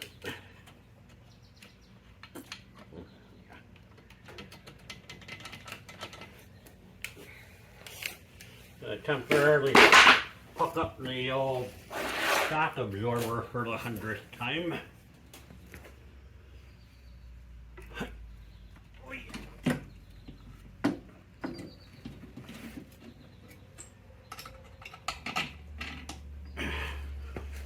There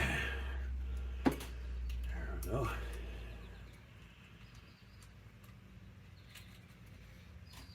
right.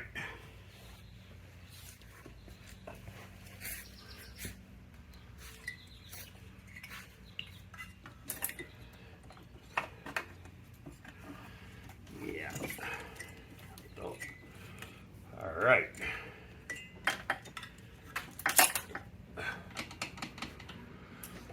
Now, I just want to kick it over a couple of times just to see how it feels.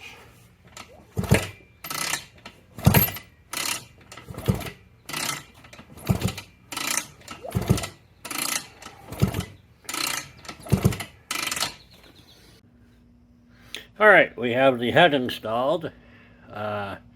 We're going to move on to getting the magneto installed. I got mine rebuilt at Scooter West. I think it was $150 with shipping back and forth. So that's fine. I have faith that it's going to work now.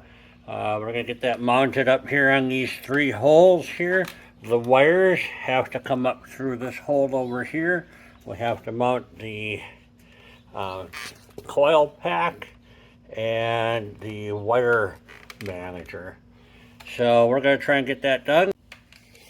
Alright, so the first thing I'm going to try and do is get these wires fed up into the hole.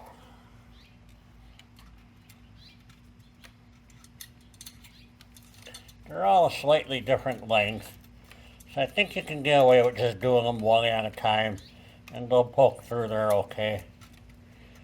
If not, I'll have to put a piece of tape on them maybe. I don't know. But this is jamming in there after all, isn't it? So that's what I'm going to do.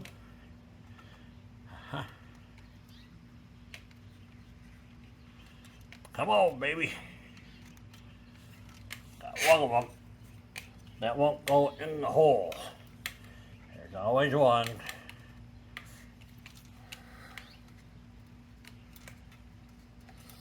Here we go. Jiggle, jiggle.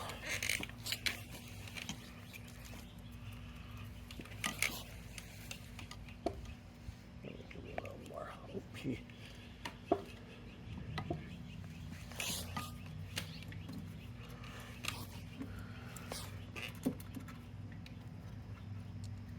Come on. I think there's a little ridge in there. I got one of them hooked on. See if we can just muscle our way through it. Yep. Old Yeller. Old Yeller doubled back on me.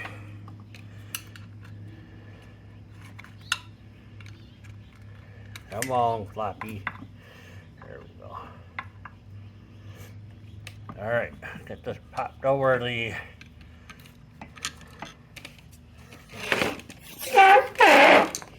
shaft here, and we'll get our screws installed.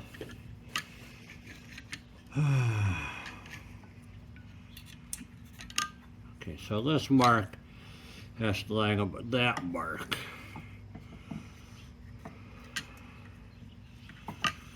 Not sure if it goes this way.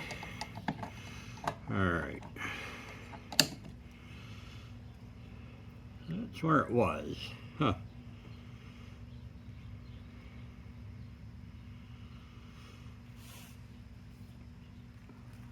So I'm looking at the marks here. Right here. Okay. You can see the factory mark is embossed. And my red mark was right next to it. So this is where it was when I took it apart. Which is further backed up by the wear marks in the screw holes here that line up with this position. If you look here, that would not line up. So this is where it was set. Now, I don't know if that's correct. So I'll have to do a little research on that to find out if that's way wrong, and maybe that's why this engine blew it up. I don't know.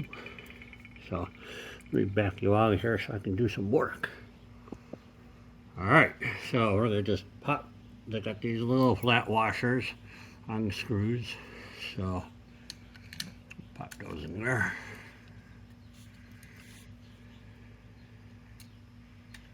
Come on, baby.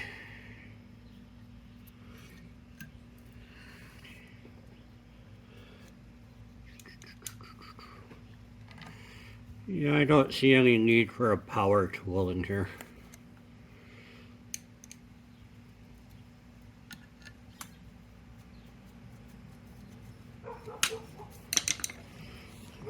Get this lined up. Looks good. Tighten them down.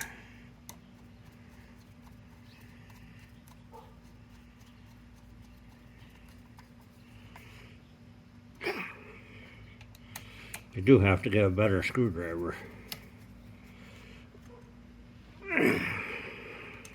Alright. Those are old man grunts you're hearing. Hey-ya! So there you go. Look at that crowd wire, isn't that special? So we gotta put a new one of these in here. But we'll keep going with getting this all put back together.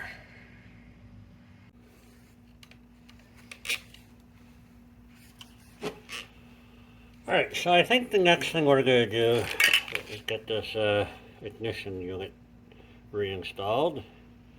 Simple enough.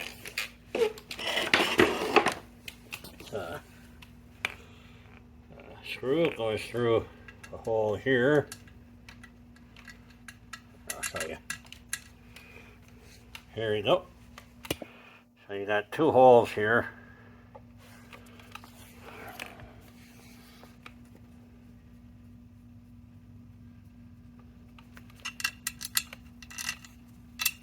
There you go. So you got 1, 2 screws, and those will attach to these rubber mounted spacers. So we're going to put a flat washer on the other side of them here.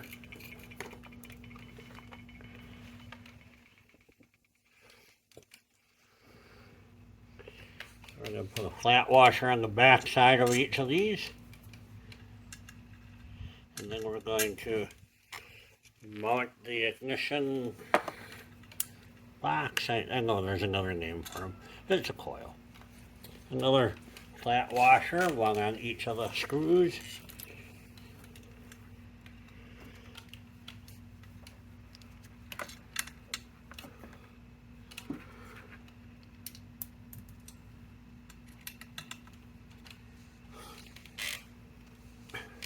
Lock washer and a nut.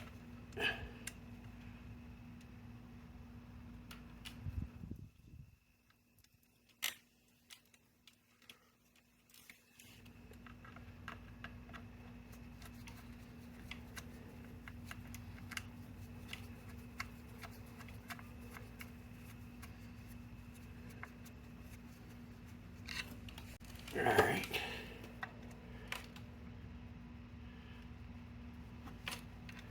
Come on, fat fingers. Alright, just lay the nut back there, turn the screwdriver, let the nut find its own threads. Good to go there.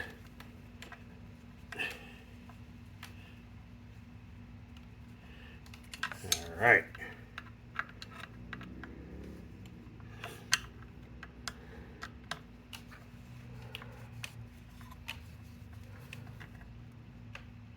Yeah. I'm try and give those a little extra here with a ratchet. Yeah, that's good.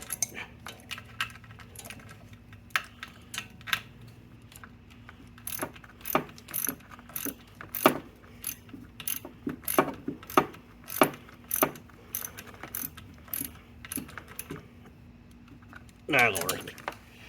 Sweet. Alright, so now these wires coming up. We can put the junction box back together. It's just one screw in the middle. What that does is expand the anchor, I guess is what you would call it.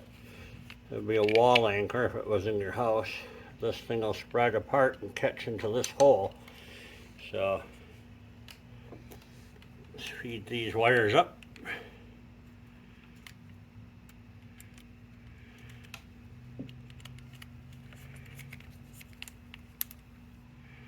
Come on, baby, giddy up.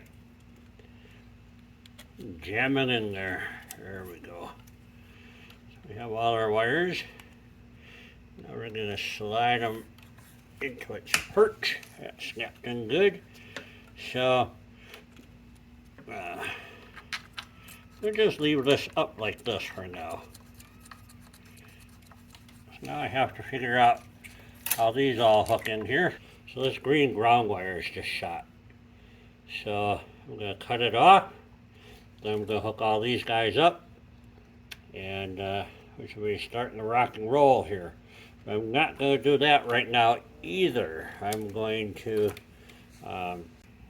next thing, flywheel. Before I put the flywheel on, I need to make a decision on where I'm going to time this thing. Let me do a little research and come back. All right, according to the book, these marks here need to be lined up. Not the red mark where it was, okay? So I'm going to set it the way the book tells me to set it. Then you put the flywheel on here. Once you put the flywheel on here, you can put the cover on. It'll give you more marks to double check your timing. It's supposed to be right lined up. That's where they tell me to put it. That's where I'm putting it. So I don't want to blow up another engine. So I wonder if the timing being that far off could have blown this thing up. I don't know. So my goal today is I hope to get a spark. If I can just get a spark out of this coil, I'll be a happy man. So let's go ahead and fit the flywheel on here. Alright, we're going to get this little half moon key installed into the crankshaft here.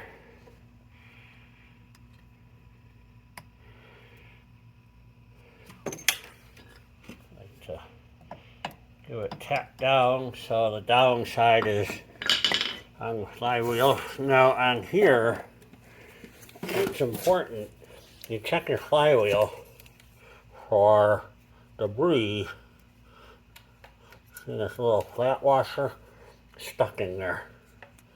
It's important that you make sure you don't have any metallic stuck on there. So let's try and jam this in there.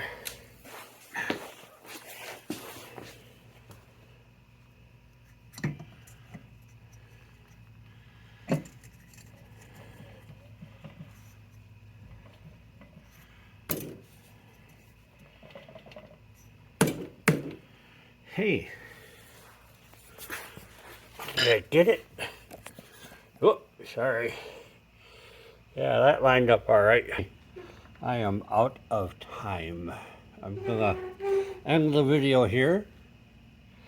I need to go read a whole bunch of electrical stuff, educate myself, come back at this tomorrow, but this part of the video is getting kind of long, and we made some progress on the bike today.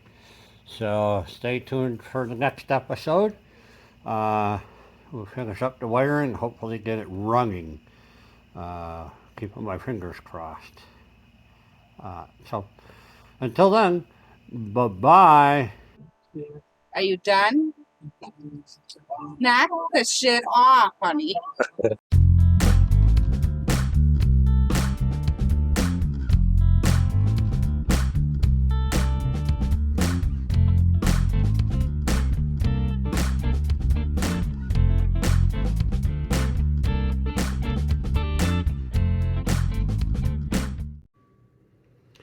Alright, in case you haven't noticed, I am sitting in a hospital room.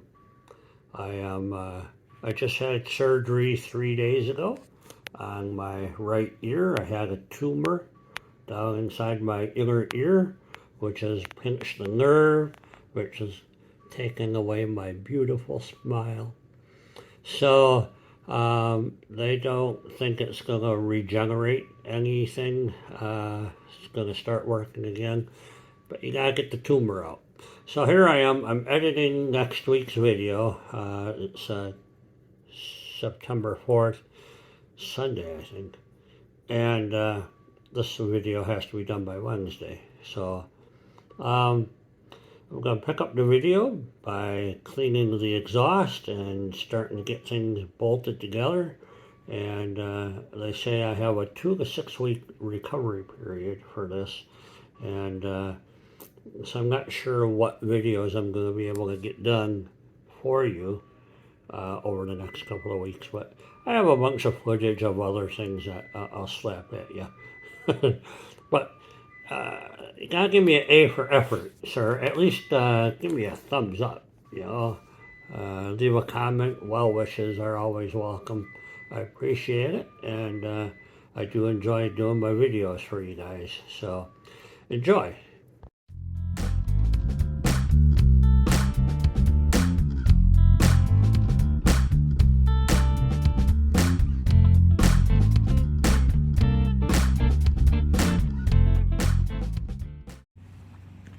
Alright, we're going to clean the exhaust pipe and the muffler because they are completely covered in grease, and I want it to not smoke a whole bunch when I get it all running. You know, I just sprayed it down with some of the engine degreaser here. I'm going to hit it with a brush, wash it down with some water. It's not new.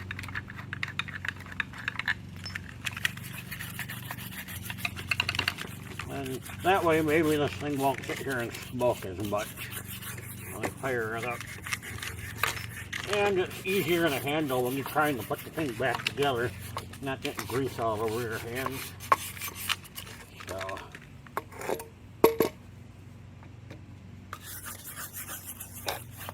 a lot of the oil soaked through from trying to free up the piston. So, a lot of oil is inside of this thing too. It's gonna smoke, no doubt about it.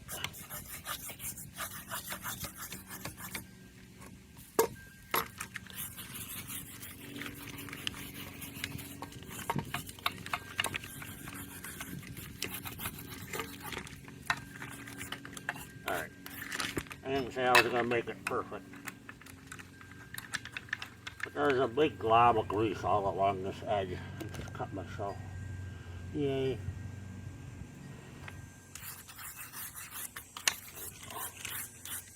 Where'd it go?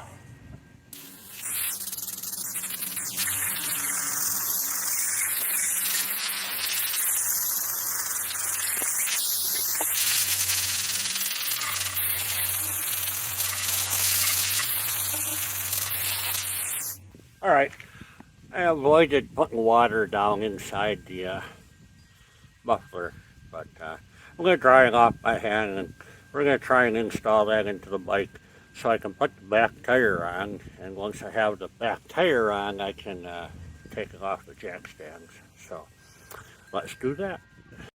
Alright, we're going to install the exhaust I just cleaned up rather nice. The pipe will connect up to the nipple, and that bolt right there will connect to the frame of the engine. So just set you up here. Hopefully you can see everything.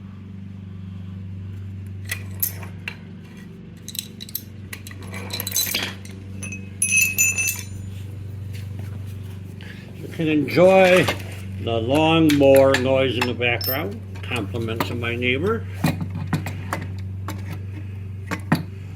We're going to go ahead and get it started on here first. Oh, I guess we can.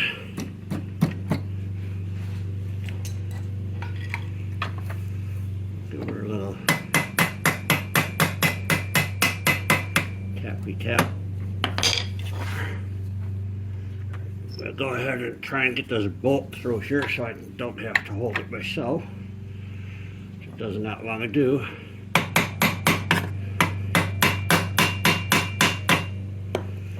Hole doesn't line up. It's close. It's because this has to go up some more. Shoot.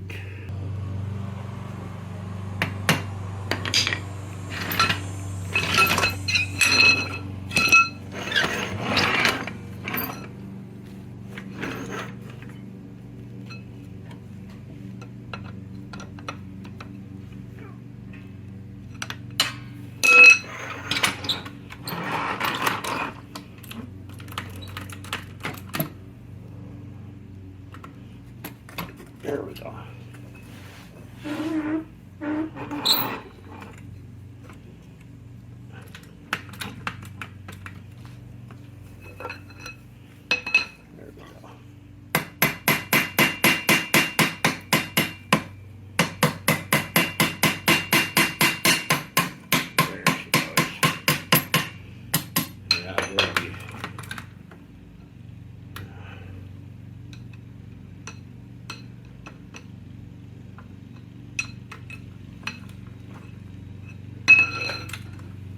Whoa, there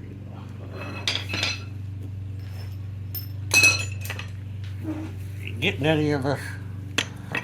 No. All right. I'm gonna take a chisel. There's a weld right here. I'm gonna use the weld to chisel up.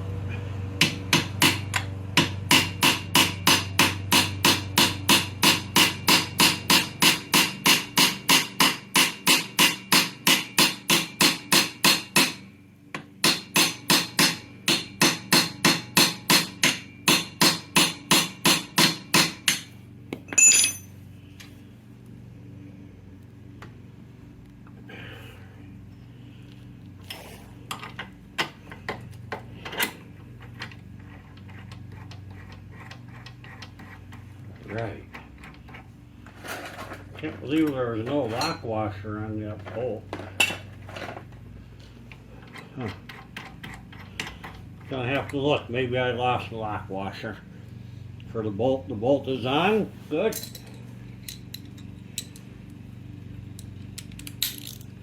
If I grabbed the right socket, I did.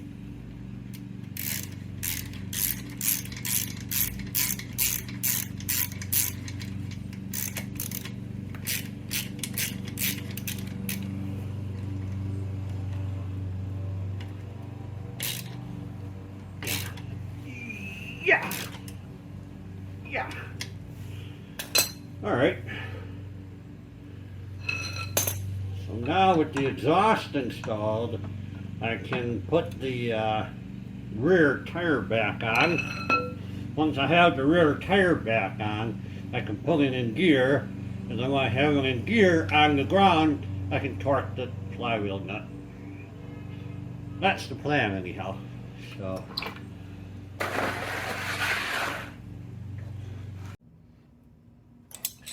All right, let's get this tire mounted. Hopefully for the last time.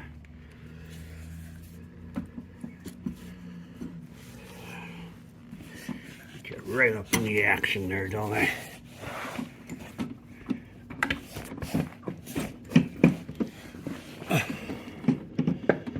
Come on. Oh. It certainly shifts the weight, doesn't it?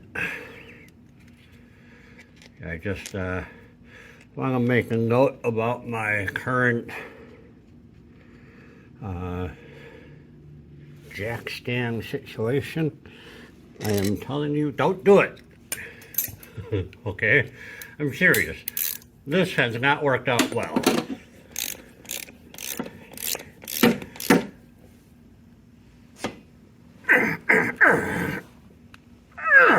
I'll check the torque specs on that later. Pop this in here. Now, I thought about painting the wheel. I've decided to use no paint on this scooter, just cleaning it. So, now, let's take a look at my sketchy stands here. Okay, these are just jack stands. They are not steady. They are not safe. I don't trust them at all. So, I'm going to back the camera up and show you what a pain in the ass they are and how dangerous they are. I just joined the Harbor Freight Club to get, I want to buy a motorcycle lift, and waiting for a good sale. So, because this is getting old, laying on the ground, screwing around with, you know, jerry rigging junk here. So, I'm too old to lay on the ground all the damn time. I gotta get those guys out of there, so this is a pain. I'm gonna put the back a little bit.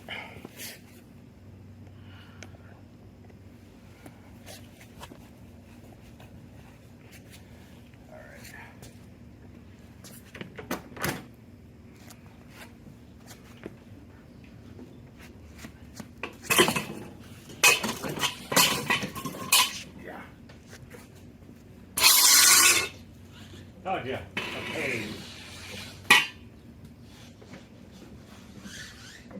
Alright, let's see here. Okay. Gear selector is working, I'm in neutral. Now I can put it up on stand. So so now I can work on it.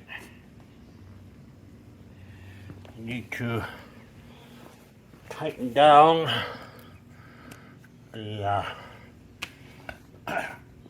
flywheel nut. Let me look up the specifications on that. Alright, it says 45 foot-pounds. Well, 43 to 47, so. Alright, let's get her in gear.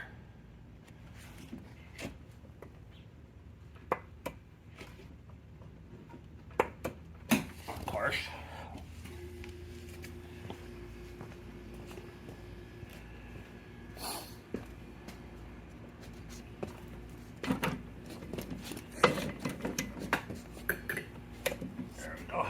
First gear. Gotta rotate the tire a little bit to shift it. Hopefully that's enough resistance to get a good torque on this thing. No, not even close. Still in neutral.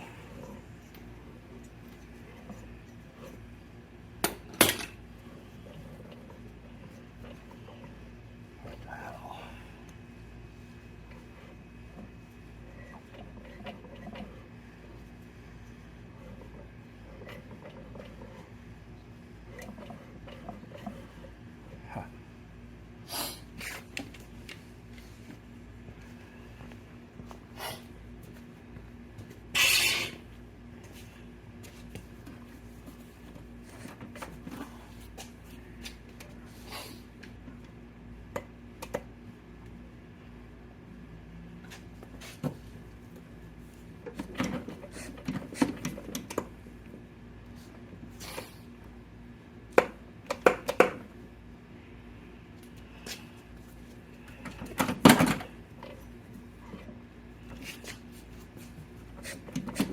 Okay, I'm not shifting, dang it.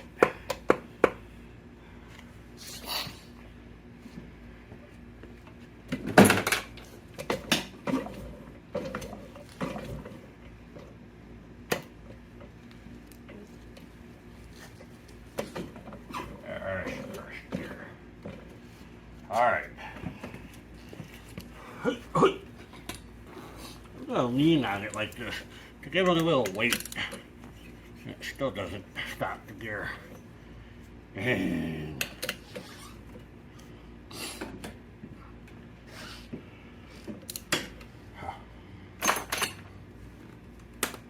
okay, see? Step on the foot brake. See if that stops it. Not really.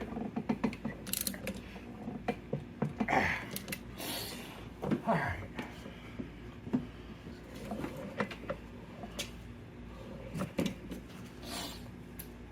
Hey, I'm afraid to jam my screwdriver in here for fear of breaking a pin. There's the timing marks.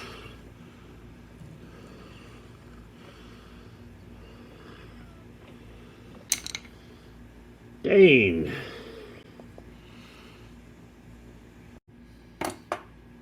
Alright, so what I did was I jammed my screwdriver into the intake here. That stops the crankshaft from turning.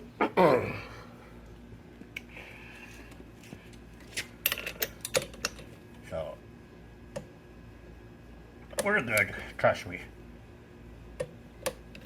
Alright.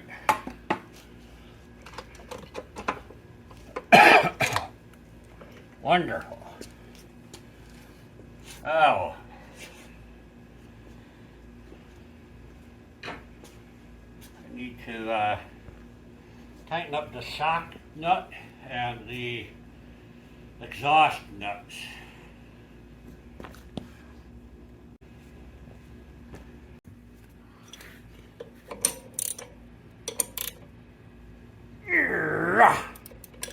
Good enough.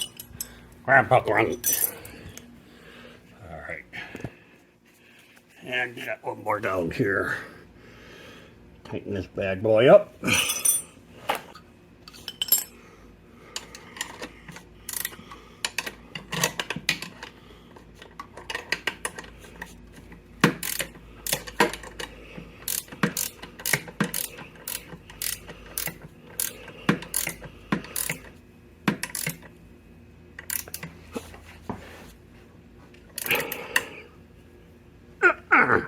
Hiya! There you go. One hiya. We'll get you every time. Excellent. I am simply out of time. So that's it for this video. I have some personal medical things I need to take care of, which is going to put me behind on making these videos and getting back to the Vespa. I hope to get back to this one in about 2 weeks. So I don't know what I'm going to put out for content between now and then. So I think I have a couple of short videos I might put out there. But we're going to wrap this one up now. I really wish I could have run the new ground wire here. And then I need to finish up the wiring on here, which is almost done. And then I wanted to see if I could get spark. And then I was going to dribble some gasoline down in the intake and see if she'd pop over. None of that's going to happen. Sorry. Just way too busy, and I am out of time. So thanks for watching. Hit the subscribe. Leave a comment. Give me a thumbs up. That would help. You know, only 2% of my viewers are subscribers. It would really help if you click subscribe. It doesn't hurt. Thanks for watching. Bye-bye. Are you done? Knock the shit off, honey.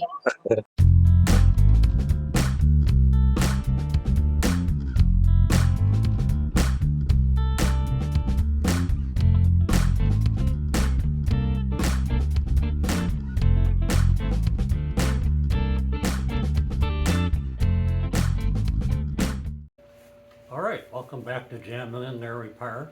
And it's been 10 days since I had my surgery. I'm feeling pretty good. Not sleeping so well, but one thing at a time. But I have a weight restriction. I can't lift over 10 pounds. So I figure I could rebuild the Vespa carburetor and oil pump and stay within my 10-pound weight limit. So thanks for coming back. Hope you enjoyed this episode.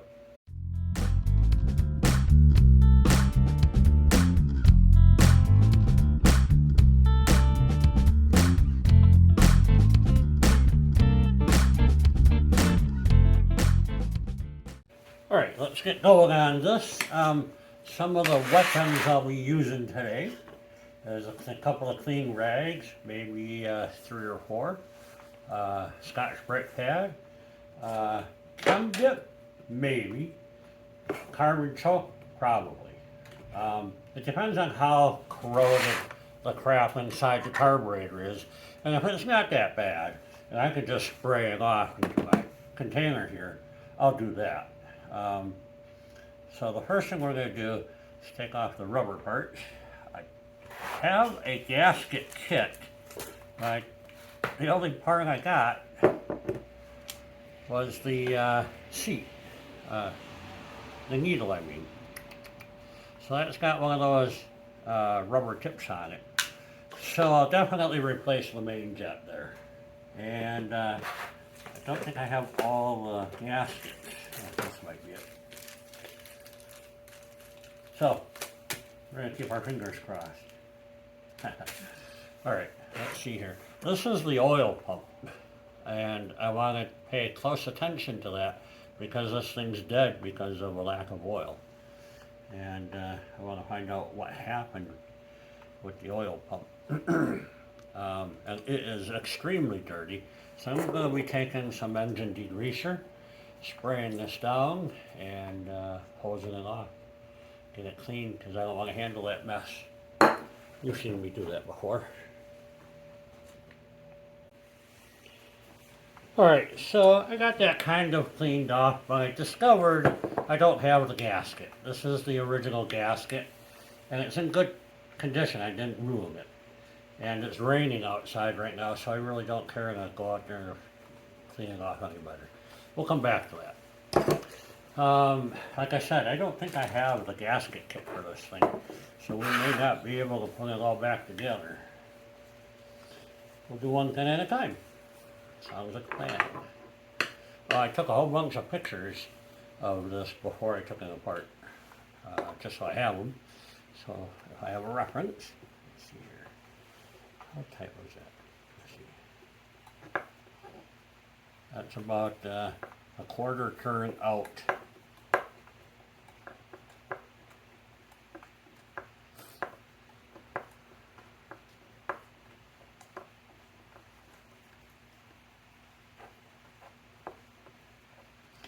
So I'm sitting here thinking, why, well, what failed? Obviously, it was starved of oil and seized up the main bearing. So, but how? When I got the bike, the oil tank was full. And this is the main jet. I think the one to the left is the idle jet. Usually, aren't I? This jet right here. And for the life of me, you couldn't figure out why or what failed in here. And there was copious amounts of grease and oil on the outside of the engine. So something, it's like the oil line blew off or something, which I have all new oil lines here. So we're not going to take that chance. This is your idle jet.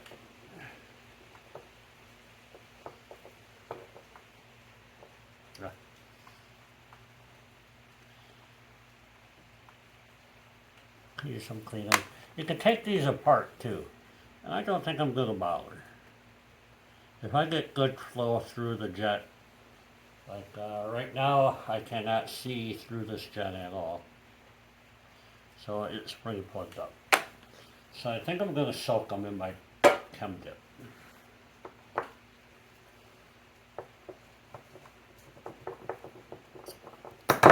Yeah, drop it. It's a trap.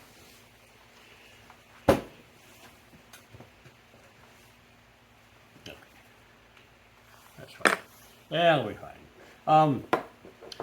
So I went to the doctor and he told me I had to stop masturbating. I said, why? He says, because I want to examine you.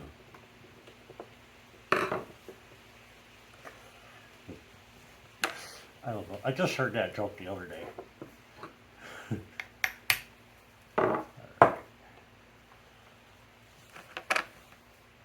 Little filter here. I do not have one of those. Let's just see if I can. A little notch right here.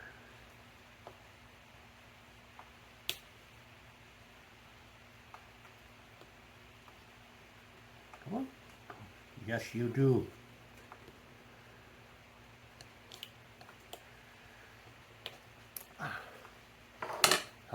Just like the condom I had in high school. Dried and brittle.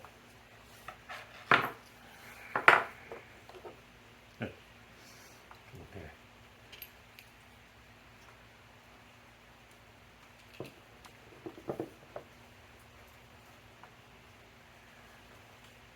Intake.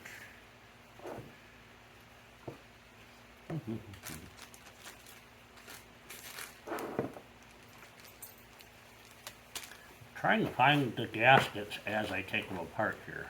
So I think this. Nope. This one. Yeah, okay. So I don't know which gaskets I have and don't have. So until I do, I'm going to be careful with the ones I do have.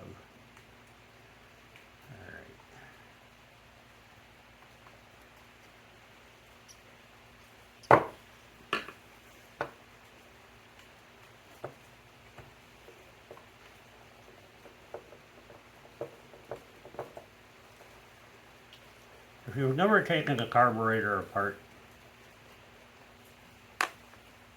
it's like disassembling a puzzle your mom put together when you were 5 years old and having to put it back together before she found out you broke it.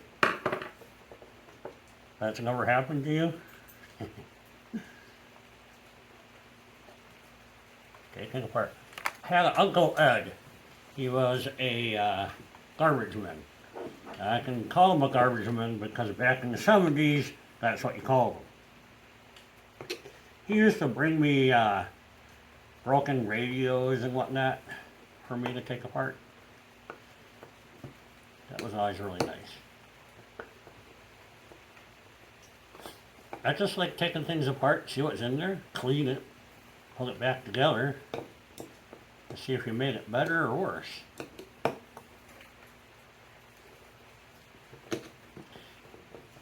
And today everything's modular. You don't have to do a component repair on just about anything anymore. You know, I used to do a lot of component repair on radios and power supplies and all sorts of stuff. Okay, so this guy is the choke jet. It's under some spring tension here. So I need you to pay attention to see where the screws fly off to.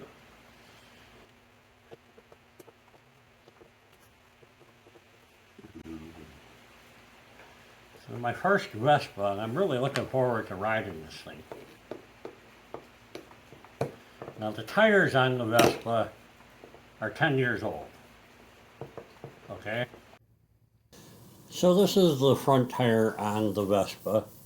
It shows a size 07, is that the year? I'm not sure. HUBF P200 359 DOT made in Italy. There you go, made in Italy. So if anybody could give me a date code on this, that would be awesome. Shoot me a note in the comments. Thanks a lot. And should I replace them? That's the question. But they're like brand new. There's no dry rot or anything going on with them. It was always stored inside so the sunshine didn't just eat them away. Okay, here we go. Where's that spring?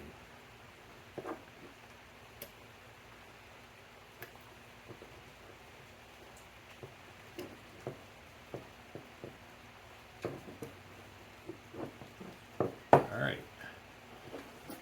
So what you have here is just it's not an injector, it is actually a choke. That goes into the screw here. Screw, that's my word, screw. And the spring puts tension on it. So when you pull on the choke, or release the choke, you can see the slider open up inside here. Like that. So that seems to be all in good working order. Get that spring out of there before I lose it. Alright. So this sort of just hooks right in here, huh? And then there's a little pigtail on the spring to hold things in place. I think the pigtail goes on this end. Alright. Something like that. Again, this is a clean it up, make it run.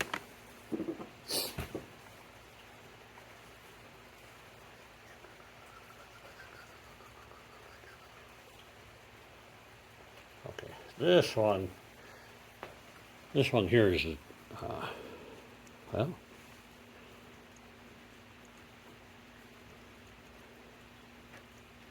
good question. Let's take some screws up. I think this is your injection, your choke injection. This is your accelerator. What do I know? I read the book. You could read the book. I think it's water. I think it's very good.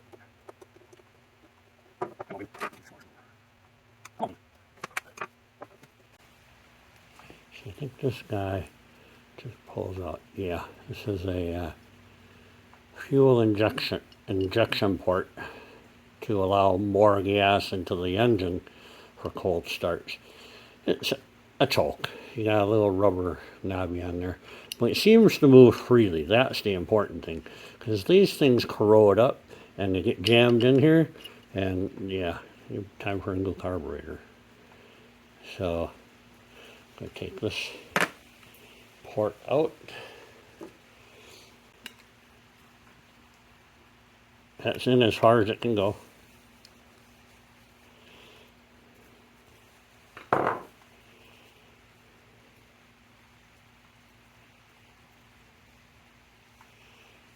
Alright. I think I'm going to soak this whole thing. Here it comes apart right here. See,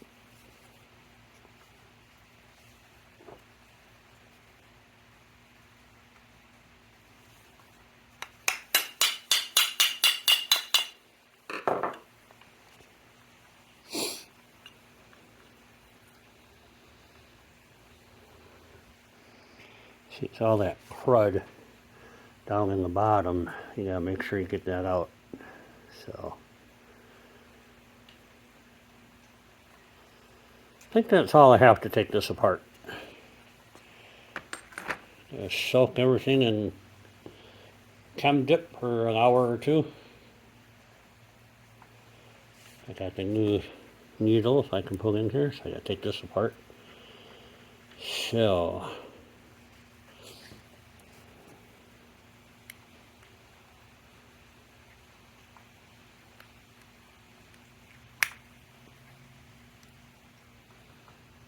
okay, so this has a slot on it right here.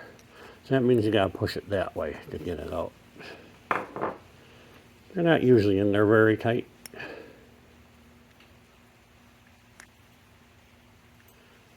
Come on, baby. I got damn pliers. Alright, let's just pull that pin out of there.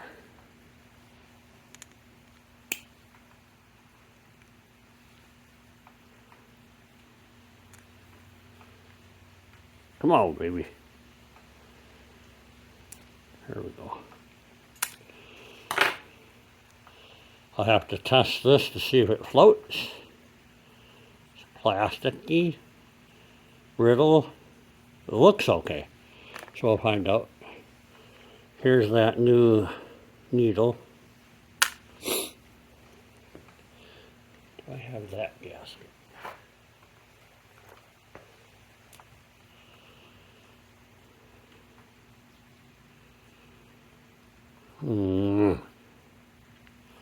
Does that look right to you?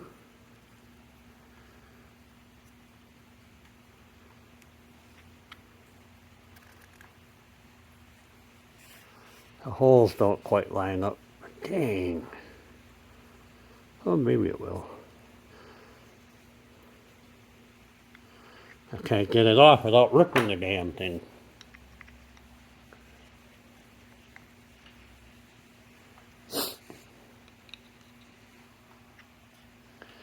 Okay, good. Take that off.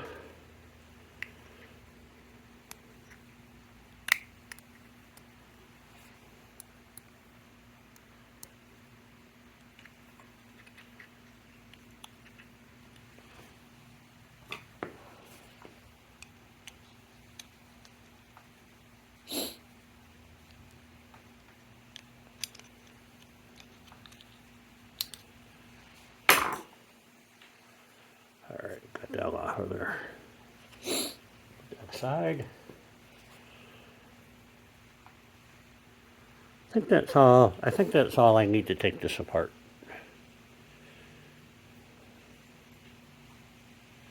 I like it.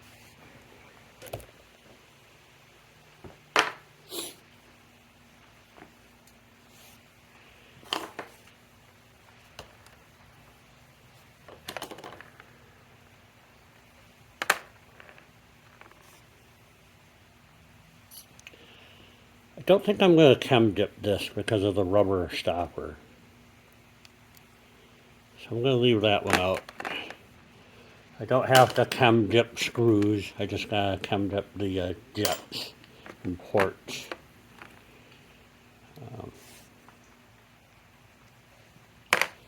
This is the fuel intake. I think I have that gasket.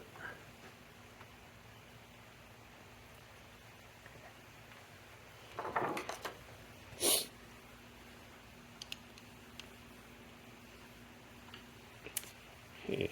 Of course, I'll chem dip this whole thing.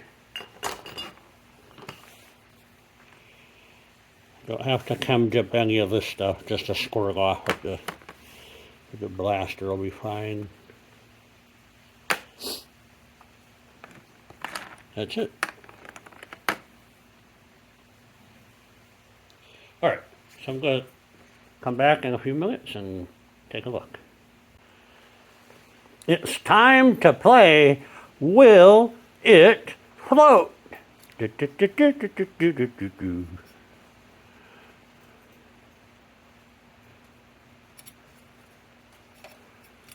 Alright, see how long it floats.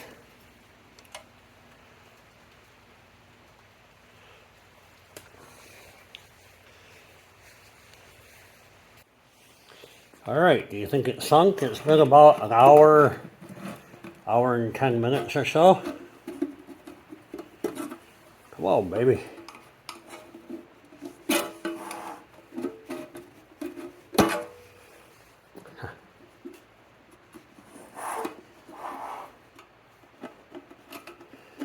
Oh, he's at one spot. Come on, baby. There you go. Alright, we have a floater.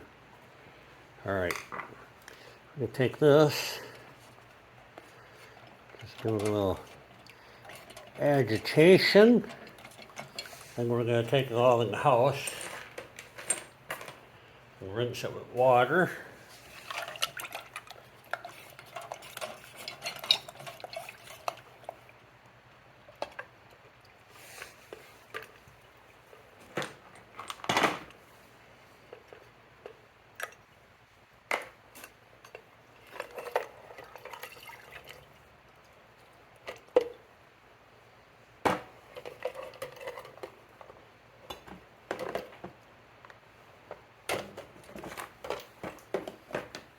Perfect.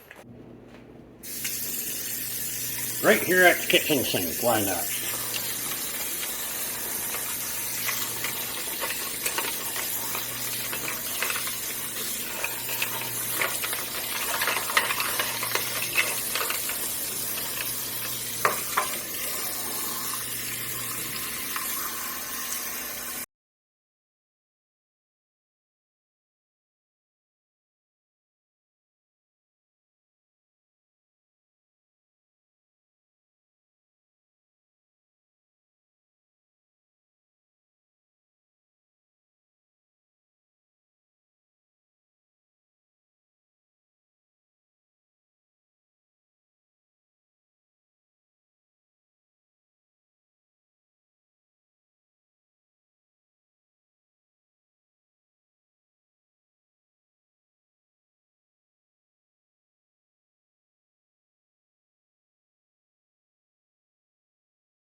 Alright, so it's been a couple of days, and I'm just getting back to this now.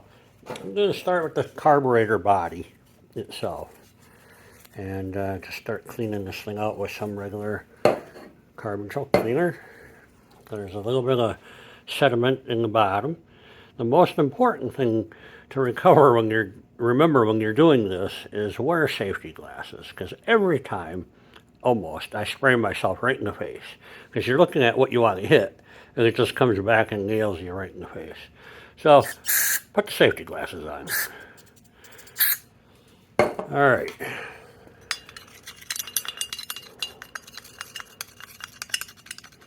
just some loose stuff down in the bottom here.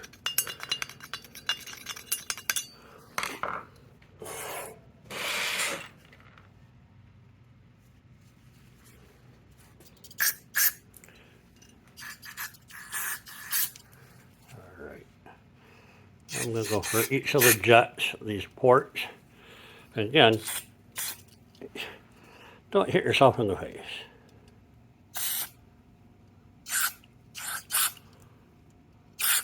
Oh yeah, that's clear.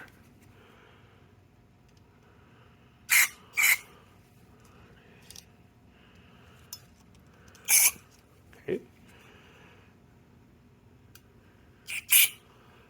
Clean. These are probably just screw holes anyhow. And that one hit me right in the face. Every time. Let's go in there and wipe that one out. And now I'm going to take a closer look at the ports. I just double check that I can blast carb cleaner through all the ports. I mean, it looks pretty good.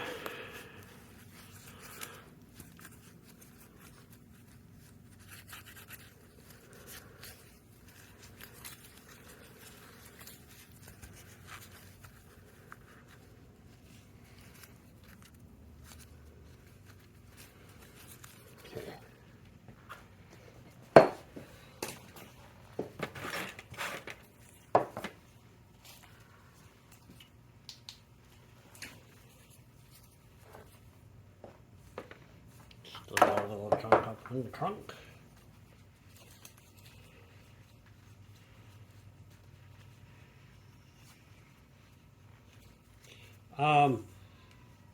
My brother is going to come over and help me with the electrical on the Vespa.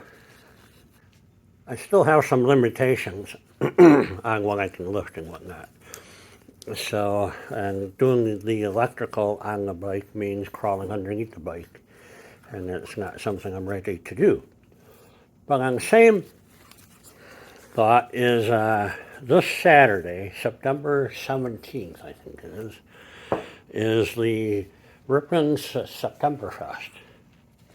And every year they have a motorcycle show. It's a fundraiser for an ice rink downtown Ripon. So it's kind of neat. And I'm going to be there. And I'd like to bring the Vespa if I can. I'll have the Suzuki K11 and the Suzuki GS550 there as well.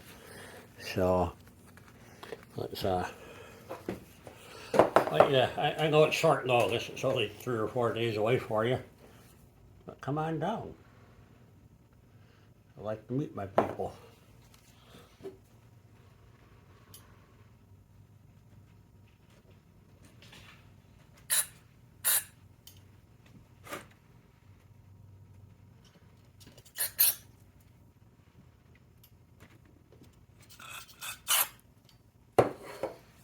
Yep. Oh yeah.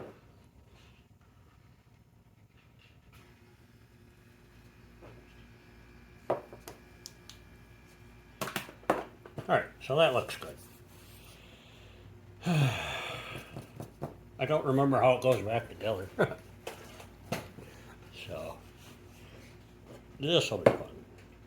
We're going to clean the jets here. These are all clogged up. Take the spring off of here.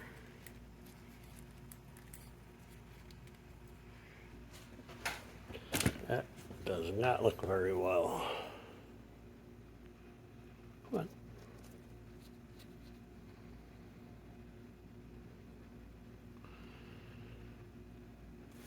Let's just try some of this.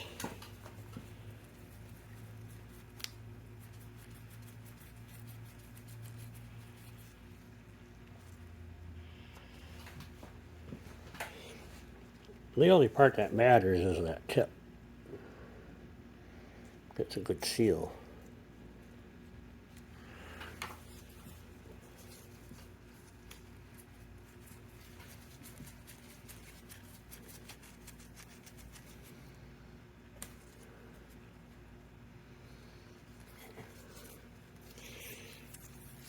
Try and go up on the shaft to get the threads cleaned up.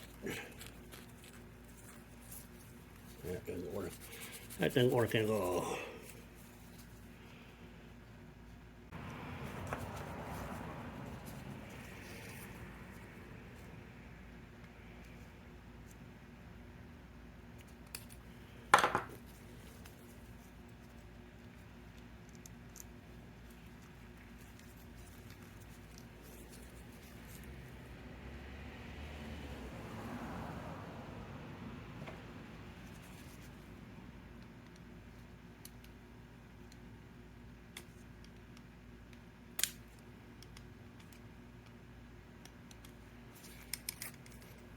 There we go.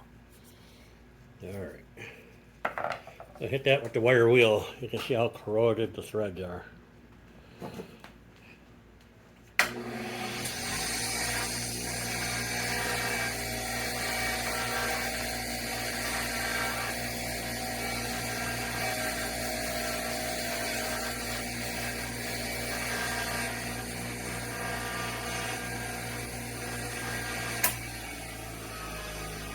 Yeah, that worked.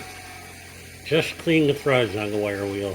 This stuff down here with the Emmerich or the Scotch-Brite works fine. I think we can figure out how that goes together, right?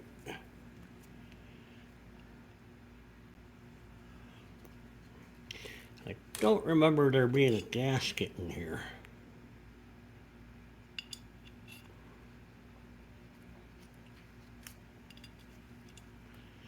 Just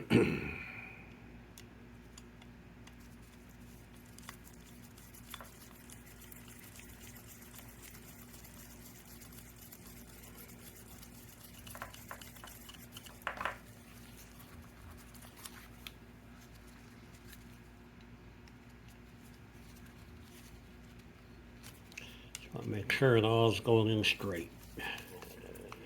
I don't think I need a gasket on this one. Just that one. Look at you. Oops, a little too much. Okay.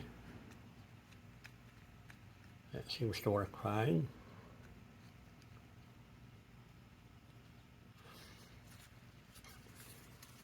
Let's get our spring.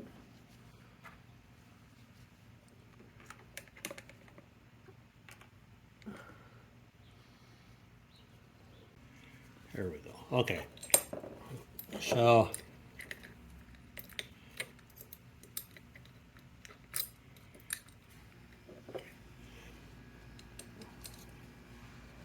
I was trying to get the shaft right here inside the spring. It doesn't go there. It goes outside the spring. So these two hook together like so. Maybe I need to turn this.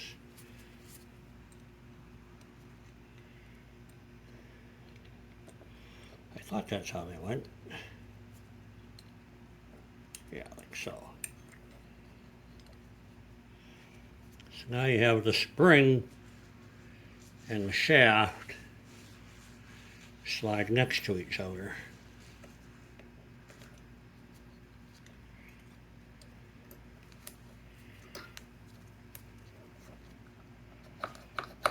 And that works quite well. Does not solve the screw problem.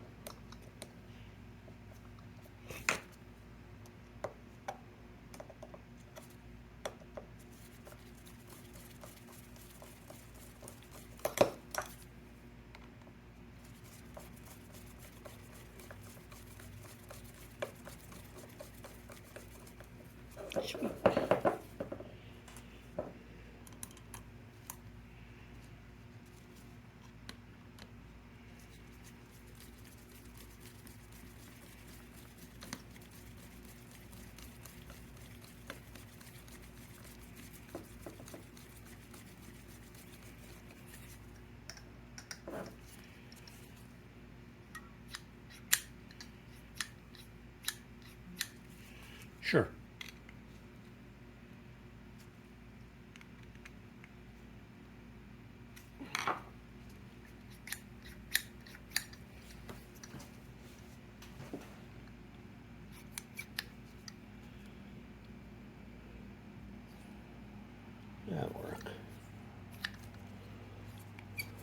Good. Now, what's the next piece of this carburetor I still remember? We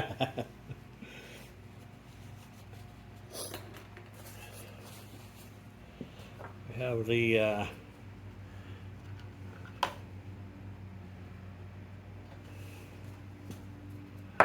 new needle.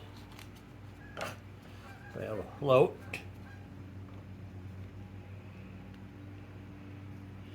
The needle hooks onto the float. Drops down into the seat, which I have spent no time cleaning. We're going to go down in there with a Q-tip.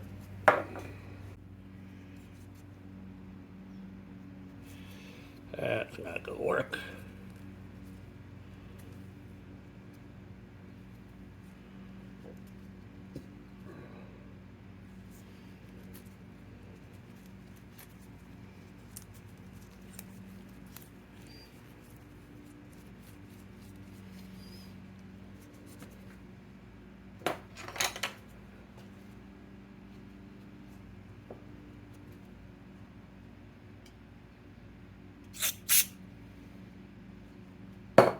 Beautiful. Okay, now we'll drop our float and needle assembly on. Hold it with one hand. This is the moment I knew I screwed up.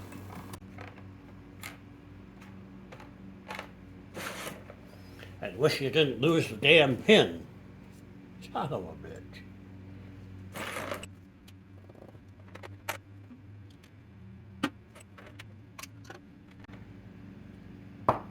Yep, I lost it. Dang darn son of a bitch.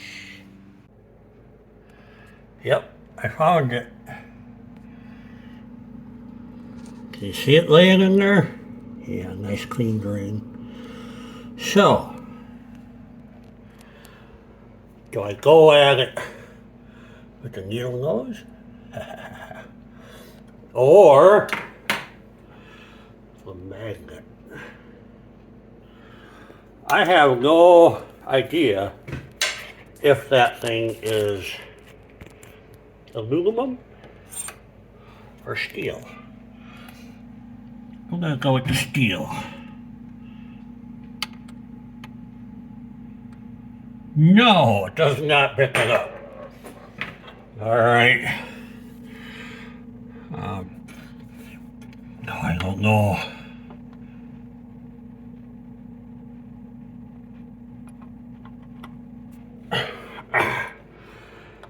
Got it. Ha ha ha ha. Oh, now grabbed it, okay. Boy, oh boy, you guys sure get the whole package. That was some drama going on there. This project came to a screeching halt. Hey, caramba. All right. Got the pin out of the drain.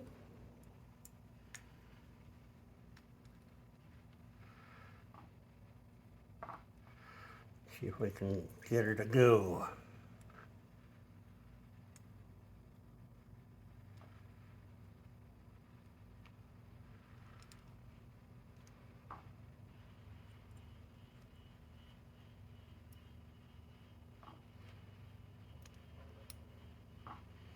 Come on, baby.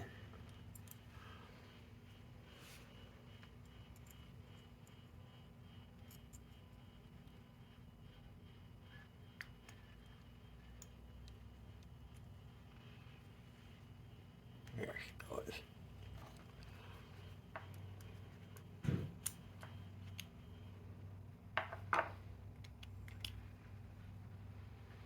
All right. Probably seen this a million times, but when the bowl is empty, it hangs down. When the gas fills it up, it shuts it off. So I should be able to blow through here like it is right now. Yep. If I hold it up and below, it's sealed. So that's working properly.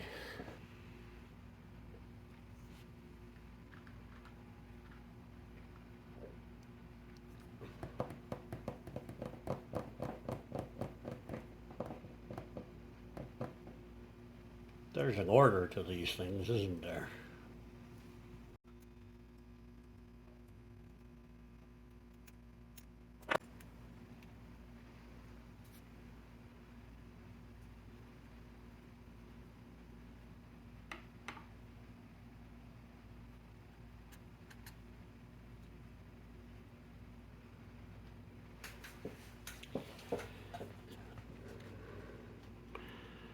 Doesn't quite line up.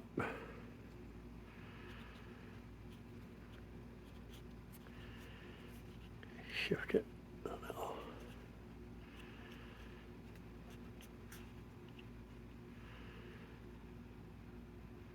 I'll go for it. Sure.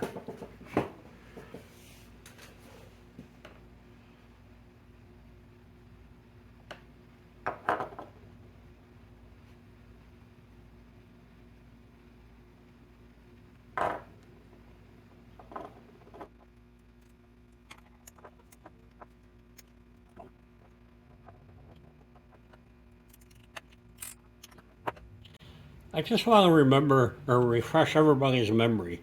At the start of this video, I'm pretty sure I say, don't do anything you see me do.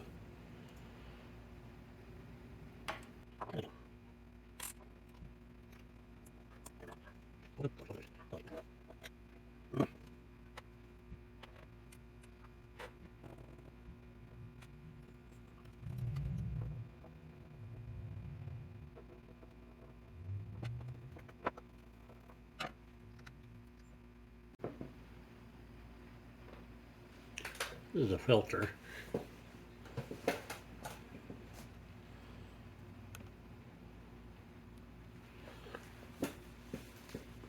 This is that filter. It looks pretty good.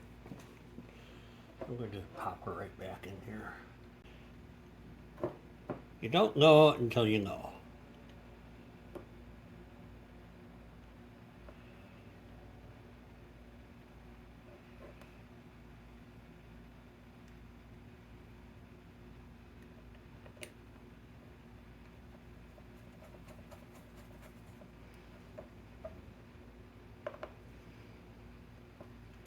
So that's just a fuel filter. And here is our inlet. Voila. Banjo bolt.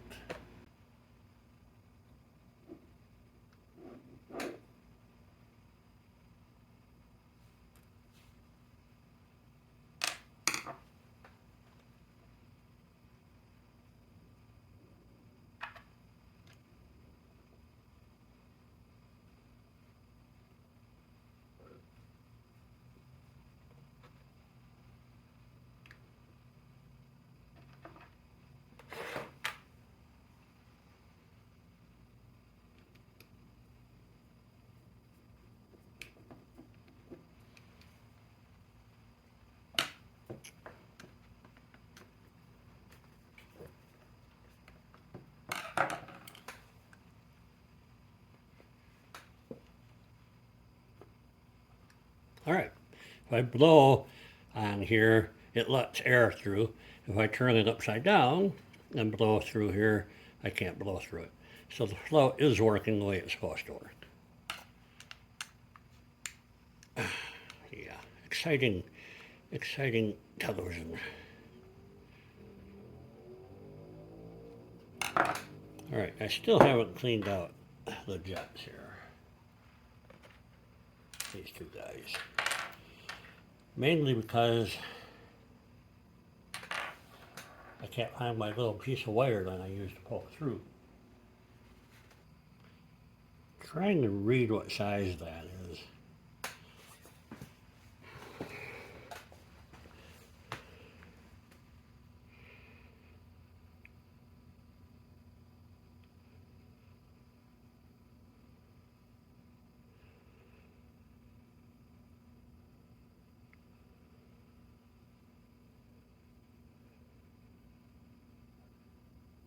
Looks like 120 to me.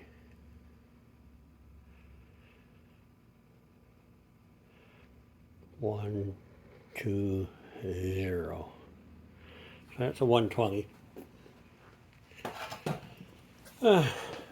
I'm glad I can help you out because I don't know what that means. It's the size of the hole. It lets a certain amount of fuel go through this particular port.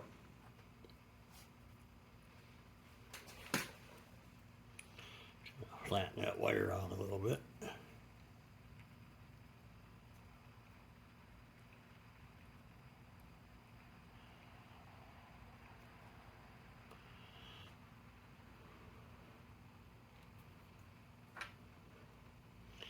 And jam it in there.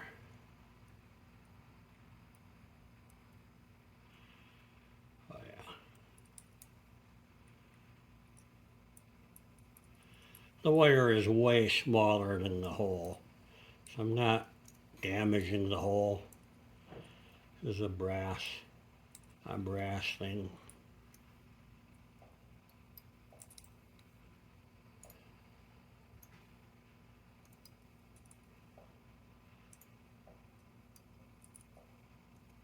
All right.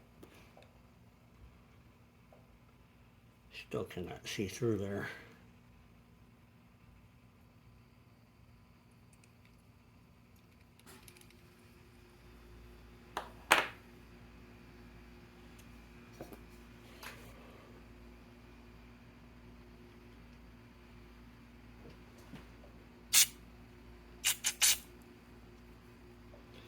No.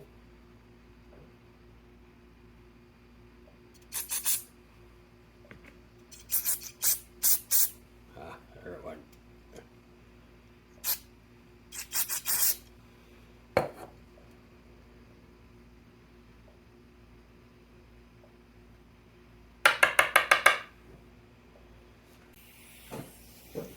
All right. Nothing like good old compressed air.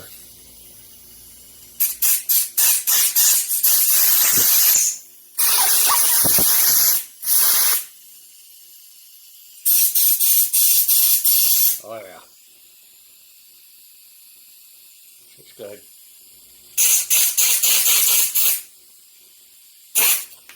Oh! Don't blow it now, Joe. Let's just put that right where it belongs. Here.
Get ya.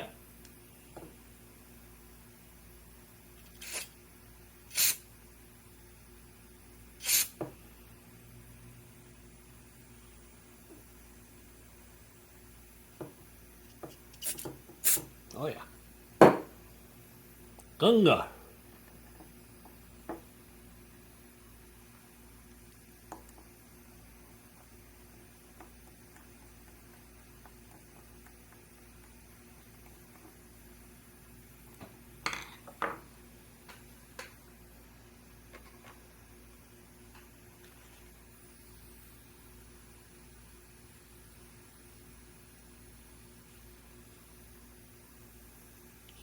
Air fuel mixture.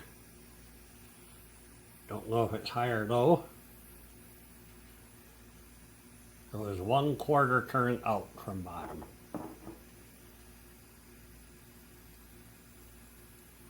Remember where this went?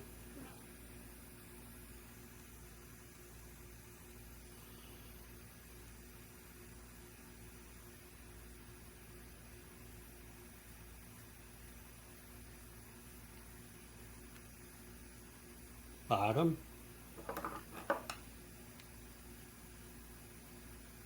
A little more than a quarter.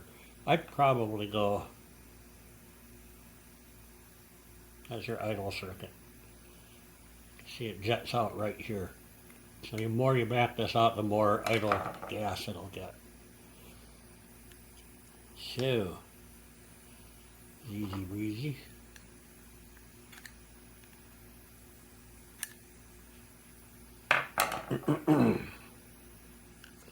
Got this bolt here left. Where does this guy go?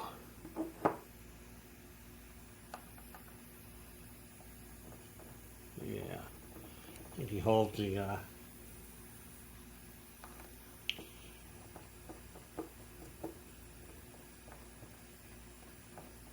think it holds the air cleaner on top. There'll be another one then. Where does this guy go? Hey.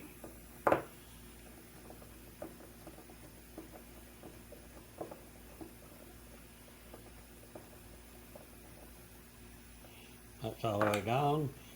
It's just like the other one. It was only a quarter turn. I'll consult other resources. I might have these backwards. Hell, I don't know. I should have another one of these. Here's the fancy bolts to bolt it back in. So, okay. That's my half-ass way of rebuilding a carburetor. I'm going to leave the video up here so we can get back to, I need to clean this guy out. Clean that out tomorrow and get this thing out. I want to take the oil pump outside of here and see what's going on and confirm that it will pump oil to the necessary areas. So, thanks for watching. I did not know this was going to turn into a 10-part series, but I want to get this done and running by Saturday, which is when the Ripon car show is. So, hopefully I'll have it there and done, and maybe we can meet sometime. Until then, bye-bye. Are you done? Knock the shit off, honey.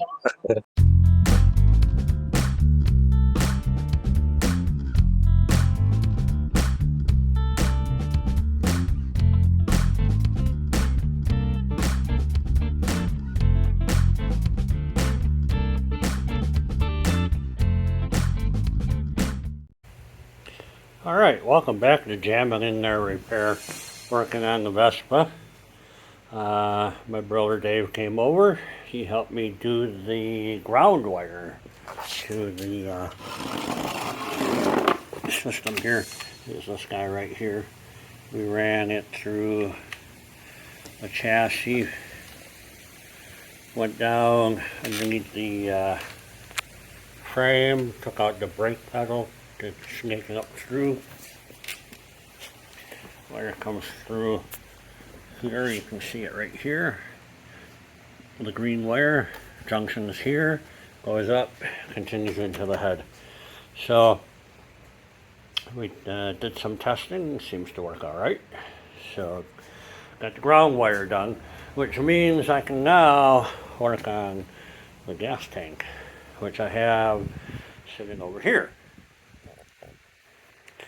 I think I have all the gaskets I need to put that thing together and see if it holds fuel and whatnot. So that's what we're going to do today, is get the gas tank put in this sucker.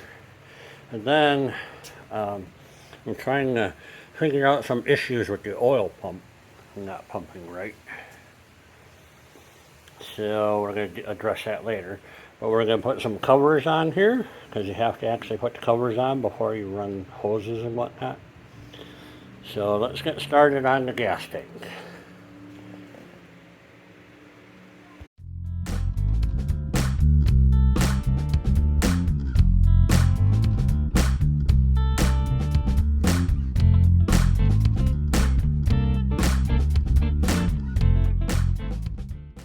Alright, so I'm going to start with the oil tank here. And it just unthreads from this nut. It slides off the shaft.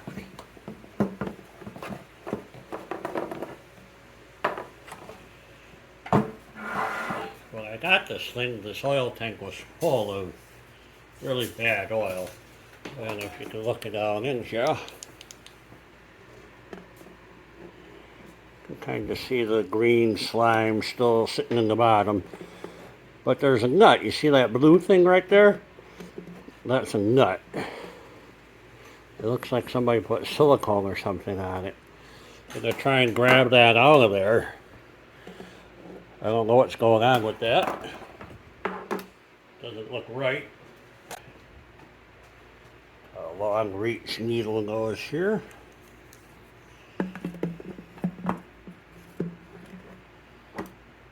Ew, I don't know what that is.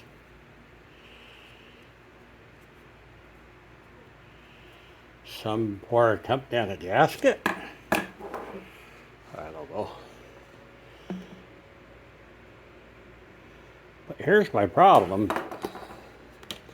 This thing is loose. I mean, loosey-goosey. Holy smokes. I'm going to replace this hose. We'll go ahead and take that off of here now.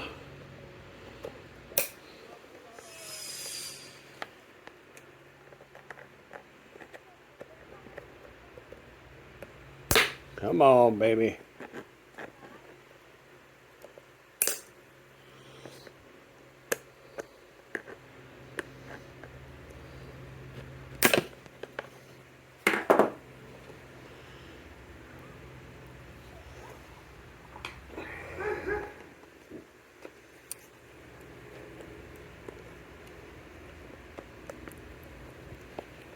Come on, baby. Got it. Garbage. Perfect. So why is this so loose? Does that look like a nut to you down there? Not really.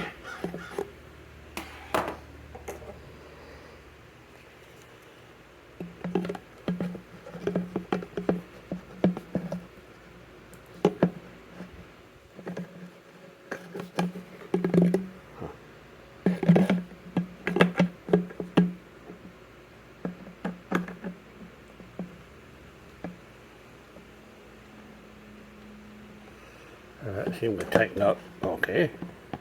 How do I aim it?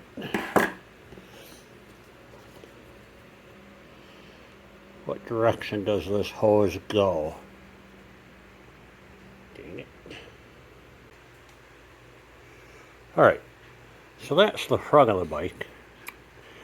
And I'm going to have the oil line point this way because it loops around and then goes to where it belongs. So I'm going to try it there. I have no idea if that's the right angle. Try and hold it here and tighten up the nut.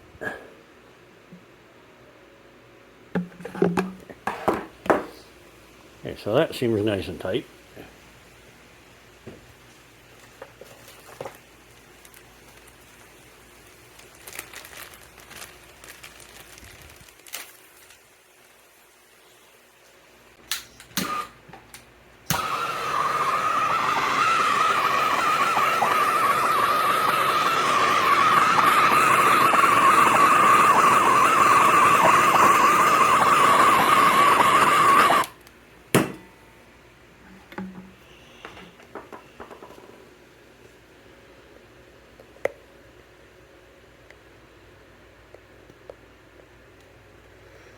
Yeah, sorry, that'll work.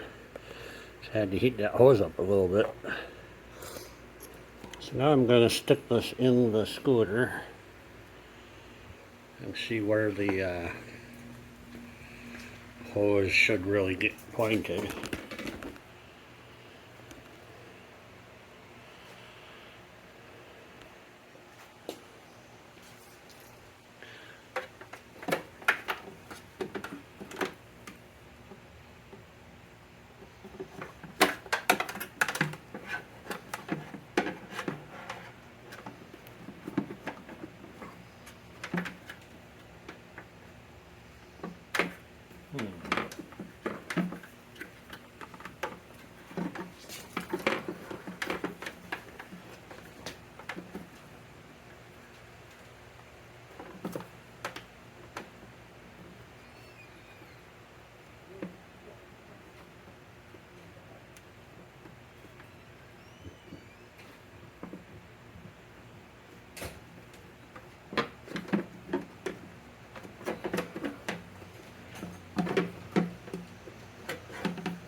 Alright, I think that'll work just fine.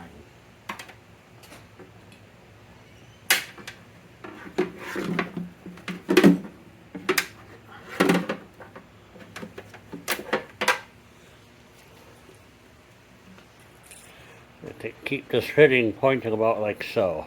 I get in there and tighten that nut down a little bit more.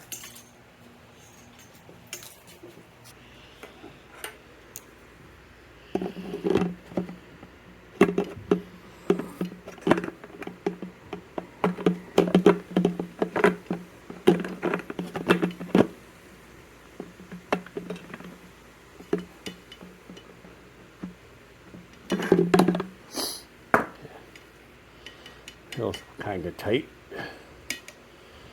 I don't trust it. Dang. Let me do some research on that. Alright, so I'm doing some research on this. The nut that is down inside the tank here shouldn't be in there. It actually goes inside this tube. And so you slide this together and that nut holds this whole assembly together. So you need to take that nut out of there. I don't know what size nut that is. I'm going to try 17.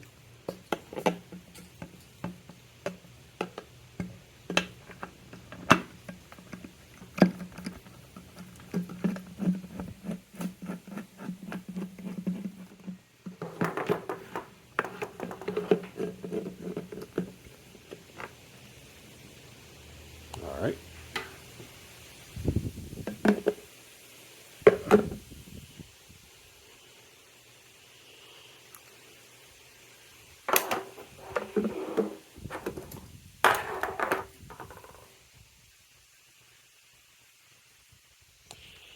So this bad boy goes on here.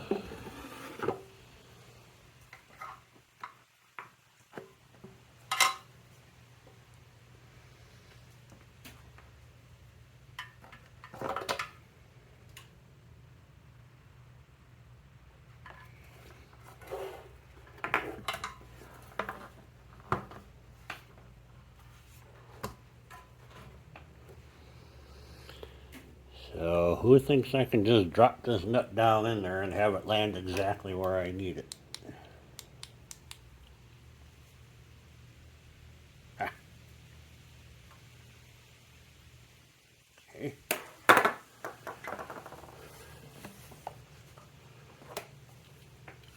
I'm going to have to give you a slightly wider view to see what I'm about to attempt to do. All right. I'm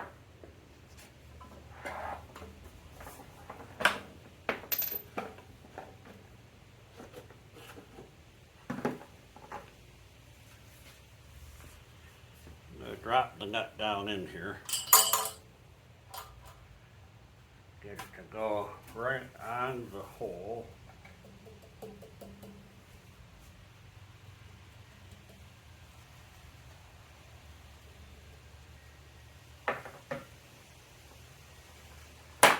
Insert the tank. Okay, I can still see the nut is in place.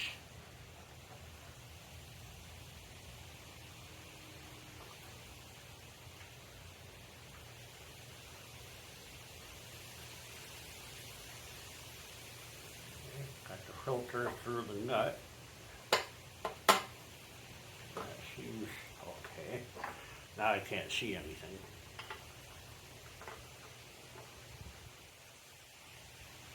Oh no.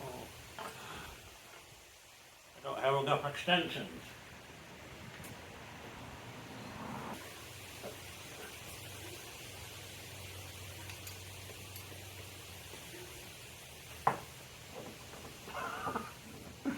It's kind of comedic here. Alright, here we go. I'm going to mount it in the vise.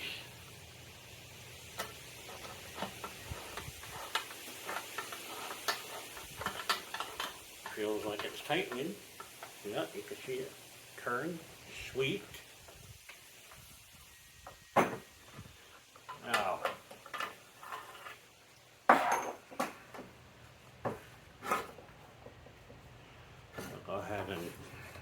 tighten up this nut here. What I'm going to do, put this in the scooter and make sure this is all lined up right with the sight hole and the hose is pointing off in the right direction. And then I'll go ahead and tighten things down. I'll actually get this to be a little tighter.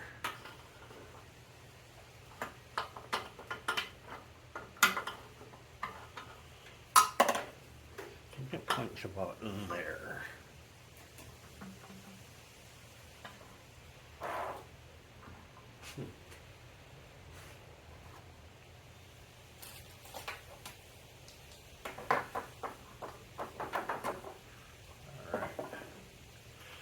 Let's see how that fits in the bike. So what you have is an area for the tank to sit in, but you also have a spot for the hoses to go through.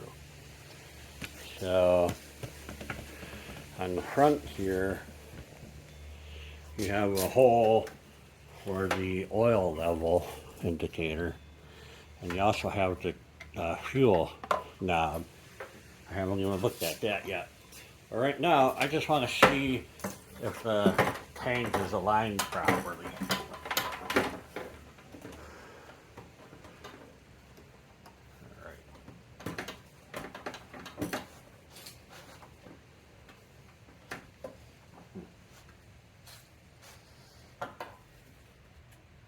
Seems to line up okay. So good. I'll have to, that's where we're going to put it.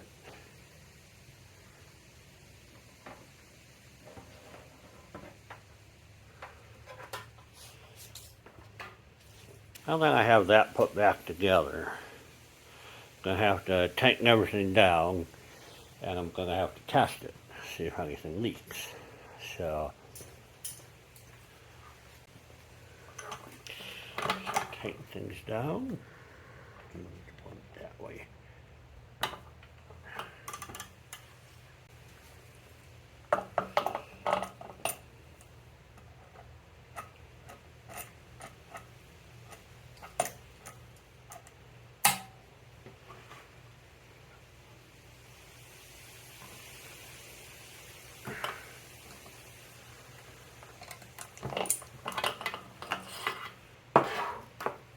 Right.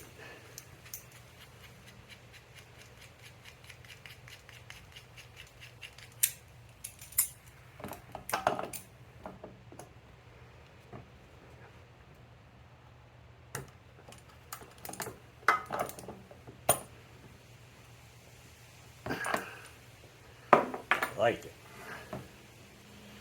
Alright, so I have to test this thing. I'm going to put oil up in here. Get this line to fill up with oil. So I got to plug the end of the line. Need to put the gas tank fuel line on. And then I need to test the petcock to make sure it turns on and off. I may have to take it apart to do some testing. Probably should have done that first.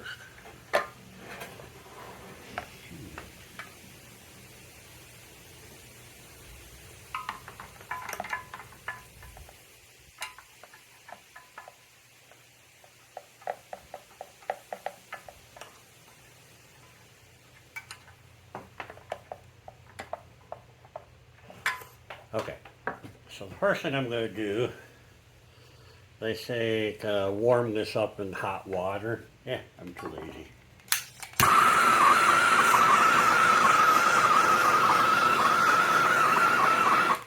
Sure. Just jam that on there. Like butter. Alright, there's some original clamps. I'm taking off the old hose.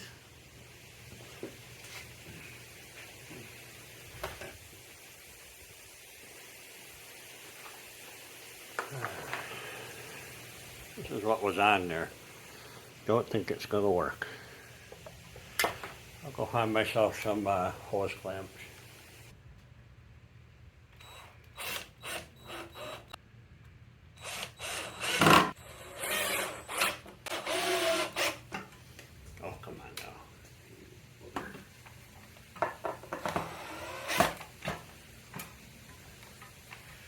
need to be tight, they just need to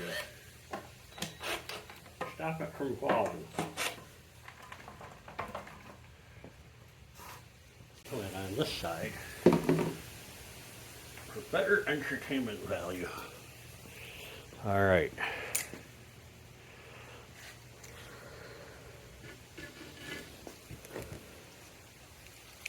So there you go. I have no idea if that gas valve is on, off, reserve, or what's going on. So I'm going to dump some gas in here.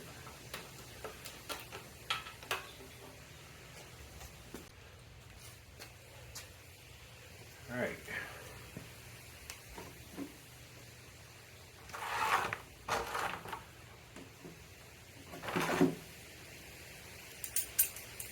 Twist on the old valve here, see what happens.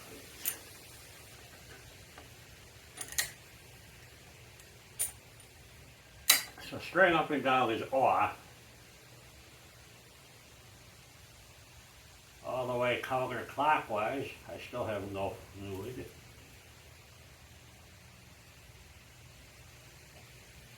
All the way counterclockwise. Okay, so again, the order you do things comes in handy. I should have addressed this before putting on the oil tank. So don't make that mistake again.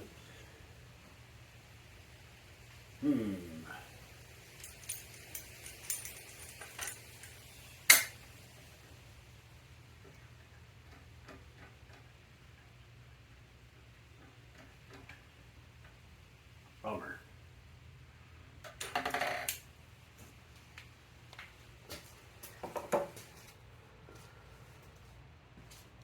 So let's fix it by putting more gas in there. Because I'm still above the line.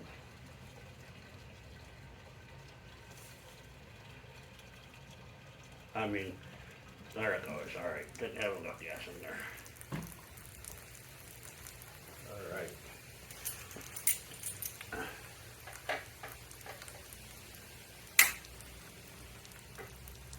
Half a turn.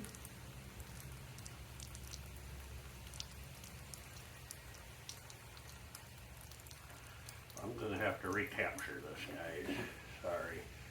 Maybe you can see the bubbles, but it's still flowing. It's actually clean. The two-stroke oil I use is orange. So it looks pretty good. But that pickup tube over here, as soon as I go below that certain point, I stop getting gas. So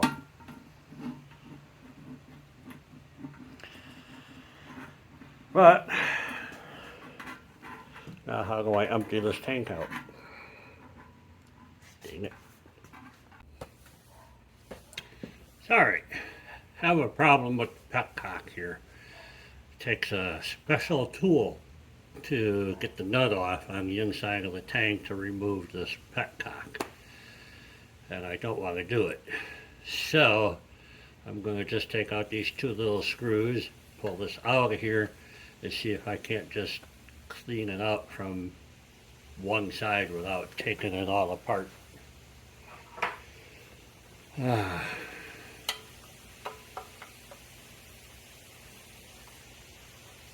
The off position and the reserve positions are not working.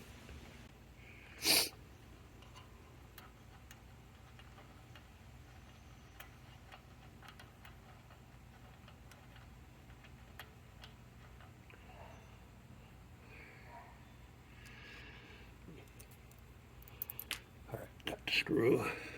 So we have 3 holes here. One looks like it might be clogged. Nope, supposed to be that way. Should have paid attention to which way it came off.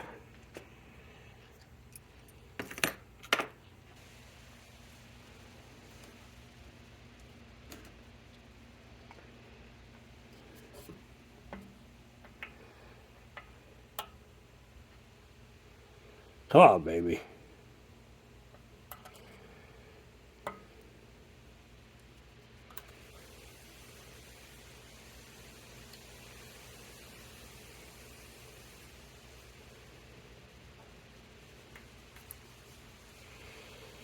All right.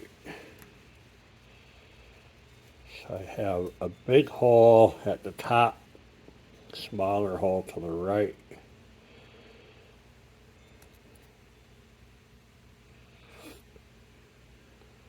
Okay. Big hole to the top. That's how you gotta know. So this seems pretty well clogged up to me.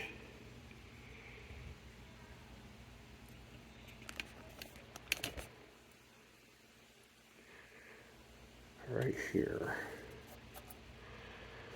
So that's a problem. How can I clean that out without taking it all apart? I don't want it.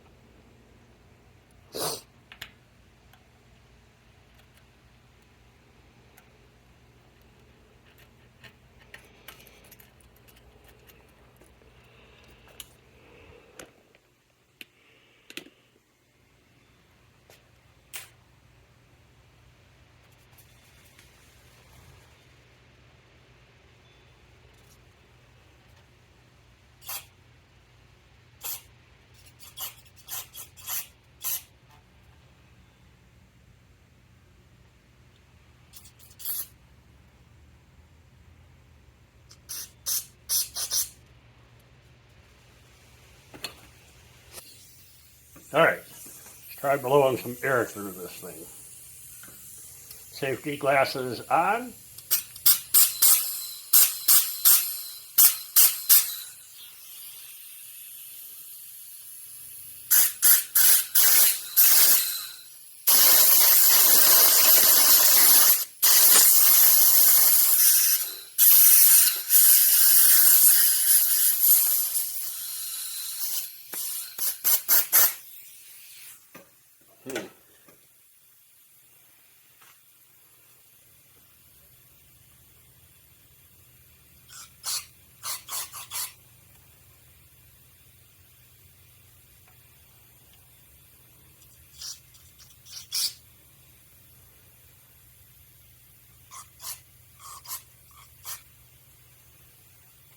Okay.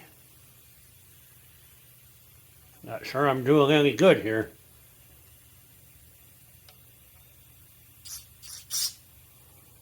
Yeah. Look at that crap coming out of there.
Dang.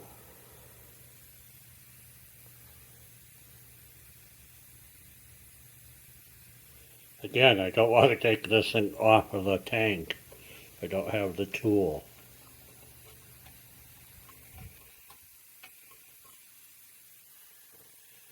But I don't think I have a choice.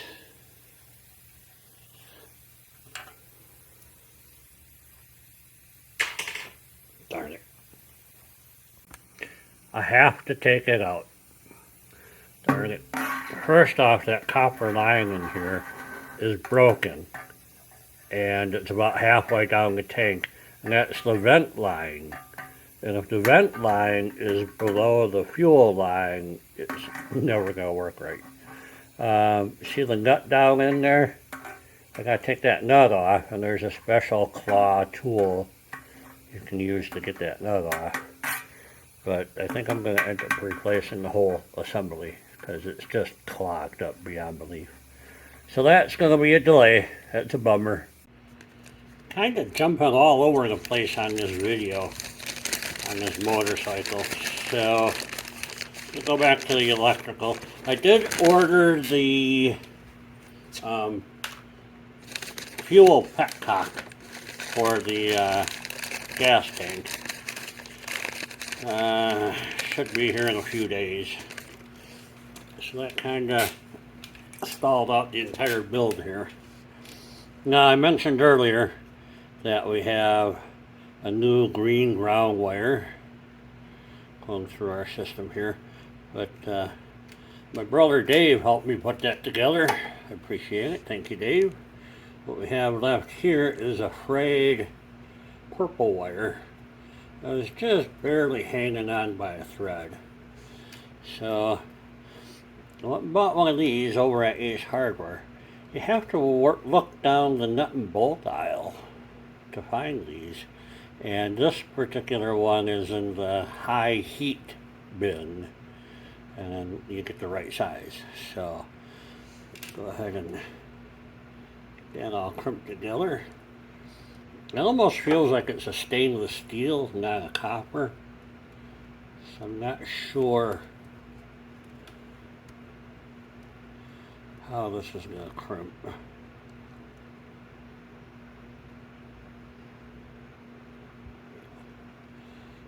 This guy here.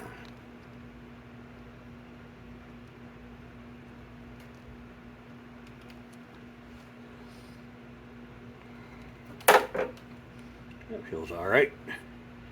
Get that purple plugged into purple here, and that should sit down in the groove. So good.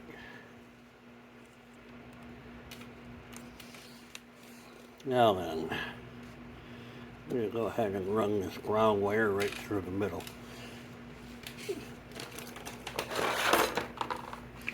I have to put this boot on here. Okay. So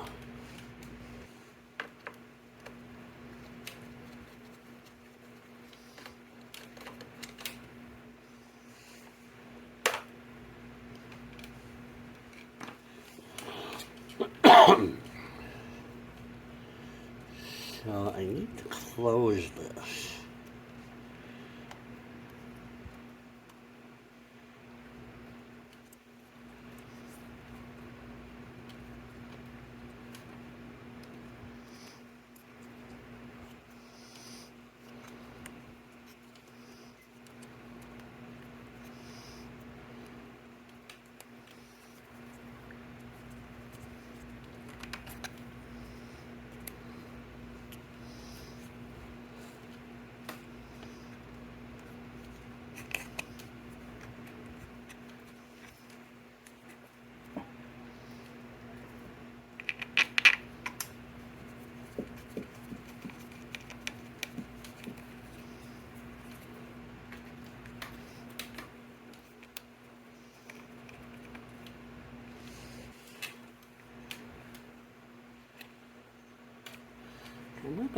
Well, should I tighten it down now so I can get the boot on? Let's see.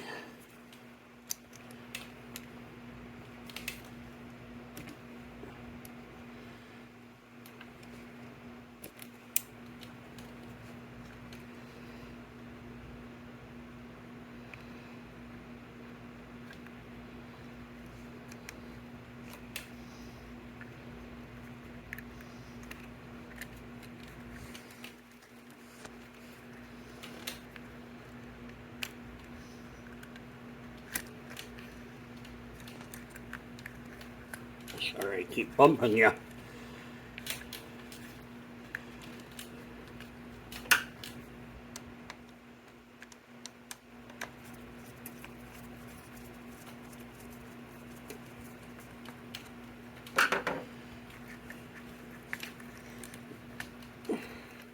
Oh, boop. All right. Which one goes where?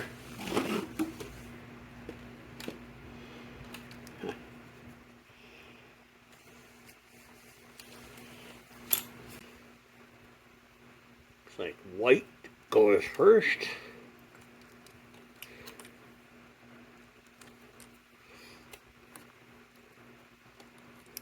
Red.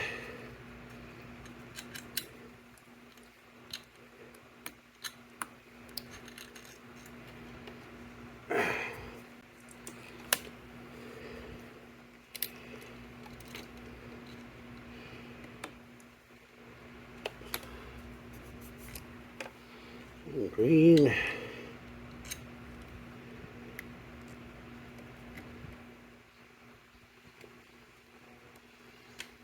Come on, baby. And green. This is the this is the replacement green wire.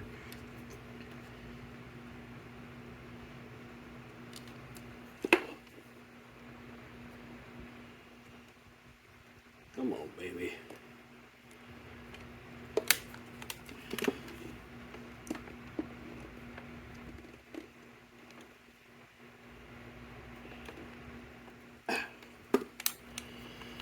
I like it.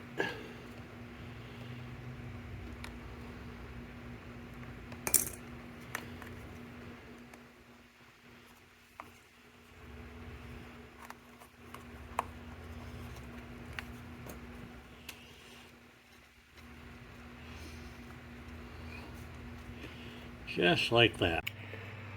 Alright, so the battery I bought is a lead acid battery. So I gotta do the acid and let it sit for half an hour and then charge it. So I'm gonna just use a jump pack right here. Hook it up, positive, negative, and turn the key on. Let's see what happens here. Not much. Oh, I got a tail light. Yay. See if a brake light comes on. Yeah, that doesn't seem to do anything. Headlight? No headlight. That might only run with the engine running. Do I have any dash lights? Can't really tell.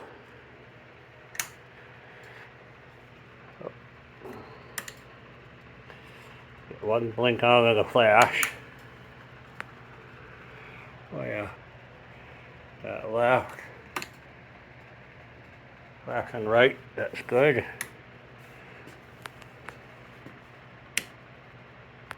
High beam, low beam horn. I don't have plugged in, that won't work. Shoot, I want to see if these lights worked or not. Because it's easy to replace right now, I can get to them. Alright.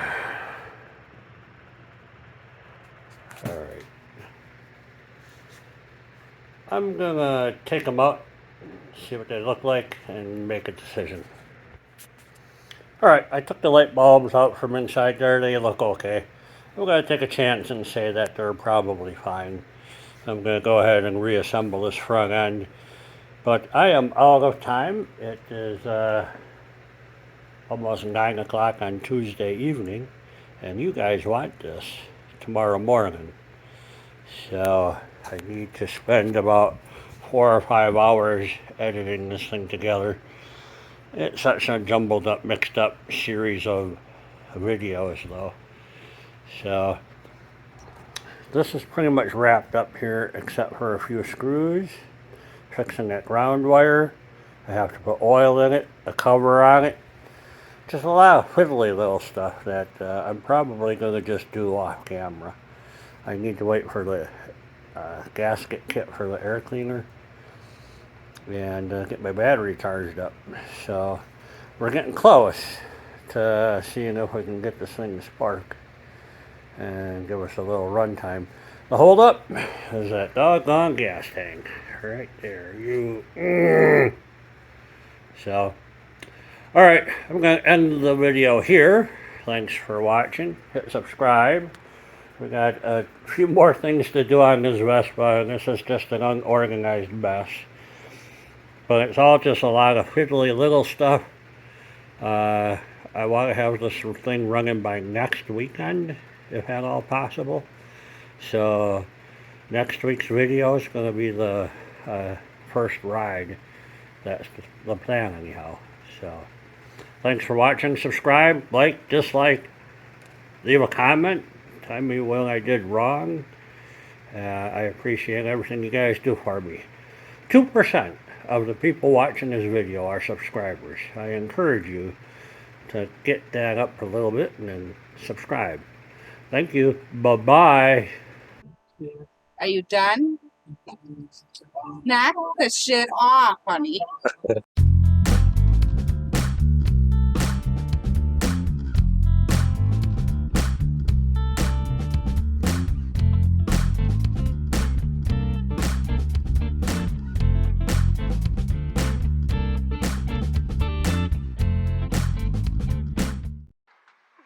Alright, Caitlin Simone is back. Camera girl. And she's going to be taking some extra footage for her second camera. And let's see how this works out for this one. Today, we're going to be working on the oil pump.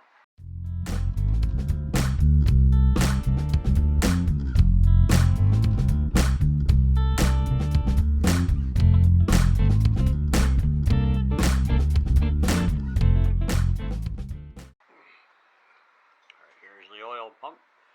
And we're going to take that out. I think this is why this whole motorcycle exploded in the first place. Looks like there's 3 screws in here. 1, 2, 3. I can get those out. No, I'll do it, honey. Don't think you're quite strong enough yet.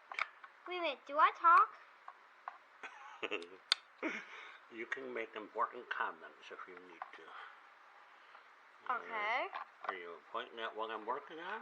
Or are we just floating around? Alright. Let's see, what does an oil pump do, Caitlin? It pumps through the system and then it electrifies the motorcycle to go. Okay. You're close. An oil pump pumps oil. Does that make sense? Yeah, which is sending the gas to come in there. To make it go faster? Yeah. Yep. So you can go like this. That's right. Are we pointing the camera at what I'm doing? Alright. Okay. You're doing good. Thank you. Get that screw out. Oh, there it came out. Okay, so 3 screws came out. Whoa, what is that? Great horror. What is that? I don't know, I haven't figured it out yet. Are you pointing the camera at it? Yeah. So we have the hose. I think this whole thing just lifts up. Oh, there it goes. It came out. Yep. There. And then you can pull the hose out. There we go. Whoa. So that's our first look inside there, Caitlin. Are you getting a good shot? Yep. Good aim. Alright. Now we have a drive gear here, which is thicker on one end and skinnier on the other, which causes it to pulse up and down. Can you please wash your hands? No, I cannot. So, I was hoping that I would find something broken in here. Are you watching me here, Caitlin?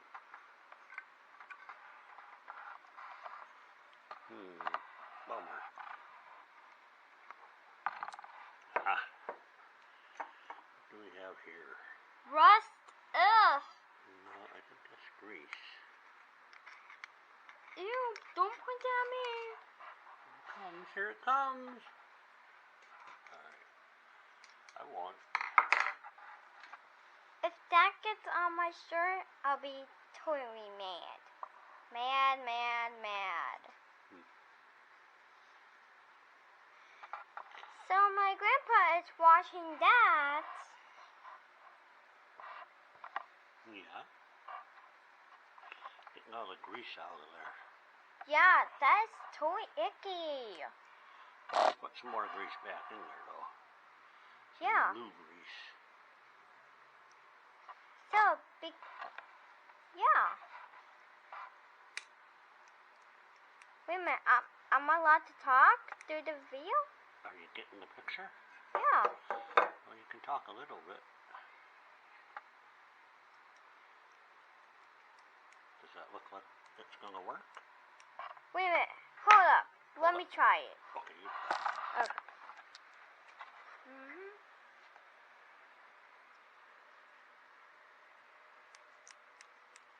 Oh, yes.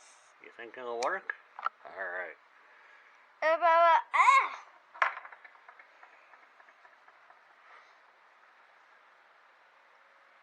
That's good. My hands smell gross. Ugh. All right. Just put some grease on here. I'm so glad that I don't. Are you getting the shot? Yes. What, that black stuff? Yep, that's grease.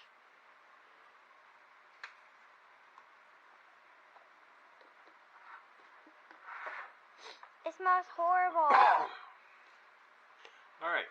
That's all we're going to do with this thing. There's a shaft. Maybe I'll clean this out. That is the spring. Nope, that's all there is to it, hon. So yeah, this is going to be pretty easy, right? This part, I think, will be.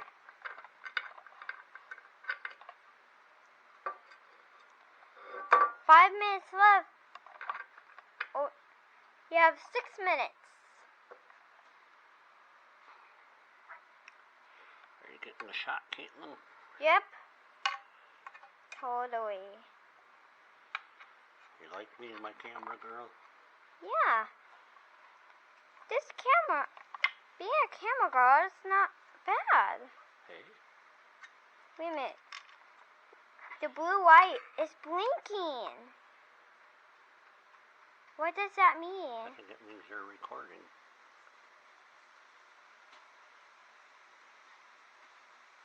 Oh, that wind is so good. Are you getting the shot, honey? Yeah.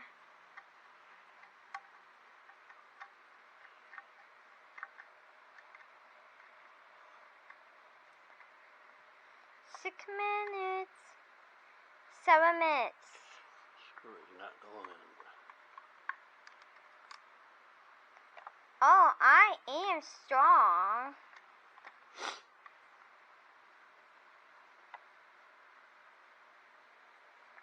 Can I show the fans my Barbie? Please? No, we're working on the Vespa.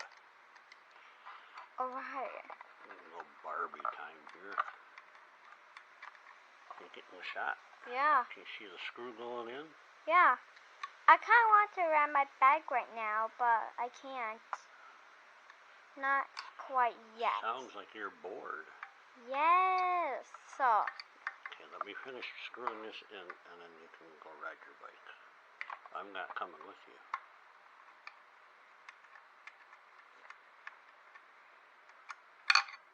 I'll just walk it down. That's what I'll do. I'll walk it Do you have air down. in the tires? You have to put air in the tires. Oh. Darn it.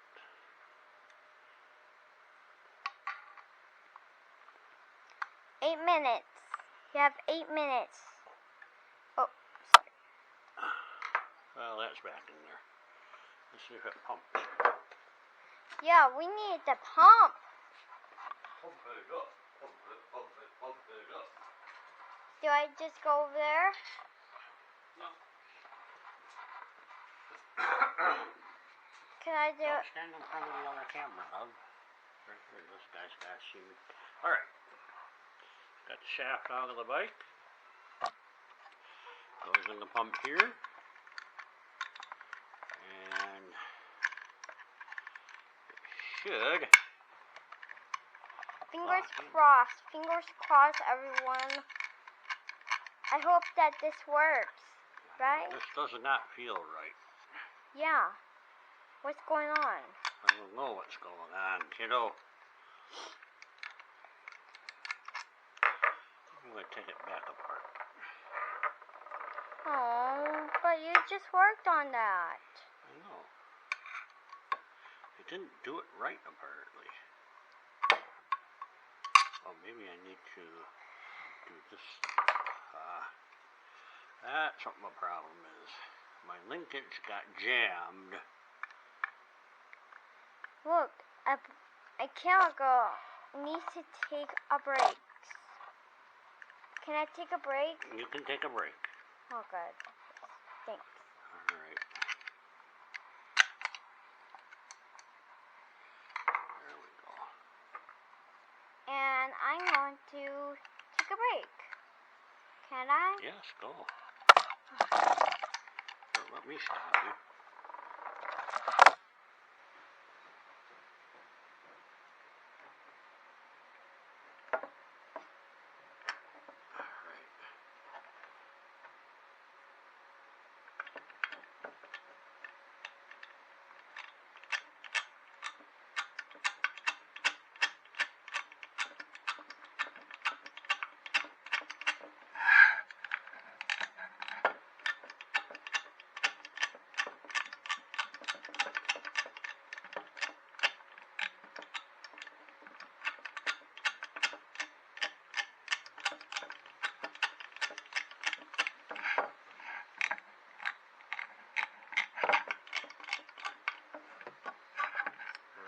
So I do have oil coming out the hole here.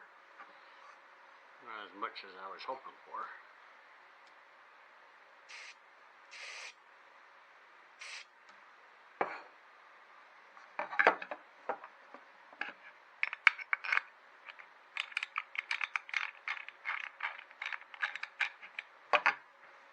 I am going to have to do more research and look into this oil pump deal.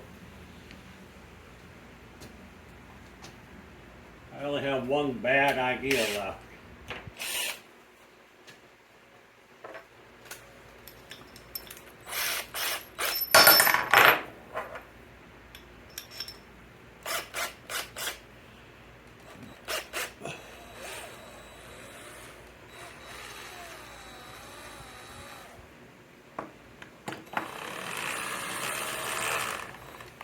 Okay.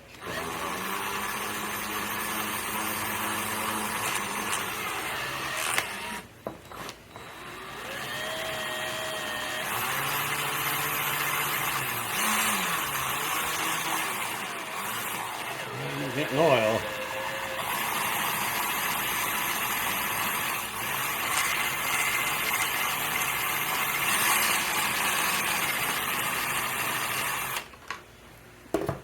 So that's good. All right.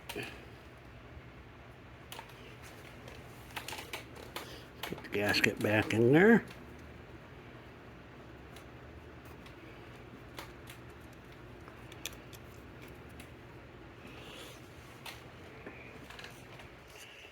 In the air box. Oh, you need the oil pump shaft.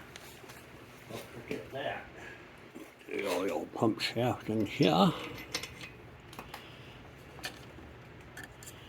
Air box. I found out that the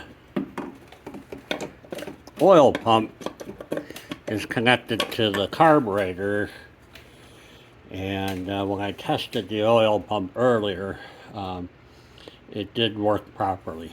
So I'm leaving it alone.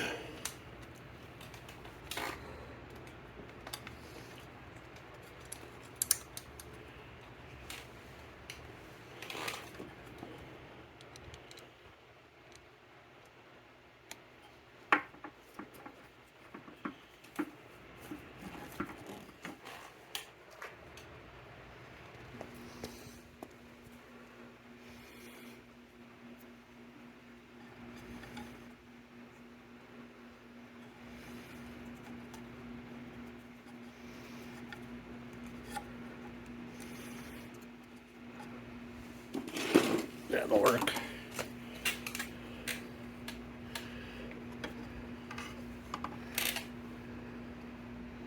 Oh, that's what the little rubber gasket's for there, so you can adjust the mixture screw. Well, they don't make that easy to get to, do they?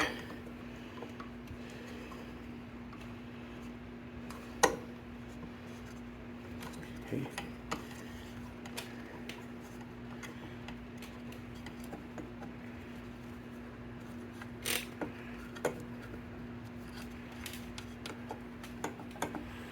Feels about right. You need to use these fancy long nuts on here.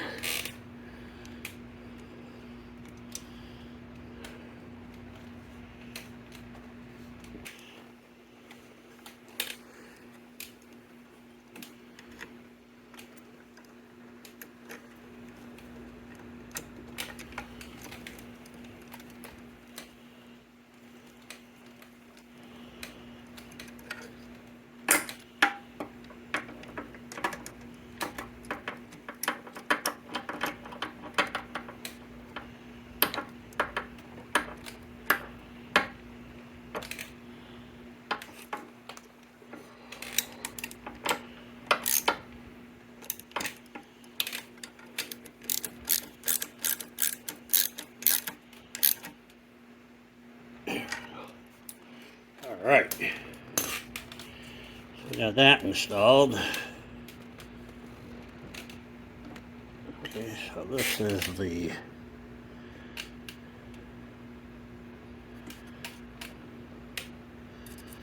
throttle. So this is going to be hard for you to see, I guess. I'll try and get you in here. Hook this hook here to that guy there.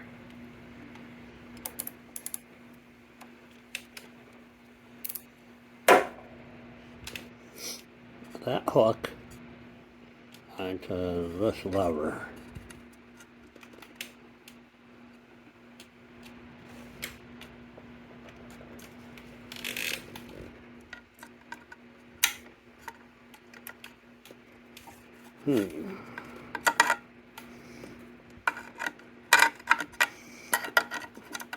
Wonder if I should have done that before I tightened down the carburetor.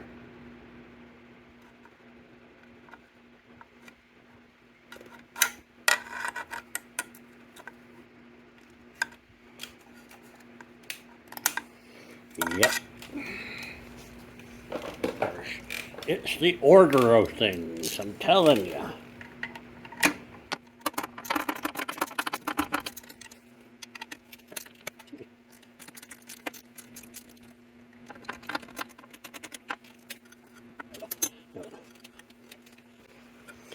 Got it right here. Hook right in here. Now the throttle cable can hook in here. It pulls them both at the same time in the same direction.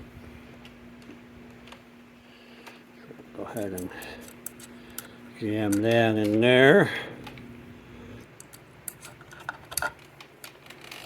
Alright, I have a problem. This is not going to reach.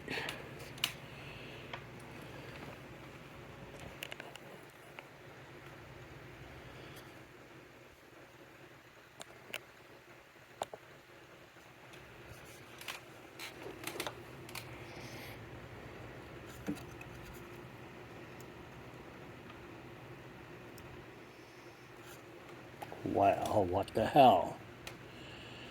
I thought this was going to be easy.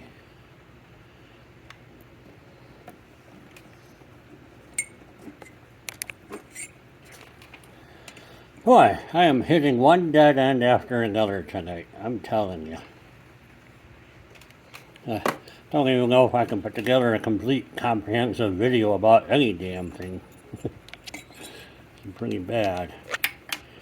I do think I want to put the cover on here before I run these cables.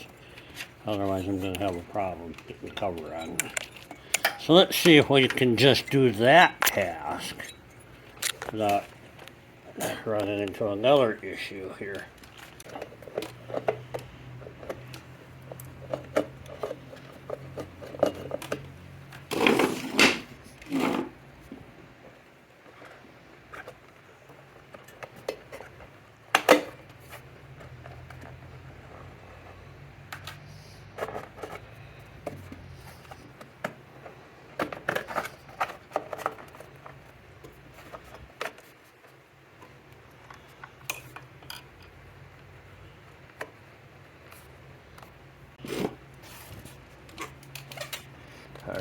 that's in the right spot. Gotta find the screw for it. And this guy goes under here.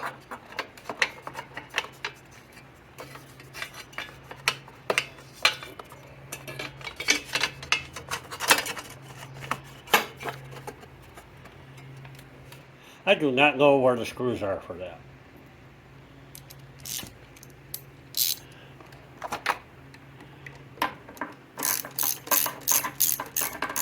Before I forget to do it.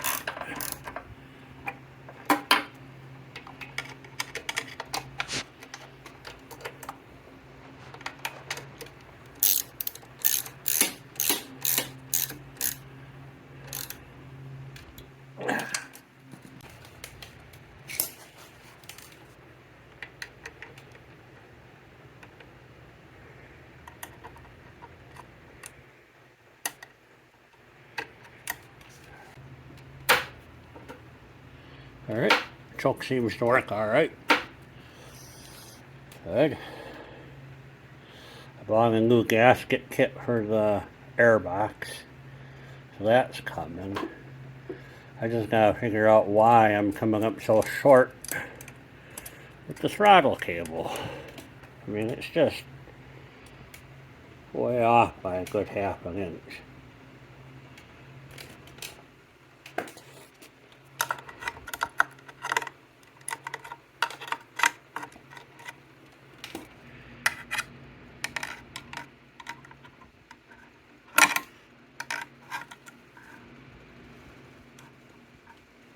Short. You little shit. Now, yeah, I could pull this and make it hook, but then I'd be giving it throttle. It would screw up my idle speed, wouldn't it?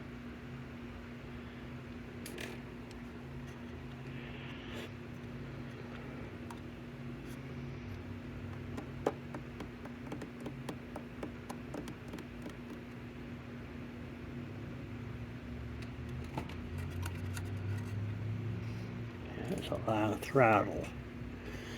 A lot of throttle to get that cable to hook. Alright, you can see I have the throttle cable hooked up here properly. It does have a slightly larger gap than I wanted it to, but the reason I didn't have the slack I wanted was because up on the handlebar here there is a nylon bushing right here. You can't see. Right there, that little white nylon bushing right there. This is the other end of the throttle cable. That popped out and was sitting crooked in the hole. So once I got that popped back in line, everything went together quite nicely after that. So good. That means I can reassemble the front of the bike. But before I do that, I want to put a battery in here and test the lights to see what lights come on. Alright, let's install the battery.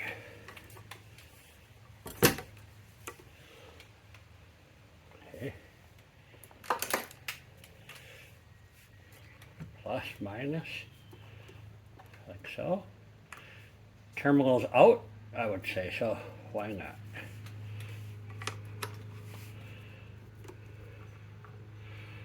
I'll cross them after. Oh yeah, yeah, caramba. Right. Okay.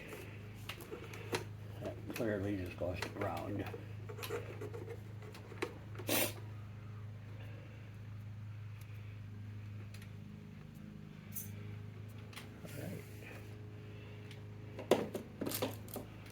Oh, what blue?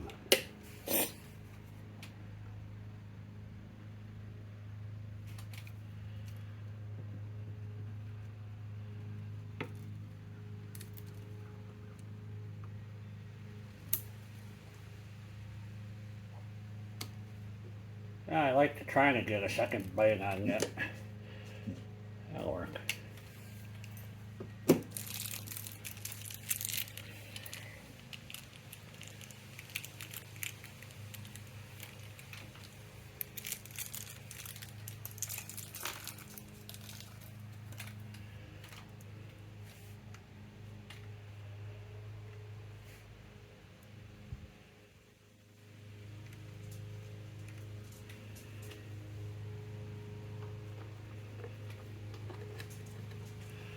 I have no idea if the turn signals work or anything like that. I guess they do. We did test them, didn't we? I don't know if the back ones work. You gotta put the covers on to see. That one's a little jammed up.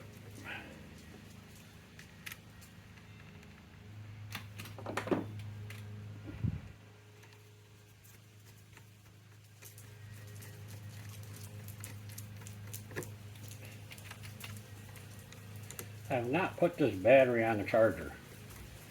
The directions don't say anything about charging it, so I didn't charge it.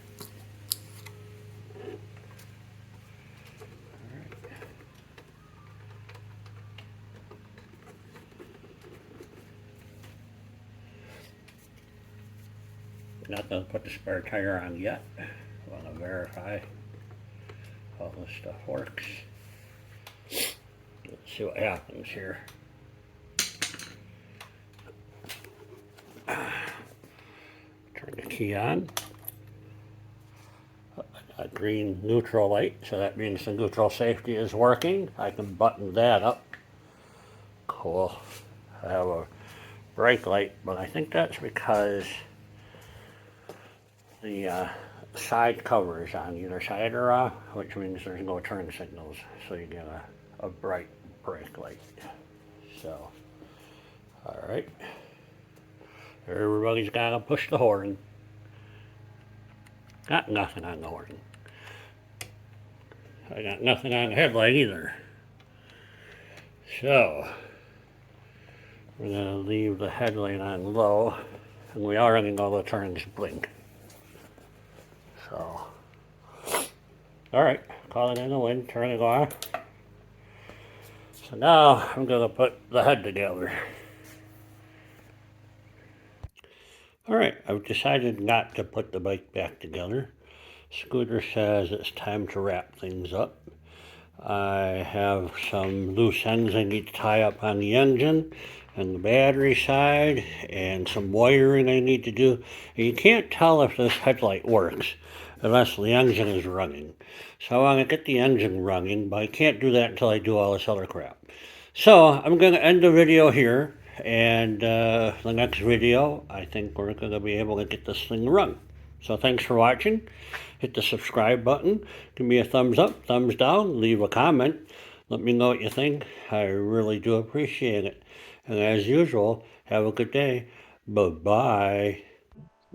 Are you done? Knock the shit off, honey.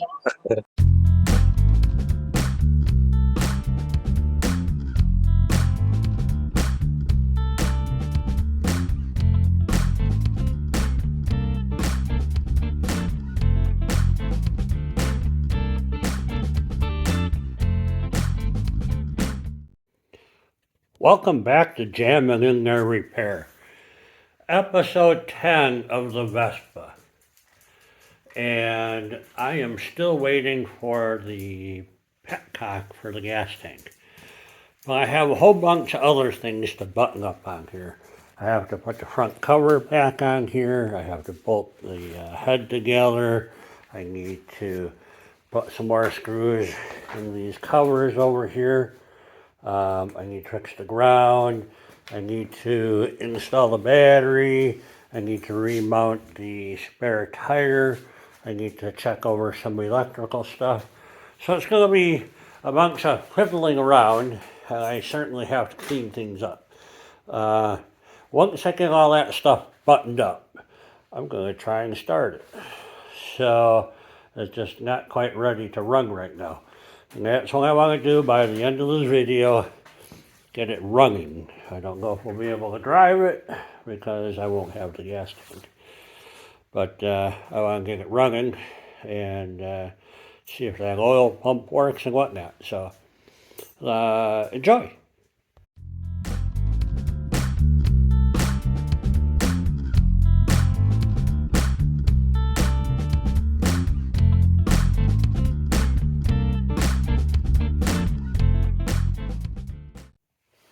This stupid little plastic cover down there sure looks nice, but it's a pain in the butt to put back in.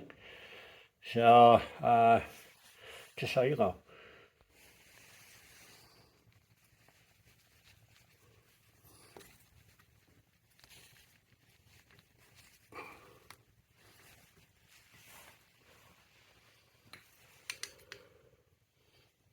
Come on, baby.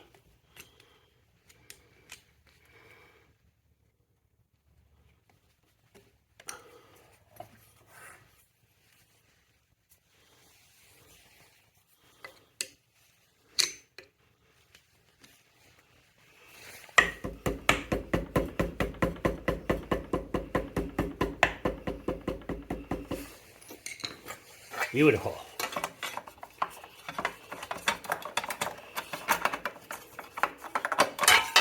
Come on, baby.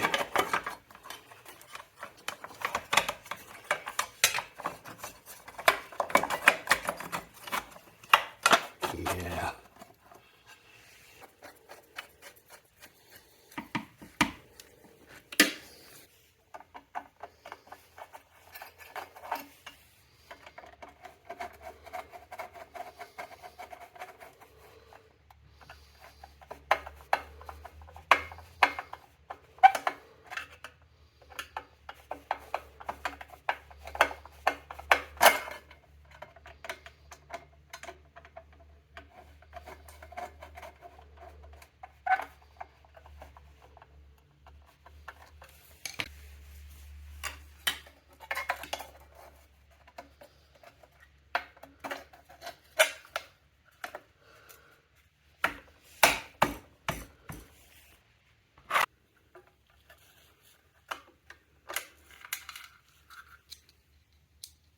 I hate flat-bladed screws.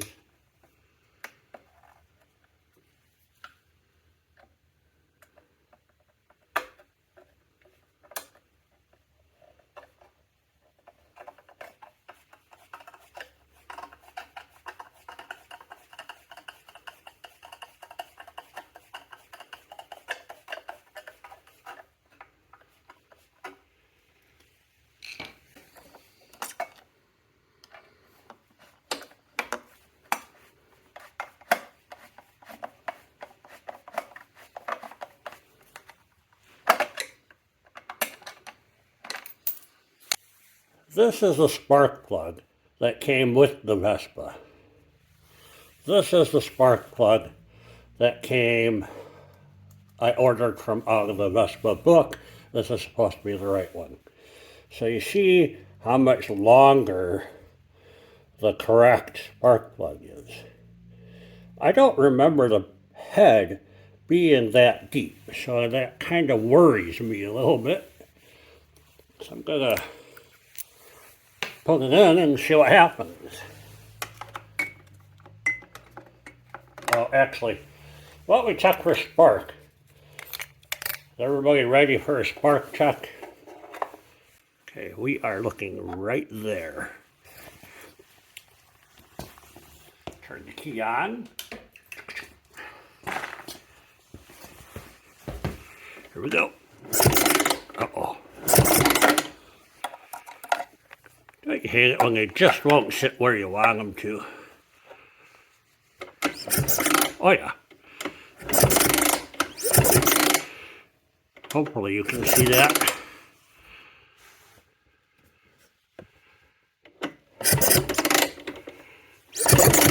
That'll work. Let's call that spark. Go ahead and get the spark plug put in here.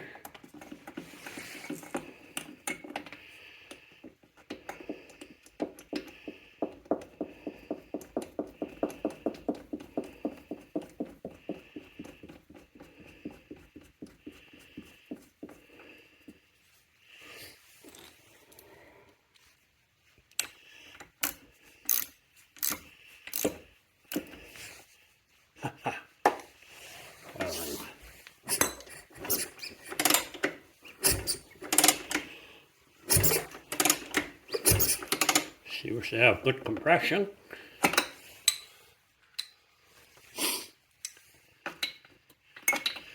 just didn't feel like it was tight. Okay.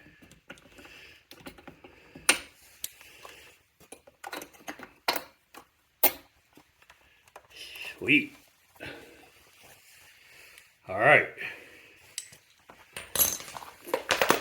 I still have more stuff to put together on this thing before I try starting it, so don't get too excited. All right, you didn't think I was going to let that bad wire go, did you? It's actually pretty good here, but the case is all cracked up on it. So we're going to go ahead and fix on this a little bit. First, I've got this tube of all-purpose adhesive sealant, 100% silicone.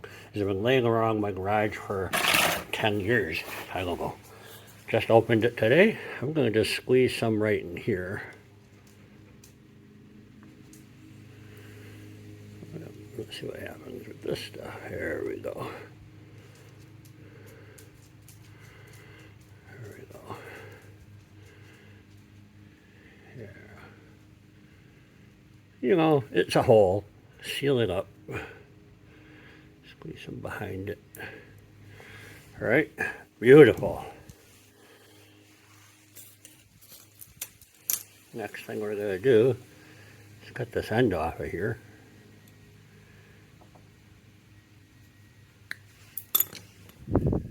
Straighten that fella out. Go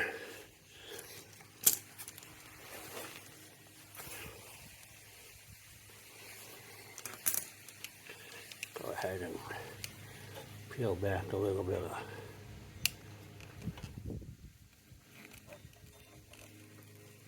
come on, baby. Yeah. All right. Take some of this. Right there.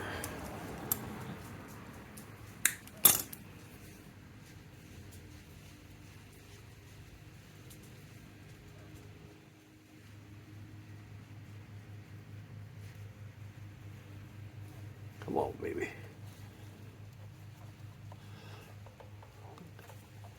Get hooked up on the insulation here.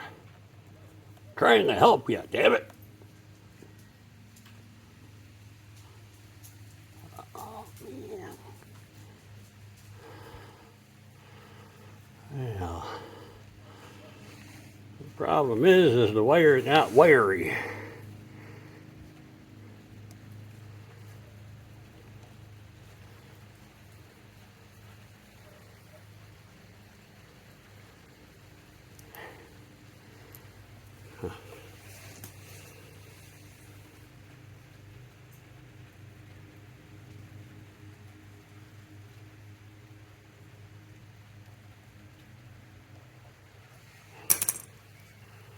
Don't think I want to twist it.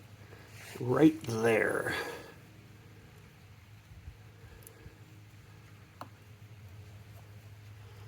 All right. There we go. Nice. Got that right down into the silicone.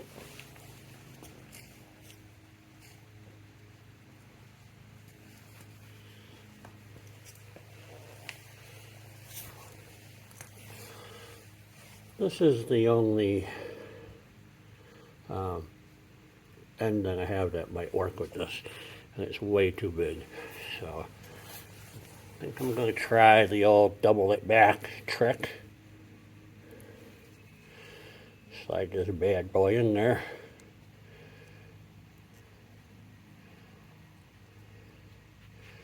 Right there.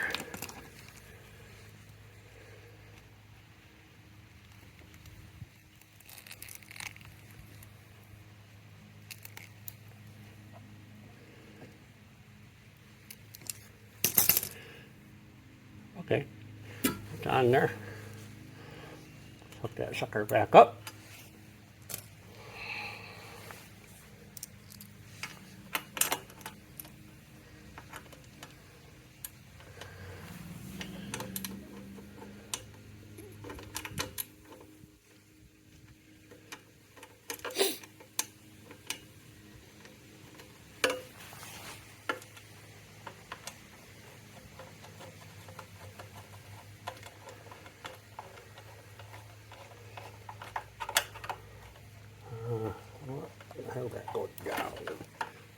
little weatherproofing.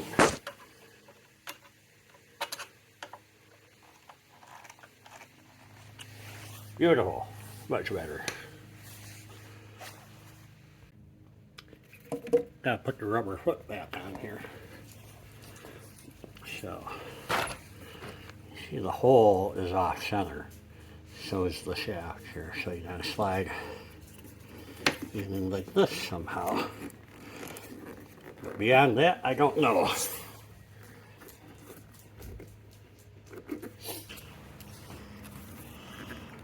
Just brute force the thing. There it goes. Okay. Got a little bit of a crack right here. Otherwise, it seems to be in good shape. Good deal. All right. I'm gonna put some oil in the crankcase before I forget to do it. See? Read the directions, I suppose. It says pull up. Then you turn. No. Oh. Ooh. Exactly the opposite of what I needed. So I dip this down in there and suck out the oil.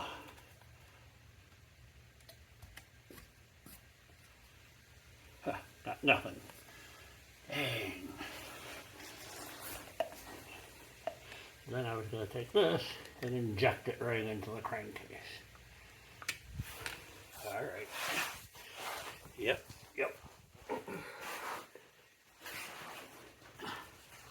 Take that apart. No getting that back out, is there? I should probably put my finger over that end. Good. Whoa!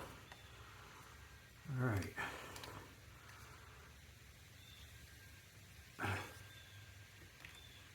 Get it in there.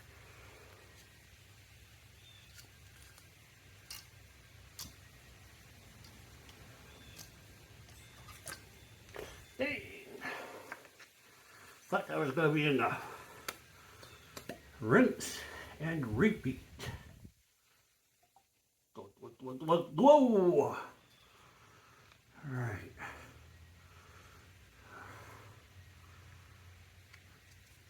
Now watch, I only need a half a push. Whoa, baby! Huh. I was supposed to fill it up until it dripped out. Maybe I should ought to read the directions. I say do it again. I'm pretty sure you're supposed to do it until it drips out of the hole.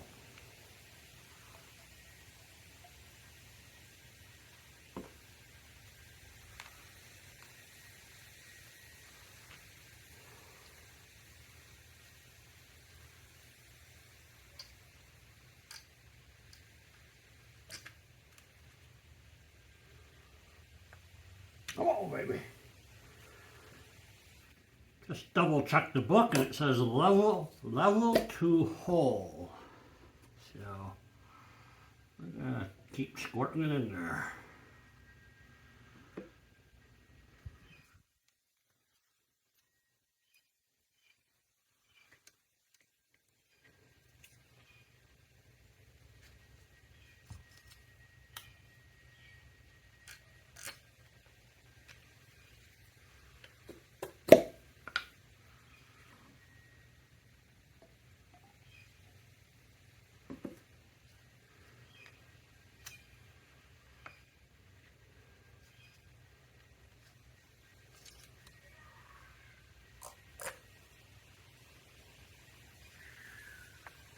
Come on, baby.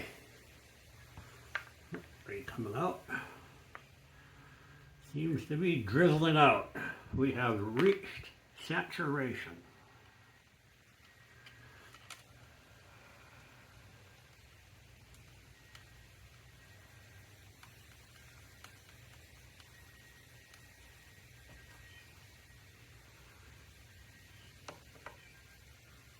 Alright. So that's the 10W30.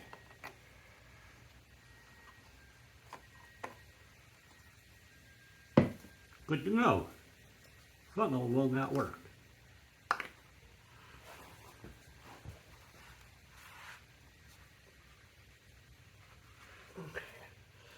I'll clean up this connection here.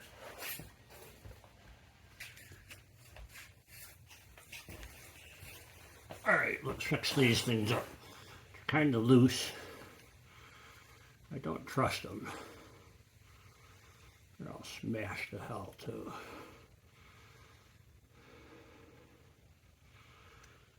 So the solution is to smash them to hell a slightly different way. There we go. That one's on there. Okay, so they're both tight. But I am going to put a piece of shrink wrap over them.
Alright, little zip tie on here, holding it all together for me. I wish I had a black one.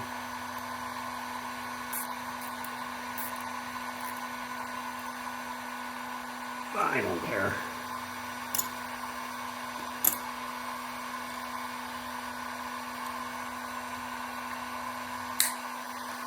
This boot has a couple of holes in it. I'm going to use our trusty 10-year-old silicone here to fill in those holes.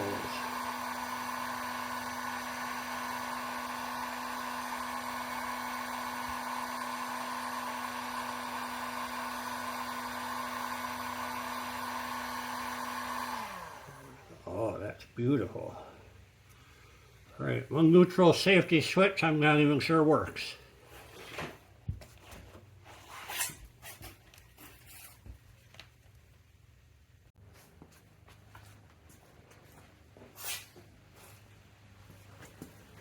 All right, got the lawnmower gas tank here.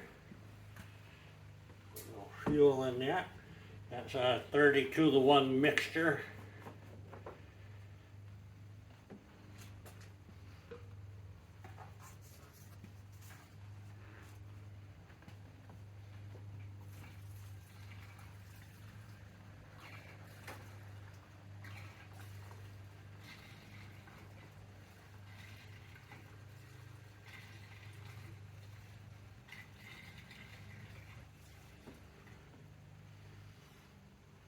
That should be enough.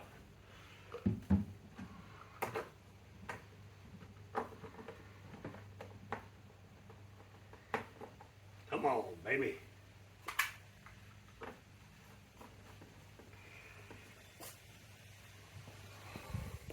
Okay, this is some oil, pre-mixed oil. I'm going to put into the syringe, have it run down the tube here. Let it come in a little closer, take a look at that.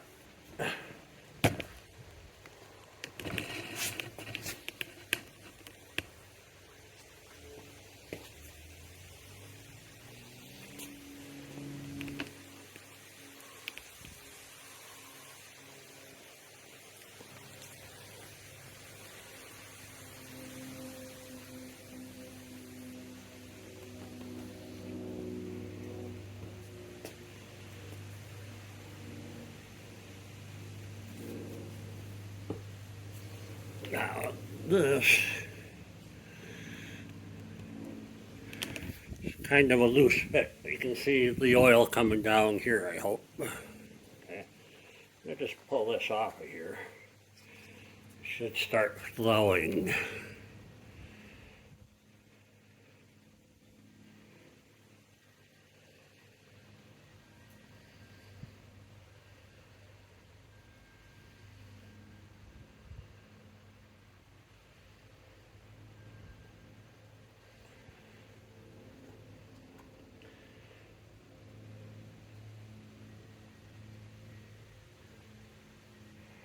Really want an air bubble.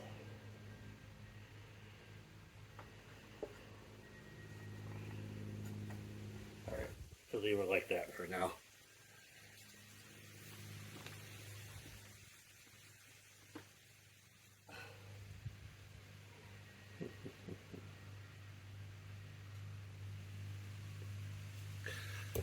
I don't know, but I have oil going to the oil pump, gas, turn the gas on. You should see it come through the tube here, hopefully.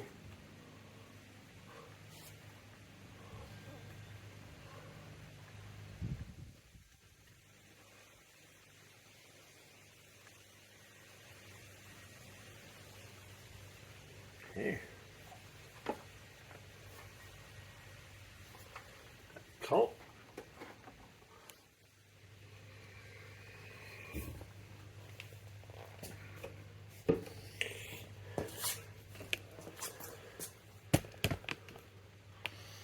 In case you're wondering, I put it against the garage door jamb in case it takes off or whatever. It doesn't have hard to crash. Alright. Turn the key on. Neutral.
Well, it runs.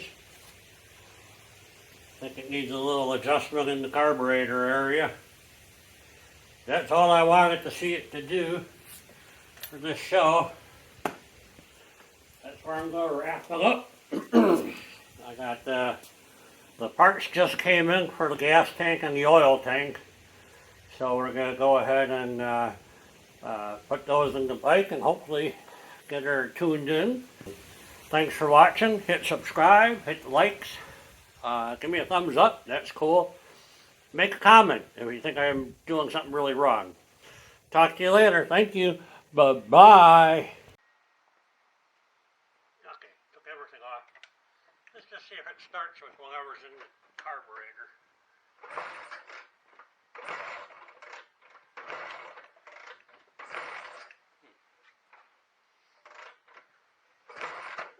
Maybe it did run out of gas.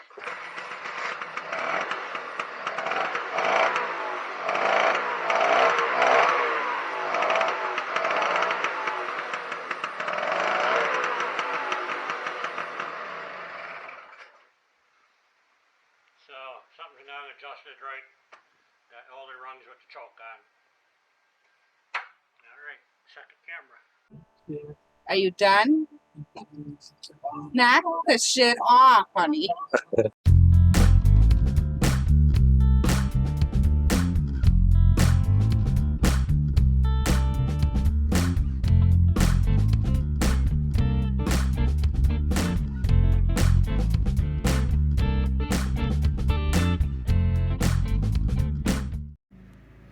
Welcome back to Jamming in There Repair, where we're on, I hope, the final video on this Vespa for this season.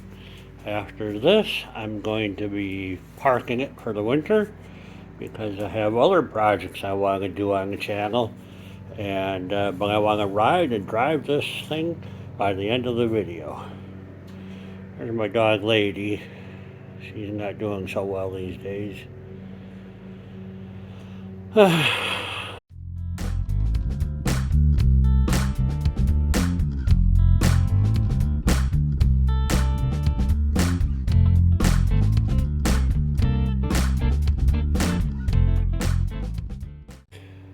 Alright, we're going to work on the gas tank. And we have this petcock back here that requires a special tool to get out. It's down inside there. You may or may not be able to see it. But the new one arrived. This is what it looks like. It's a pretty simple arrangement. The nut goes on this guy here. And you use this fancy tool to reach down into the gas tank and whoop, whoop, whoop, whoop, whoop, take it out. So that's what we're going to do. Then we're going to install the oil tank, some new seals and gaskets, no big deal. Not sure how much time I'm going to spend on that. We've already gone through that once. And a gasket for underneath the tank. And hoses, oil and fuel. Get those all plumbed into the bike. And we should be running. This should not take long. So let's get things started. Alright, we're going to take this here tool. I know it's clawfoot wrench, but the thickness here is what matters. I'm going to get it down in the tank here. Not going to go look, I'm going to just jiggle things around until I feel like I'm on a nut. Is there a nut there yet? No? How about here? Is that a nut?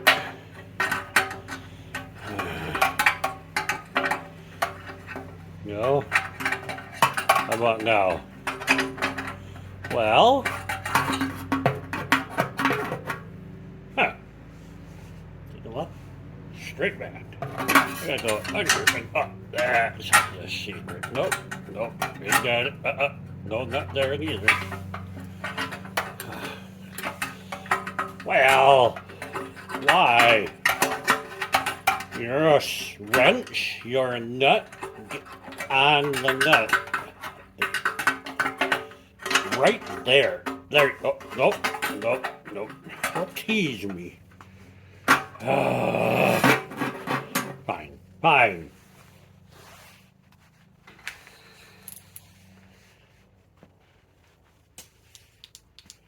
You know, if the camera wasn't running, that would have went the first time. You know that, right? Yikes! Okay, wrench. Seriously. Uh-oh. Ruh-roh.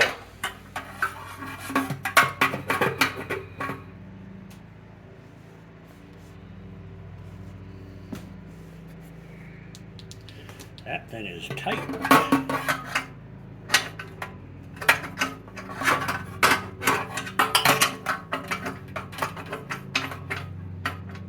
What in the wide, wide world of sports?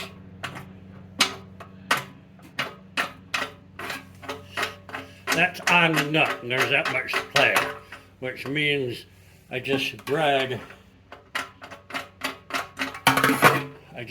the tool open this way. I test fitted this before I started videotaping. See how much I bent it? What in the wide, wide world of cheap son of a bitch. So, how do I get it off? Really use the Caitlin cam right about now. That's where I'm working.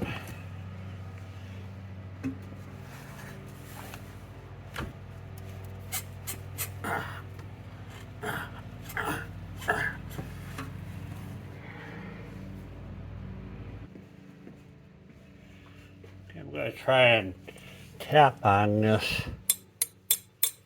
to close the gap a little bit.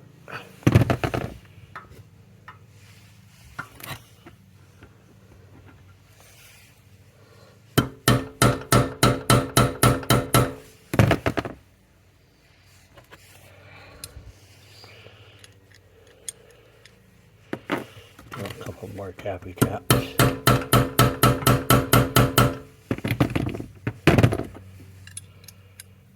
All right. Try it again.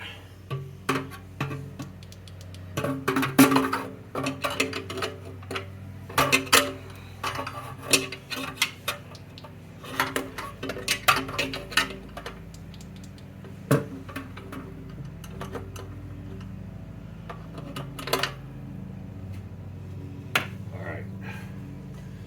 On the nut, I'm going to try. Just slips off.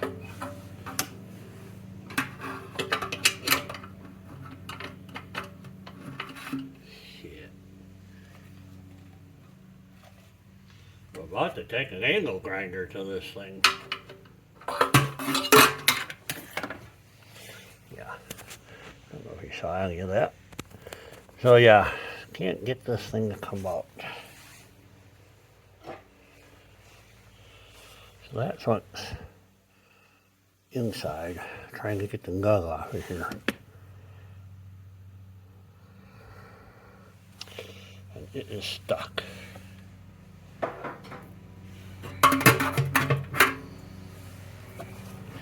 This is that nut.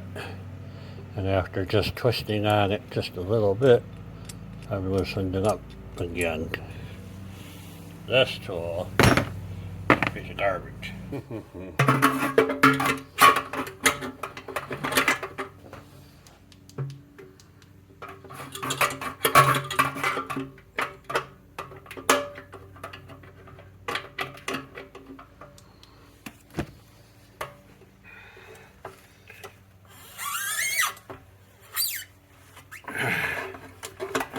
Holy smackers.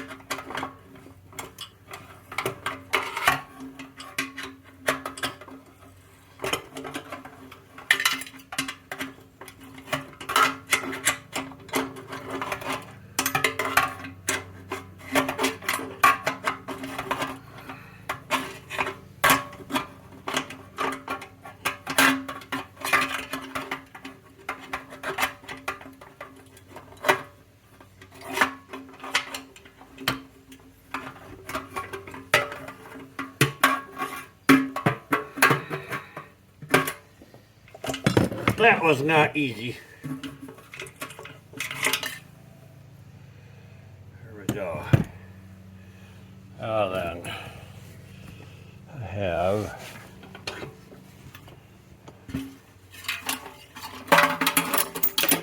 there's the nut. There's a vent tube up in here somewhere.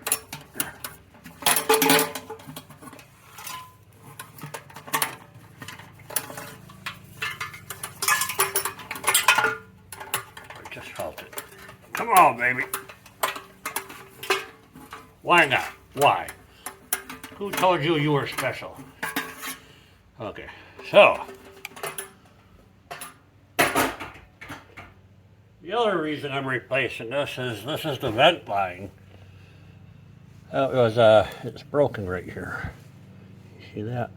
So that was just full of gas, and no venting was ever going to happen. So, let's try and get the new one in there. Any suggestions?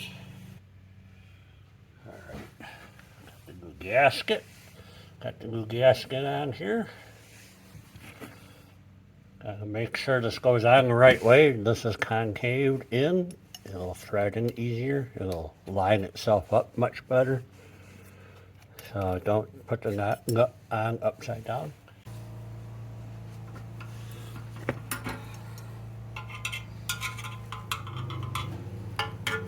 Yep, here it is. There we go.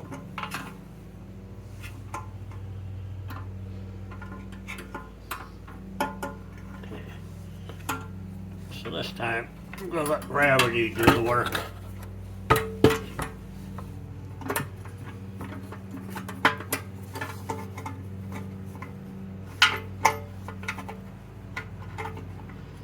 There we go. I hope you can see what I'm doing.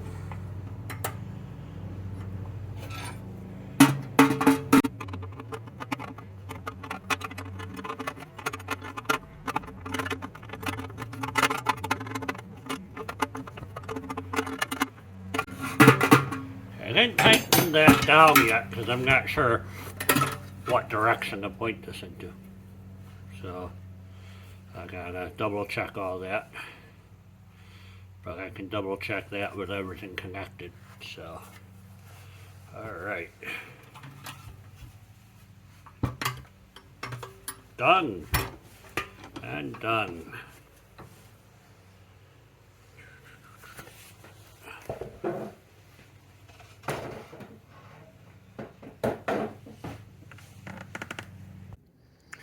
Alright, so here's what I've got. I've got the valve pointing towards the front of the gas tank. The fuel line is on. That's the blue one here. Oil line is the white one.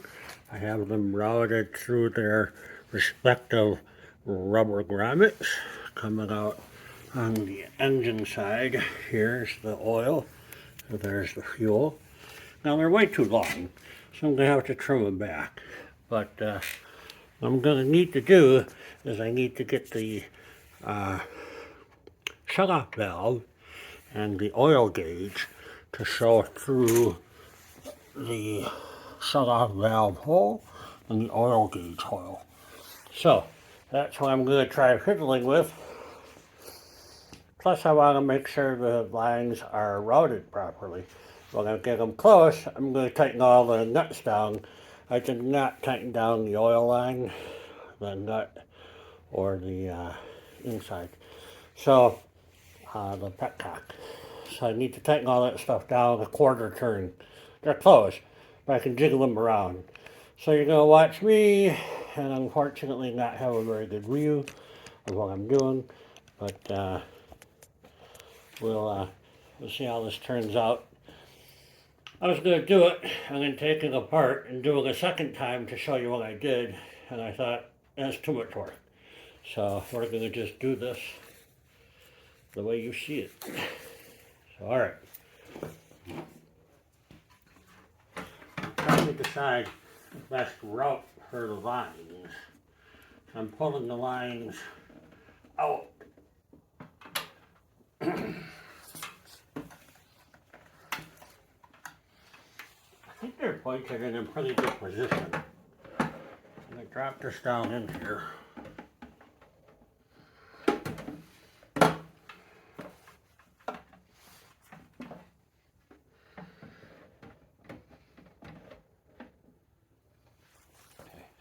Got a little hole here. You can kind of look down and see what's going on in there. I don't know if you can see it. So that's how I'm guiding things. Now I need to get the oil level to come through here. That does not look happy.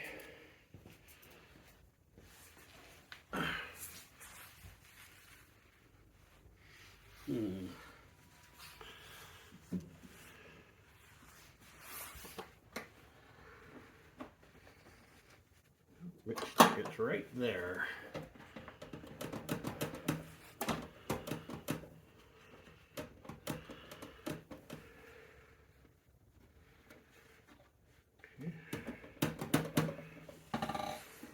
So I'm hitting something. I think I'm hitting the oil line.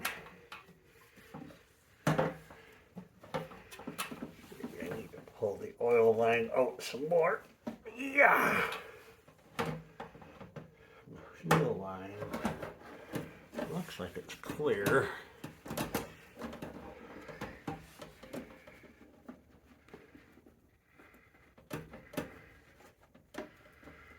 Great.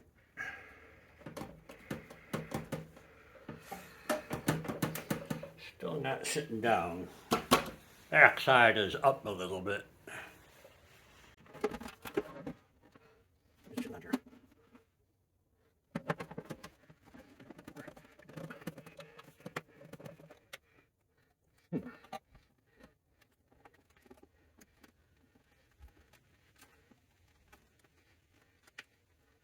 Bobby.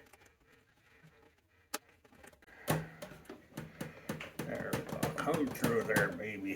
Here we go. You're stuck on that thing. There we go.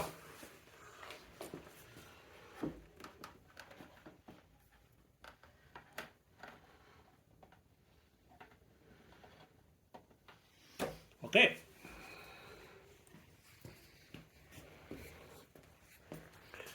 I like it.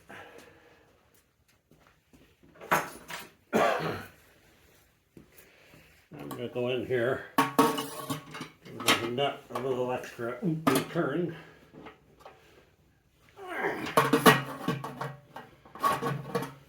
Beautiful. I like it.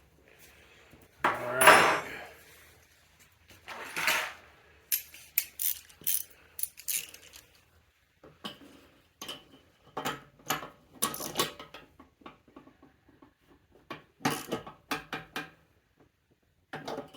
That turned it. I'm going to say it's okay.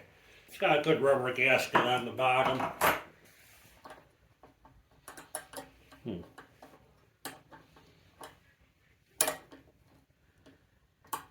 going to have to glue that on there. All right.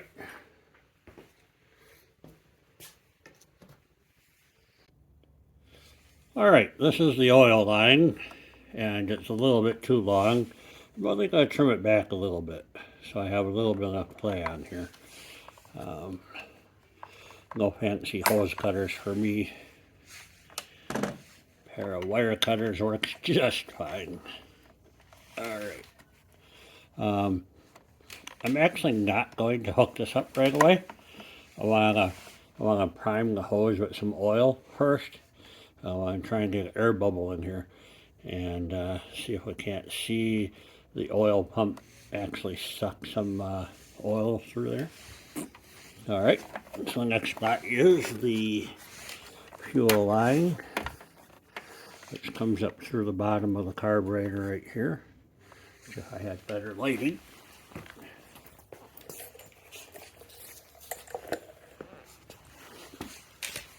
See that black rabbit right there? I have no idea how I'm going to get that in there. And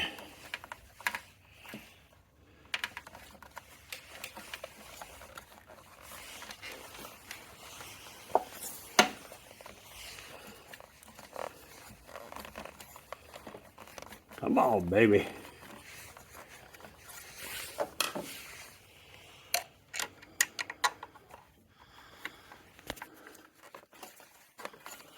There you go. So you can see that one is way too long. Okay. This has to be turned. All right. Put a clamp on there. Use my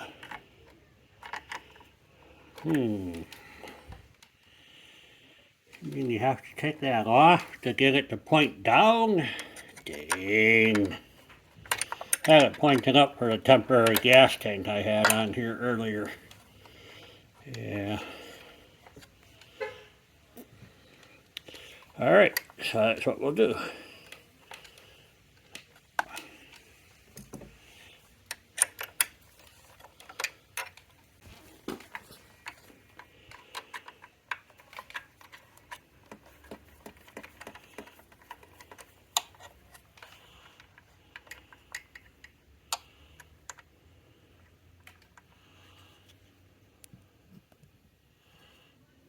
Just in that one spot, aren't you?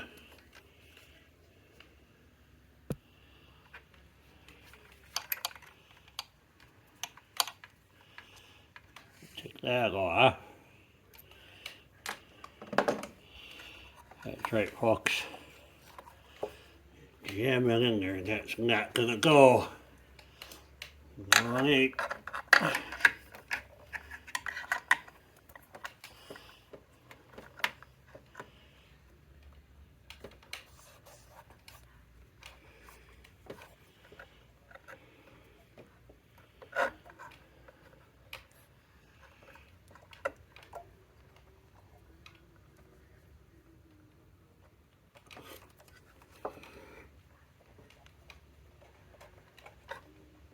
Yeah. That look like it's on there to you? Yeah. It does to me too.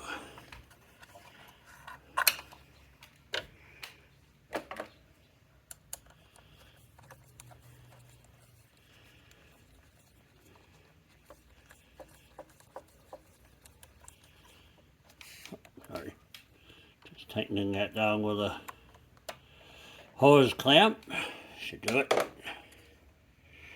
Now, push this thing back. Get her hooked up.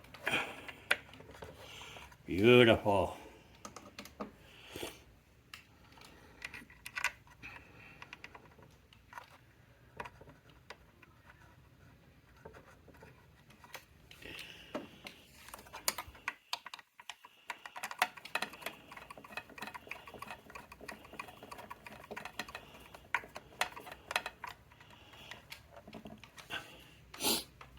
I don't know why I'm not worried about bleeding the gas line. Maybe because gasoline flows a lot easier. I don't know if this clamp is going to work on here. Seems a little... This clamp may not work on here. Seems a little big. So I gotta deal with that. Don't know if I need one. This goes on pretty tight. So I think we're ready to put fuel in this bad boy. Actually, I'm going to hook up the shut-off valve.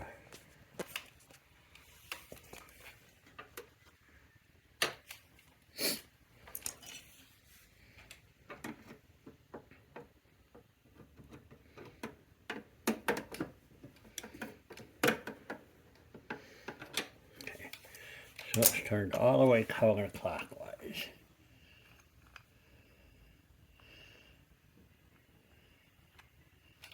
So that should be on. All right.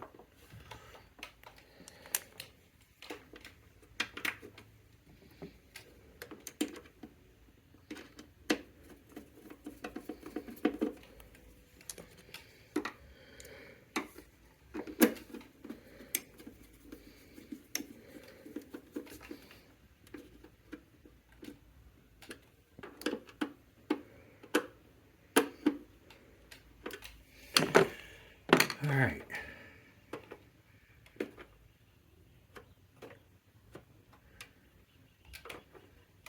That is tight turning. All right, let's see what it says. I only had a half a rotation on that thing.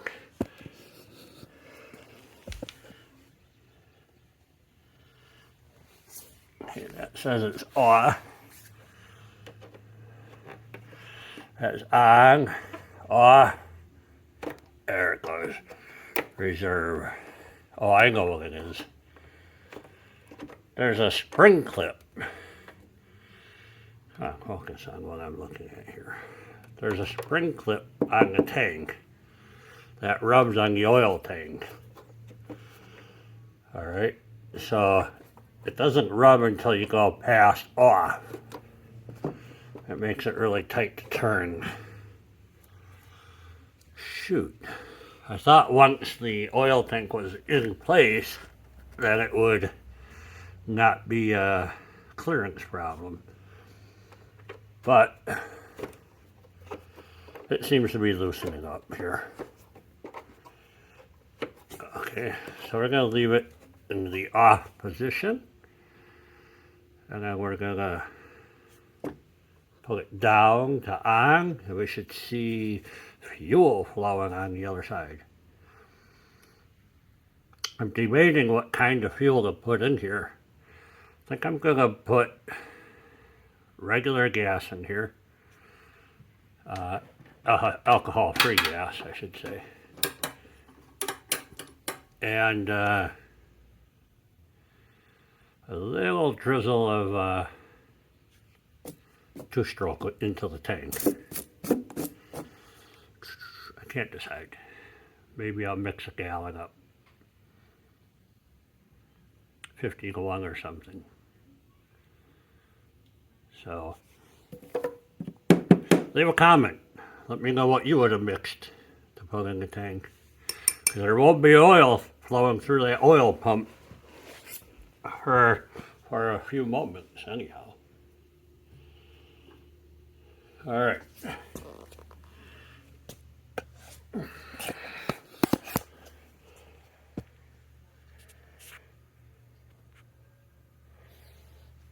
gonna put some oil up here. And we're gonna wait until we see it come out down there.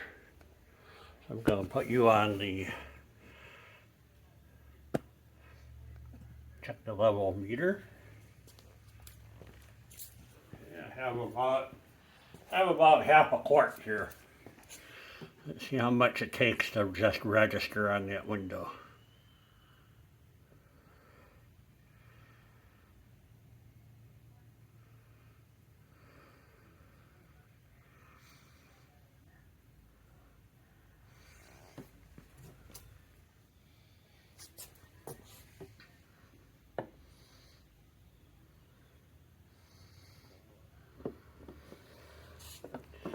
All right, just pour it in a half a quart or pint, whatever. I don't see anything on the sight glass here yet. Oh, yep, I do see it. Take a closer look here. Right there. See a little red dot? You can see I'm about halfway. So, definitely oil in the tank. So I'm going to leave it low like that for the first start. I want to see if that level moves at all. I'll pay very close attention to that. That's good. I see no leaks. So that's good too. And what should I do for gas? Let me think about it. All right. Just hooking up a little vacuum pump to the line. Alright. I'm going to just suck a little bit of oil. I'm barely squeezing the vacuum pump. That's maybe 1 pound. Of course, the oil should flow. But I don't want it to flow all the way. I want to leave an air bubble in there. So when I start it, I can see if it's sucking oil in there. All right. I'm also going to prime the pump through this hose here. Okay, so the pump will have something to work with. It'll just have a little air bubble in there. And that's why I want the 2-stroke oil in the gas to compensate. So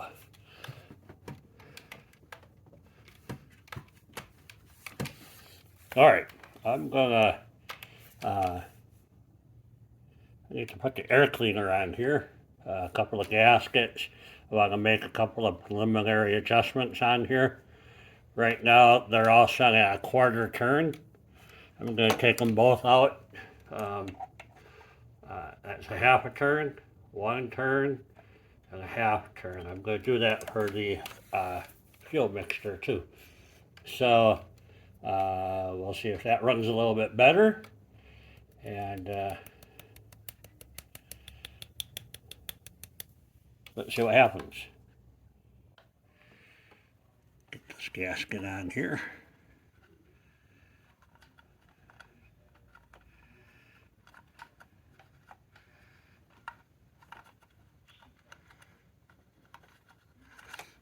Okay, hooks on the outside and then bring in the inside. Come on, baby.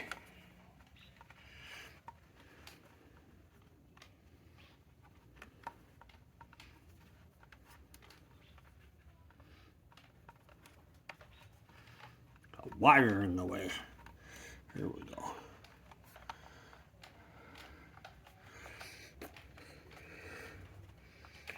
All right, that sat down nicely. I have to pry out the little stopper down here for the mixture screw. So I'm going to do that before I go any further. When I took this apart, this mixture screw was set to only a 1/4 turn out. And that's where I set it again when I put it back together, because that's what you do. And it ran like crap. So I'm going to turn it all the way in. There, that stopped. So okay, that's a 1/2 turn. It's 1 turn and a 1/2 turn. There you go. We'll see how that runs before I put the stopper back in. All right. All right, got me a little boot. I'll put this on before the oil. Yeah. Oh, well, you're oh, that first. Yeah.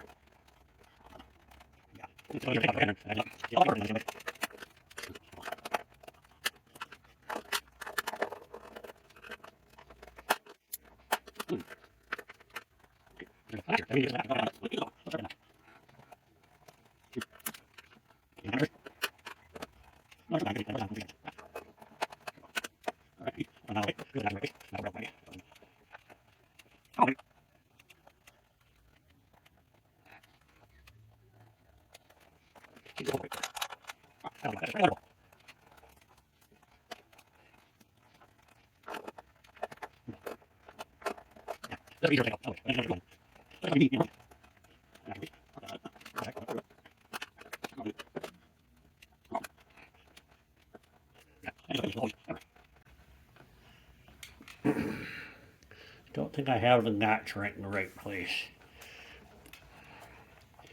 Well, it's completely on all the way around both ends. Yep. I would call that a win. Holy smackers. Huh. The strings, the oil all ran back into the tank. Don't see anything dripping out underneath the bike, do you? Nope. It's not dripping out. The oil level actually rose a little bit, so. All right.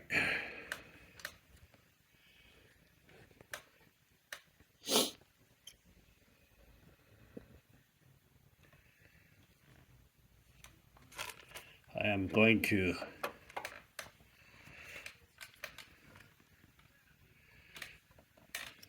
suck the oil up.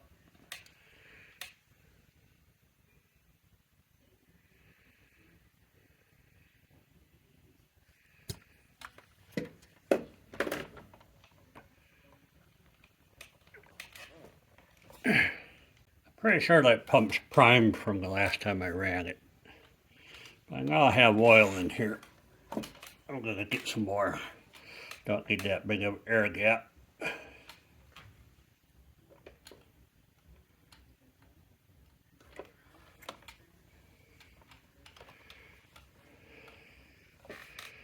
There we go. All right.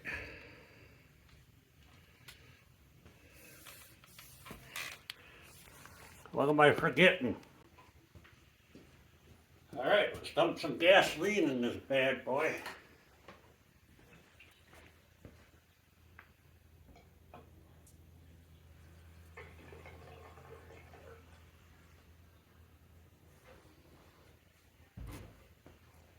All right,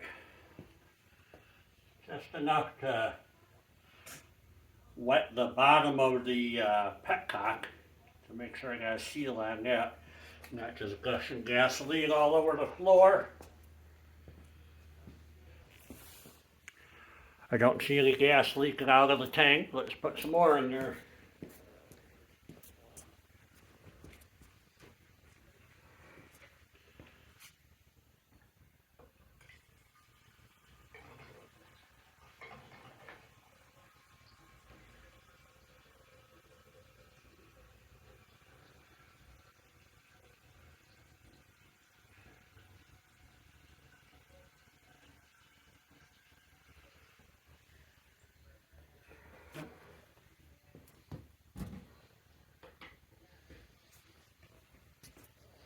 All right, that's a half a tank. First, we're going to hit the fuel to on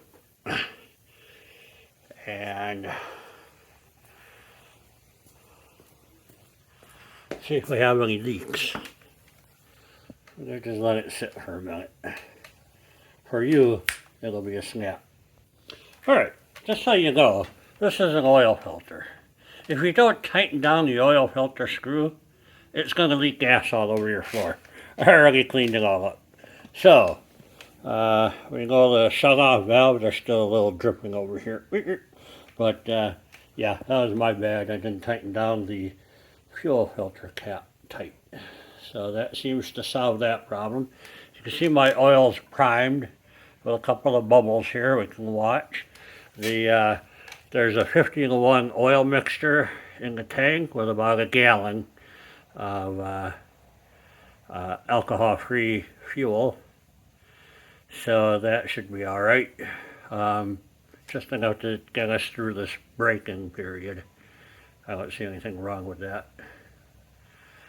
So I think I'm ready to start this thing. I'm trying to think of a reason not to. I have oil, fuel, air. Tanks aren't leaking all over the place. Let's see. I know I have gas to the carburetor. It leaked all over the place. So let's fire this thing up. All right. Key on. Choke out. Fuel on. Oh,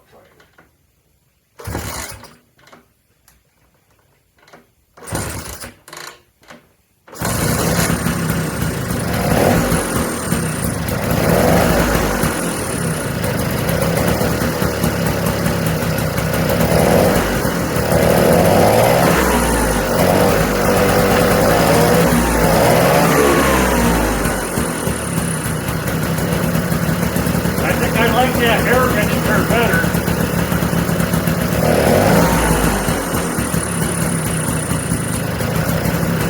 Can't get it to idle though. Uh-oh. I am pulling oil through the line.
Put that in a half a turn.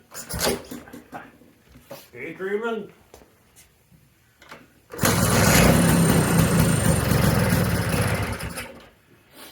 All right.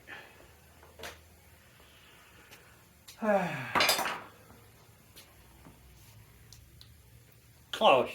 It's not right. All right, I had to go take care of some other stuff. And it's running, but it's just not running well. You have your main jet here, and then your idle circuit jet down here. And I can't figure out how to set the idle on this bad boy. I'm concerned about this, according to the book, is your startup jet. And it shows an adjustment in there. I do not have an adjustment in there. So am I missing a screw, a needle? That's what it looks like in there. It goes in here. But there's no threads in that hole. And if you look close, when I pull the choke, I'll try and do this for you. You can see it opens up. So it sucks air into that port. I'm not sure if that's the way it's supposed to work or not. So I got some more research to do, but you know what? You hit the key, pull the choke, give her a kick, or two. Oh, right.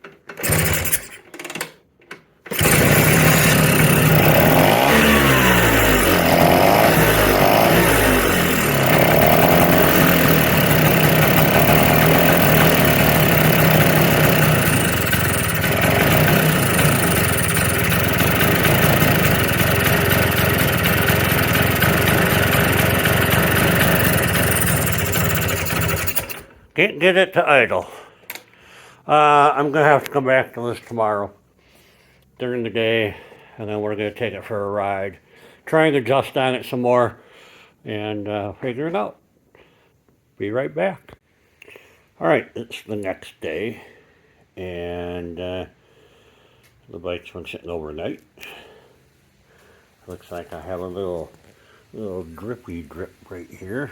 Looks like gasoline to me.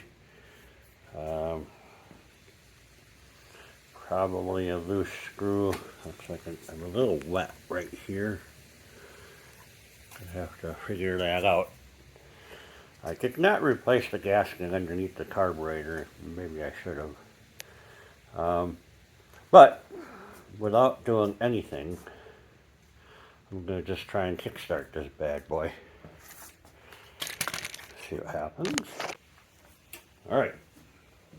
Turn the key on. Pull the choke out. Oh, choke is out. Okay.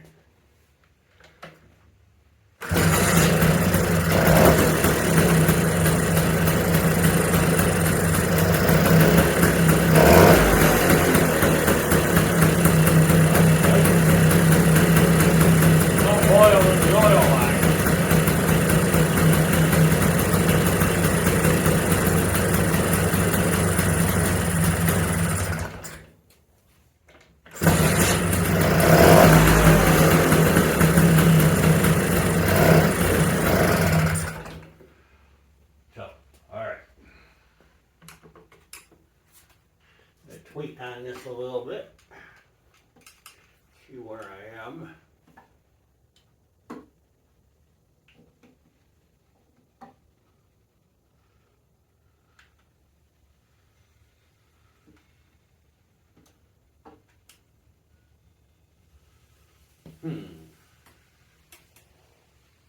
Okay.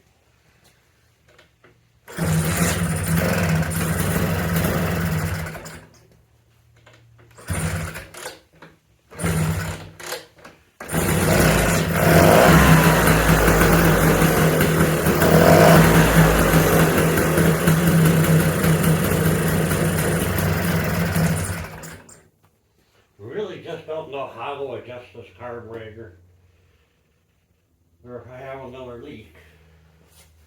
I'm giving the mixture screw quarter turns here, as the book suggests.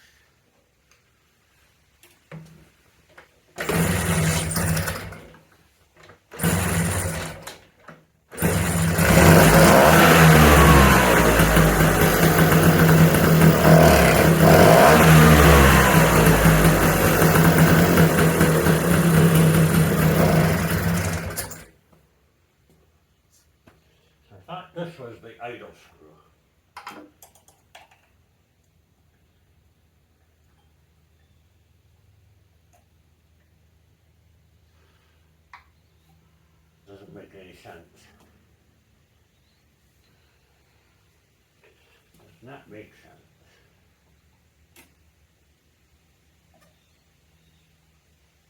And that's the idle screw. It moves the plate inside the carburetor back and forth. I unscrew it, it gets smaller. Here, I'll try and show you. So, if I turn this screw, okay,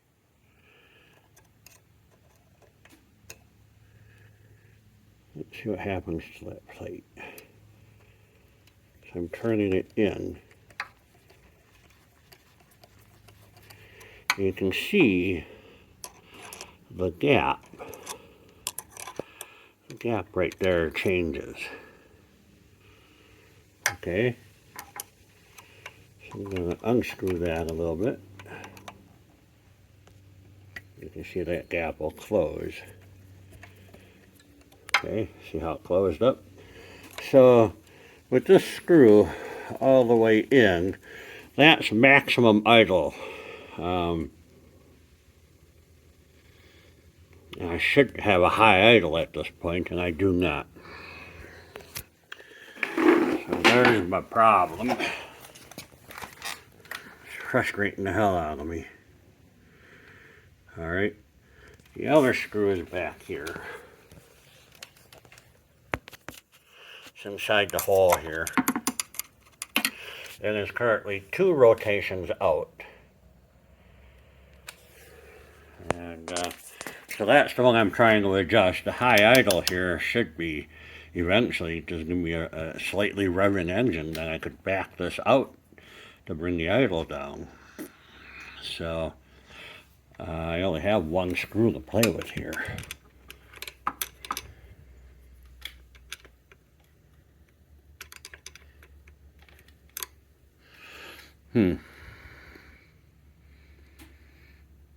So there's the dilemma.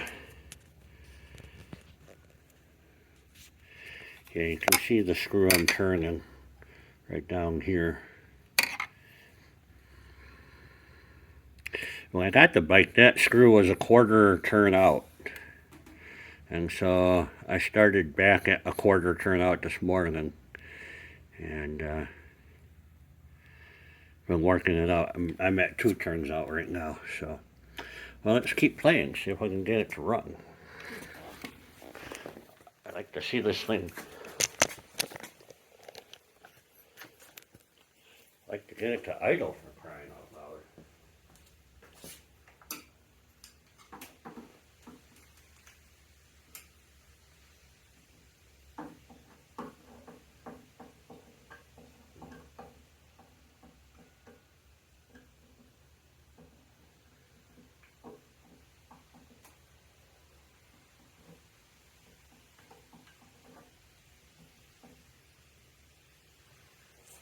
Alright.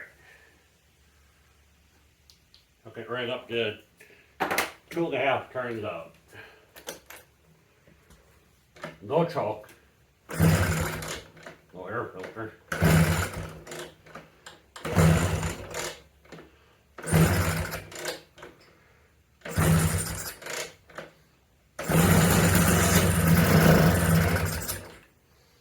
Yeah, that's way too much gas. I'm just flooding the hell out of it.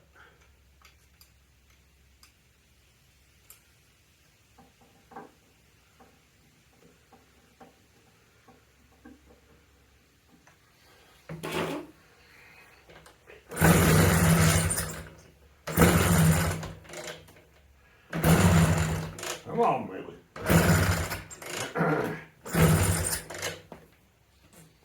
Brat.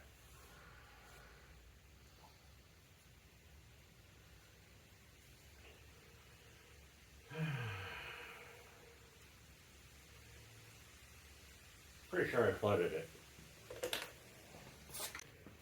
Gonna pull out the plug, see what that looks like.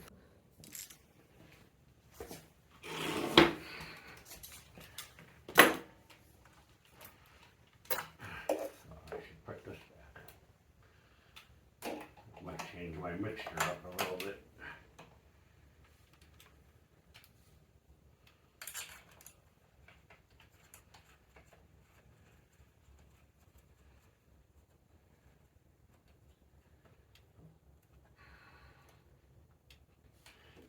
We'll get back to that. Anyways, we'll get back to that. Anyways.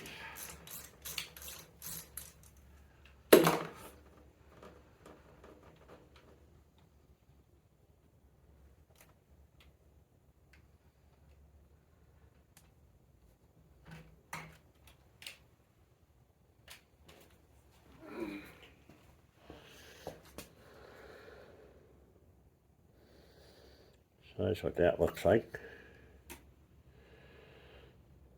It's wet. A little fouled. So, give it the old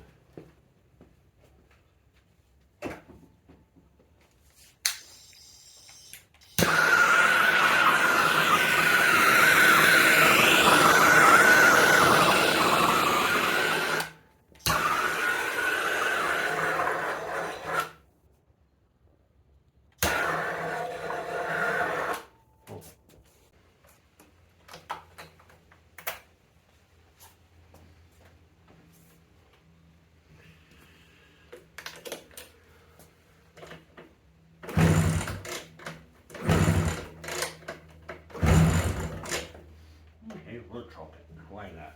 Let it again.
Just wall idle. Damn. But I'm gonna take it for a ride anyhow. Because I need to be done with this bike.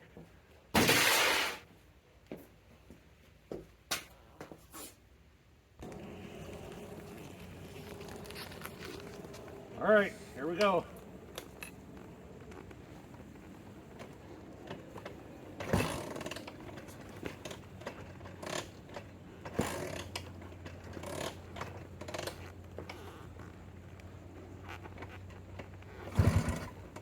Okay.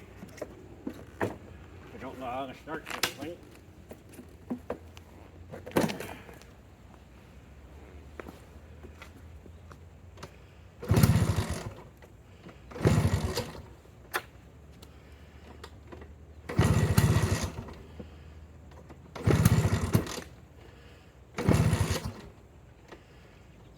Come on, baby.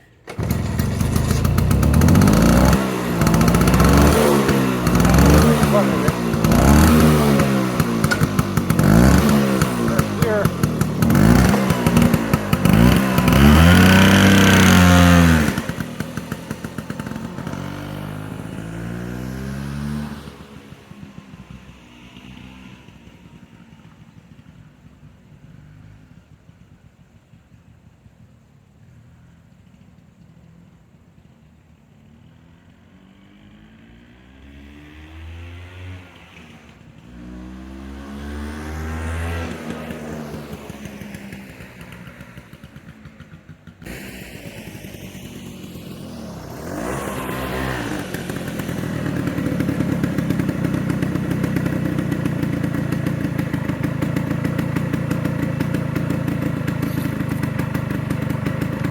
Well, it went.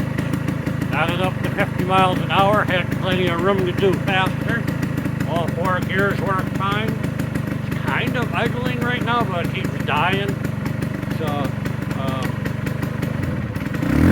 that's on that carburetor. I'm pretty sure it's carburation. Got the vibration going on.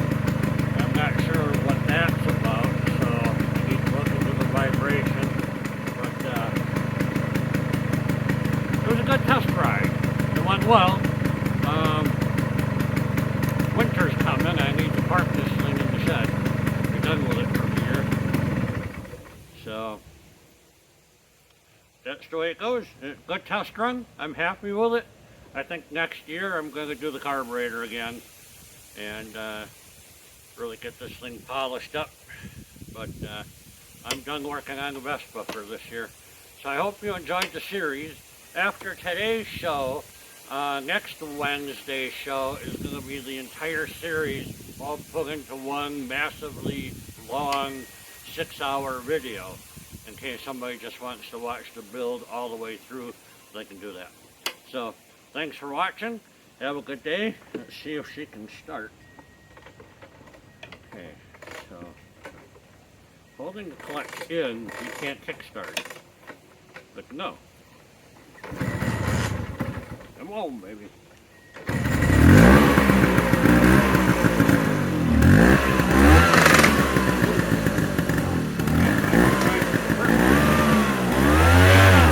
Yeah, yeah.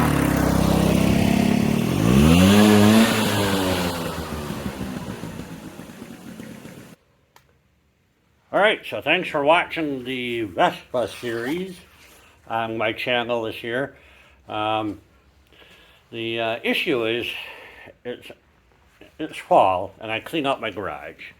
And if you look at my garage, it's got a lot of crap in it, and I need to fit 2 cars in here in the next month or so. And I have other projects I want to get to.